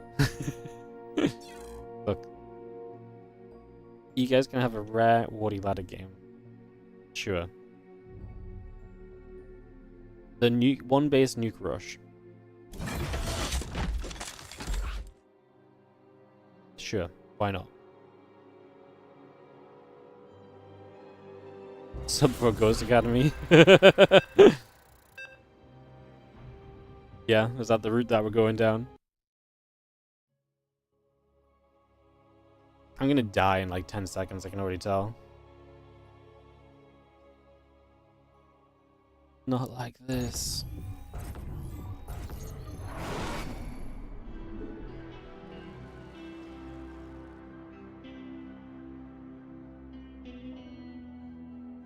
I don't even know why I want to take a 4th against Protoss.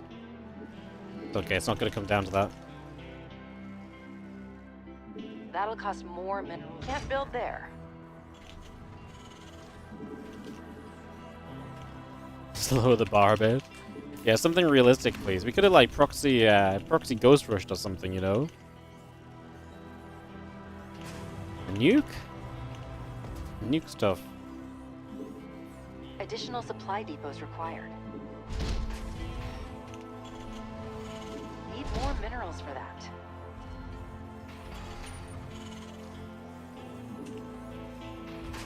Yeah, nuke's very tough.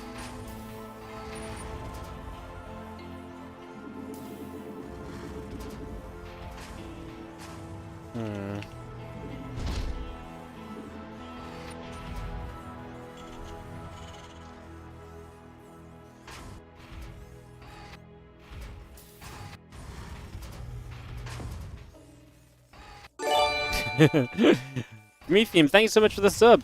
Right, that's it, guys. That's the ladder session done. Thank you so much for watching. Got him. Got him. We don't have enough minerals.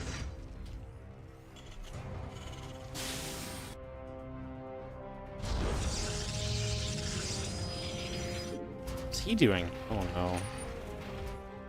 Why is my opponent doing weird things as well, bro? I don't love that. We need more Vespine. Our SCVs are under fire. Command center has been upgraded.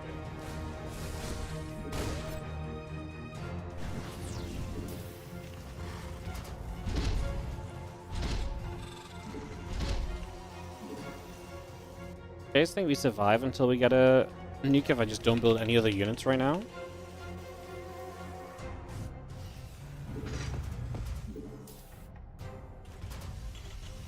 Add-on complete.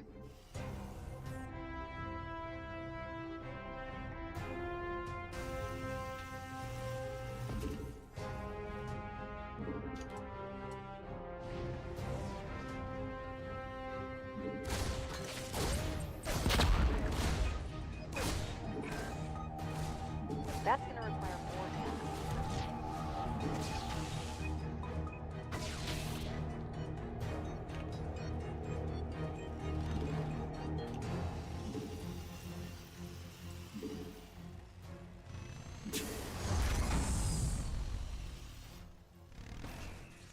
If he builds anything that can... If he builds a Stargate unit, I'm so dead. I think he might have proxied a Stargate.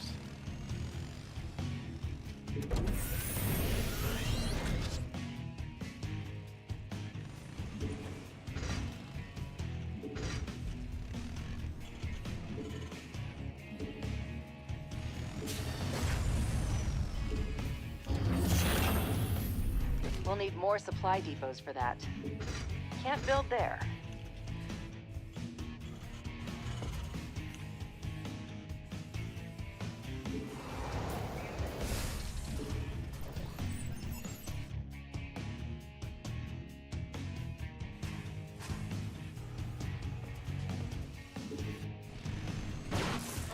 I'm in a heap of trouble.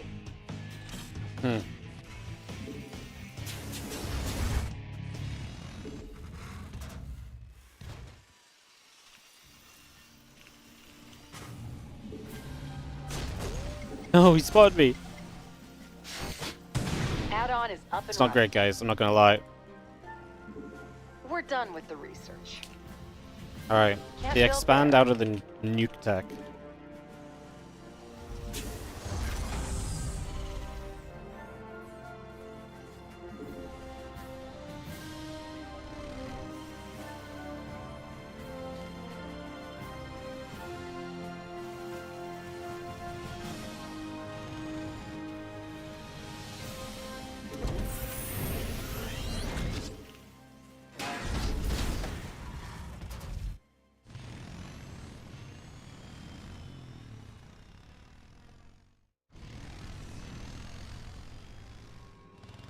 Our nuke is armed and ready.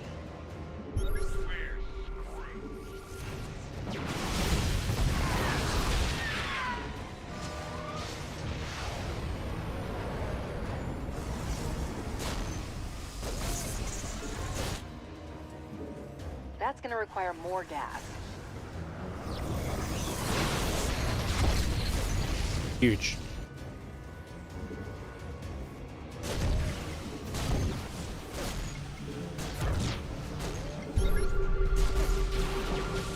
No! No! I nearly had the observer. No! My only chance in this game has just died. Shit. We nearly had it. Huh. We need more Vespine. Not enough What's this Vespine. guy even doing? That's gonna require more gas. Add-on is up and running. Research complete. Command center has been upgraded. Not enough Vespine. Alright, where's the landing go?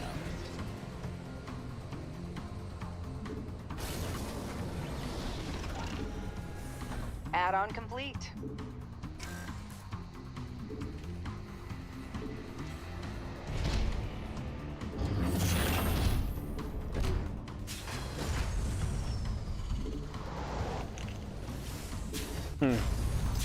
So I think we're about very dead, to be honest. That'll cost Just more off my general StarCraft knowledge, it doesn't seem great. It doesn't seem ideal, to say the We least. don't have enough minerals. But we have a Ghost Academy for the late game. You know? Want to really try and look at the positives here. I love how he saw the ghost, he didn't have an observer ready at first. Like, I really had a chance.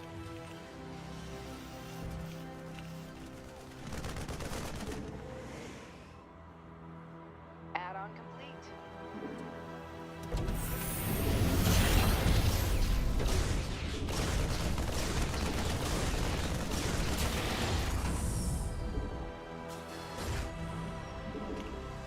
Can't build there. We need more Vespine. Can't build there. We could use some help here. Need more minerals for that. Not enough Vespine. We need more Vespine. I know, I really need more gas.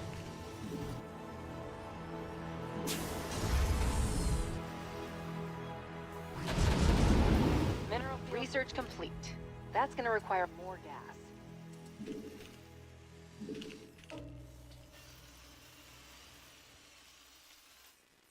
Hmm.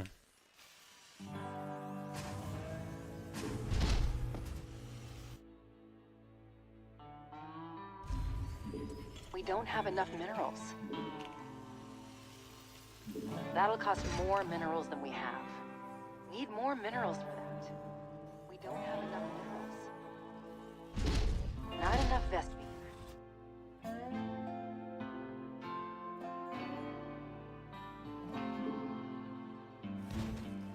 I think I might be dead, guys.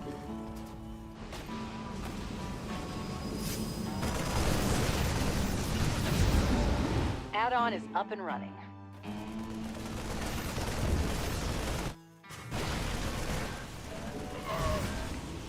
I think I might be very dead. We've completely mined out a mineral field. Energy's too low.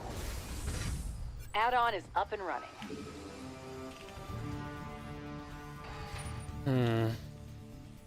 Upgrade complete.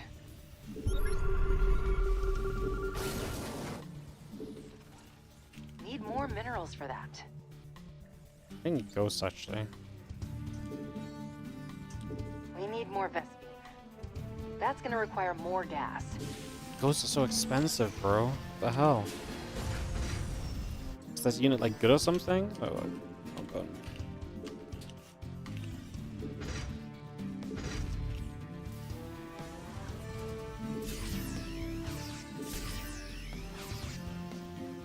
I hate how this guy's We're done just with the route. Not chilling. enough Vespine. He has me Command center, nothing uneasy left. how chilled out he is in this game. Some help here. That is We need more Vespine. not as scary as That's an gonna army as require I more feel like you gas. should have.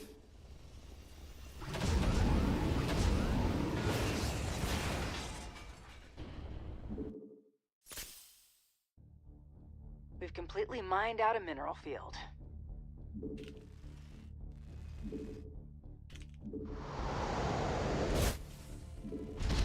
That'll cost more minerals than we have. Oh, that's not good. They're hitting our SCVs. That's low.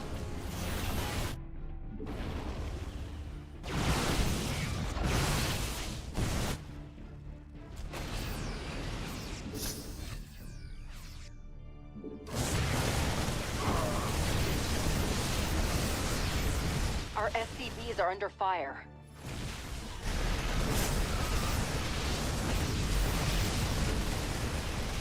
We could use some help here. Not enough energy. Upgrade is ready for use.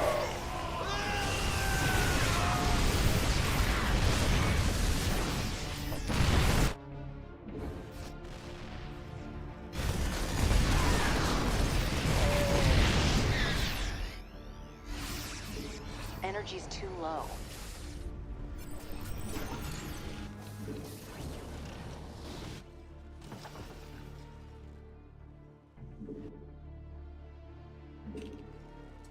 That'll cost more minerals than we have. This game was much closer than it ever should have been. The fact that, yeah, the fact that it came down to him actually getting some ice storms is kind of ridiculous.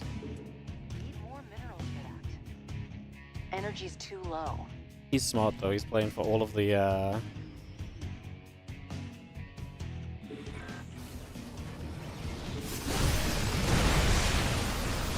Oh! I don't have another EMP? Wasn't close enough.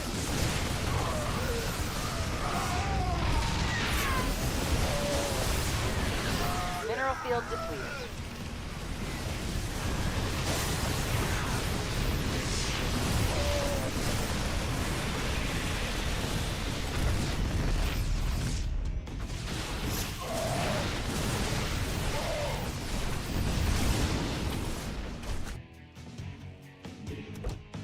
Clear the moving zone first.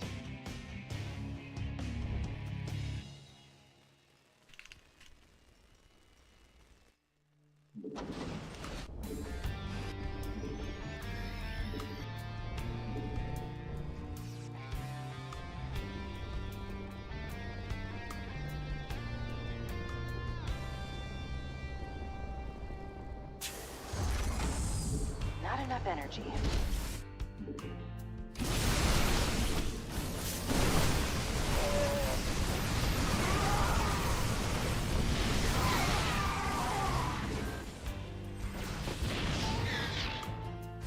Not enough Vespine.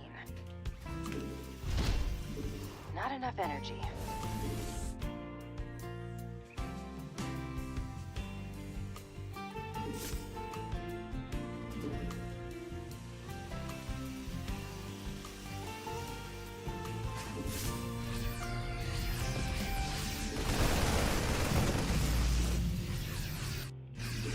Energy's too low. That's gonna require more gas. Can't build there. We need more Vespine. Nothing left in that mineral cluster. Not enough Vespine. Upgrade is ready for use.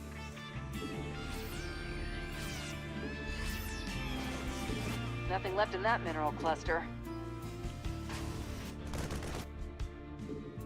We could use some help here. Mineral field depleted. We could use some help here. Not enough energy.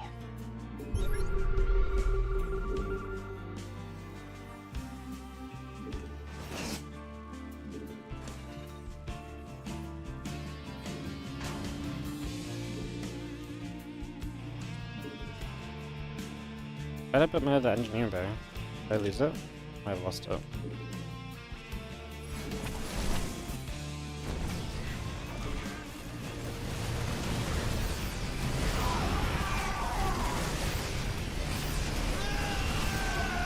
I'm in deep.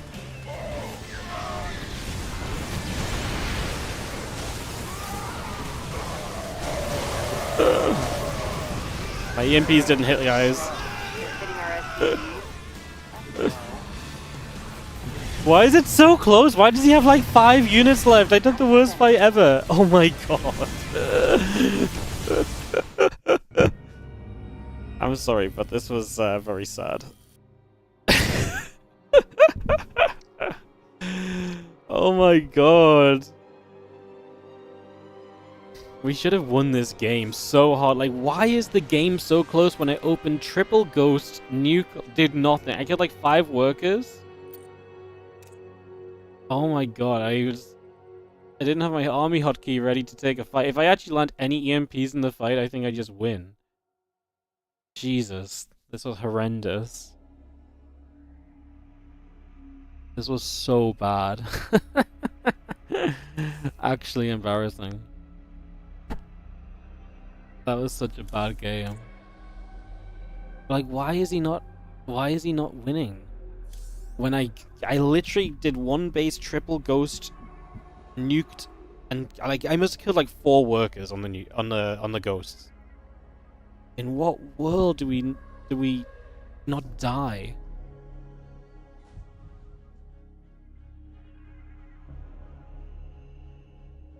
All I needed was to actually be ready for the fight and to actually land some EMPs.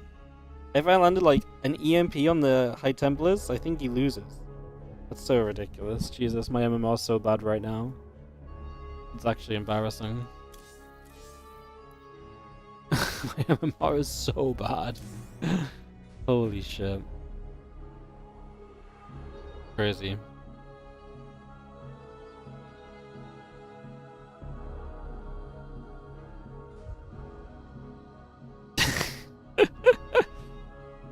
Jesus.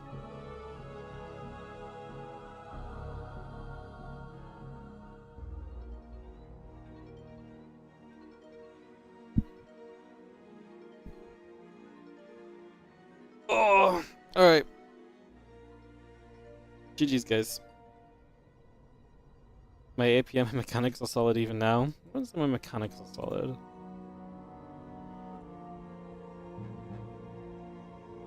I think that's pretty miserable, no? I only spent all of my money because I wasn't making very much money because I had no workers the entire game. What's my highest MMR? Like 5.4k. This was like 5 years ago. At least actually probably 6 years ago, like a long time ago. Yeah. This wasn't set up to take a fight at all. Alright, GG's guys. I'll be back with more StarCraft 2 tomorrow. Tomorrow we've got the Boomer Bash Group C. So we'll be back with that tomorrow. Should be fun. Nukes of the future. I love how I made one nuke in this game, and I wonder what would have happened if I actually just like ran the ghosts into the main, nuked the ramp, and then attacked his probes. I feel like I actually could have done a lot. Show match versus Upper Tree. Surely Upper Tree's better than this. Plays this game like every day, no? I'd very much so hope Upper Tree's better than this. Yeah, this was miserable. See, it's so sad. I get no joy from these games because I look at this game afterwards and I'm like, man, that was horrendous. Like, this is the level I'm at. I'm like, this is where we are. Oh, yoy. Literally was like a storm split away from potentially winning. Alright guys, GG's. StarCraft resumes tomorrow with the Boomer Bash playoffs. Not playoffs, Group C. So I'll see you guys for that. You guys have a great rest of your day. I'll see you guys later. Bye.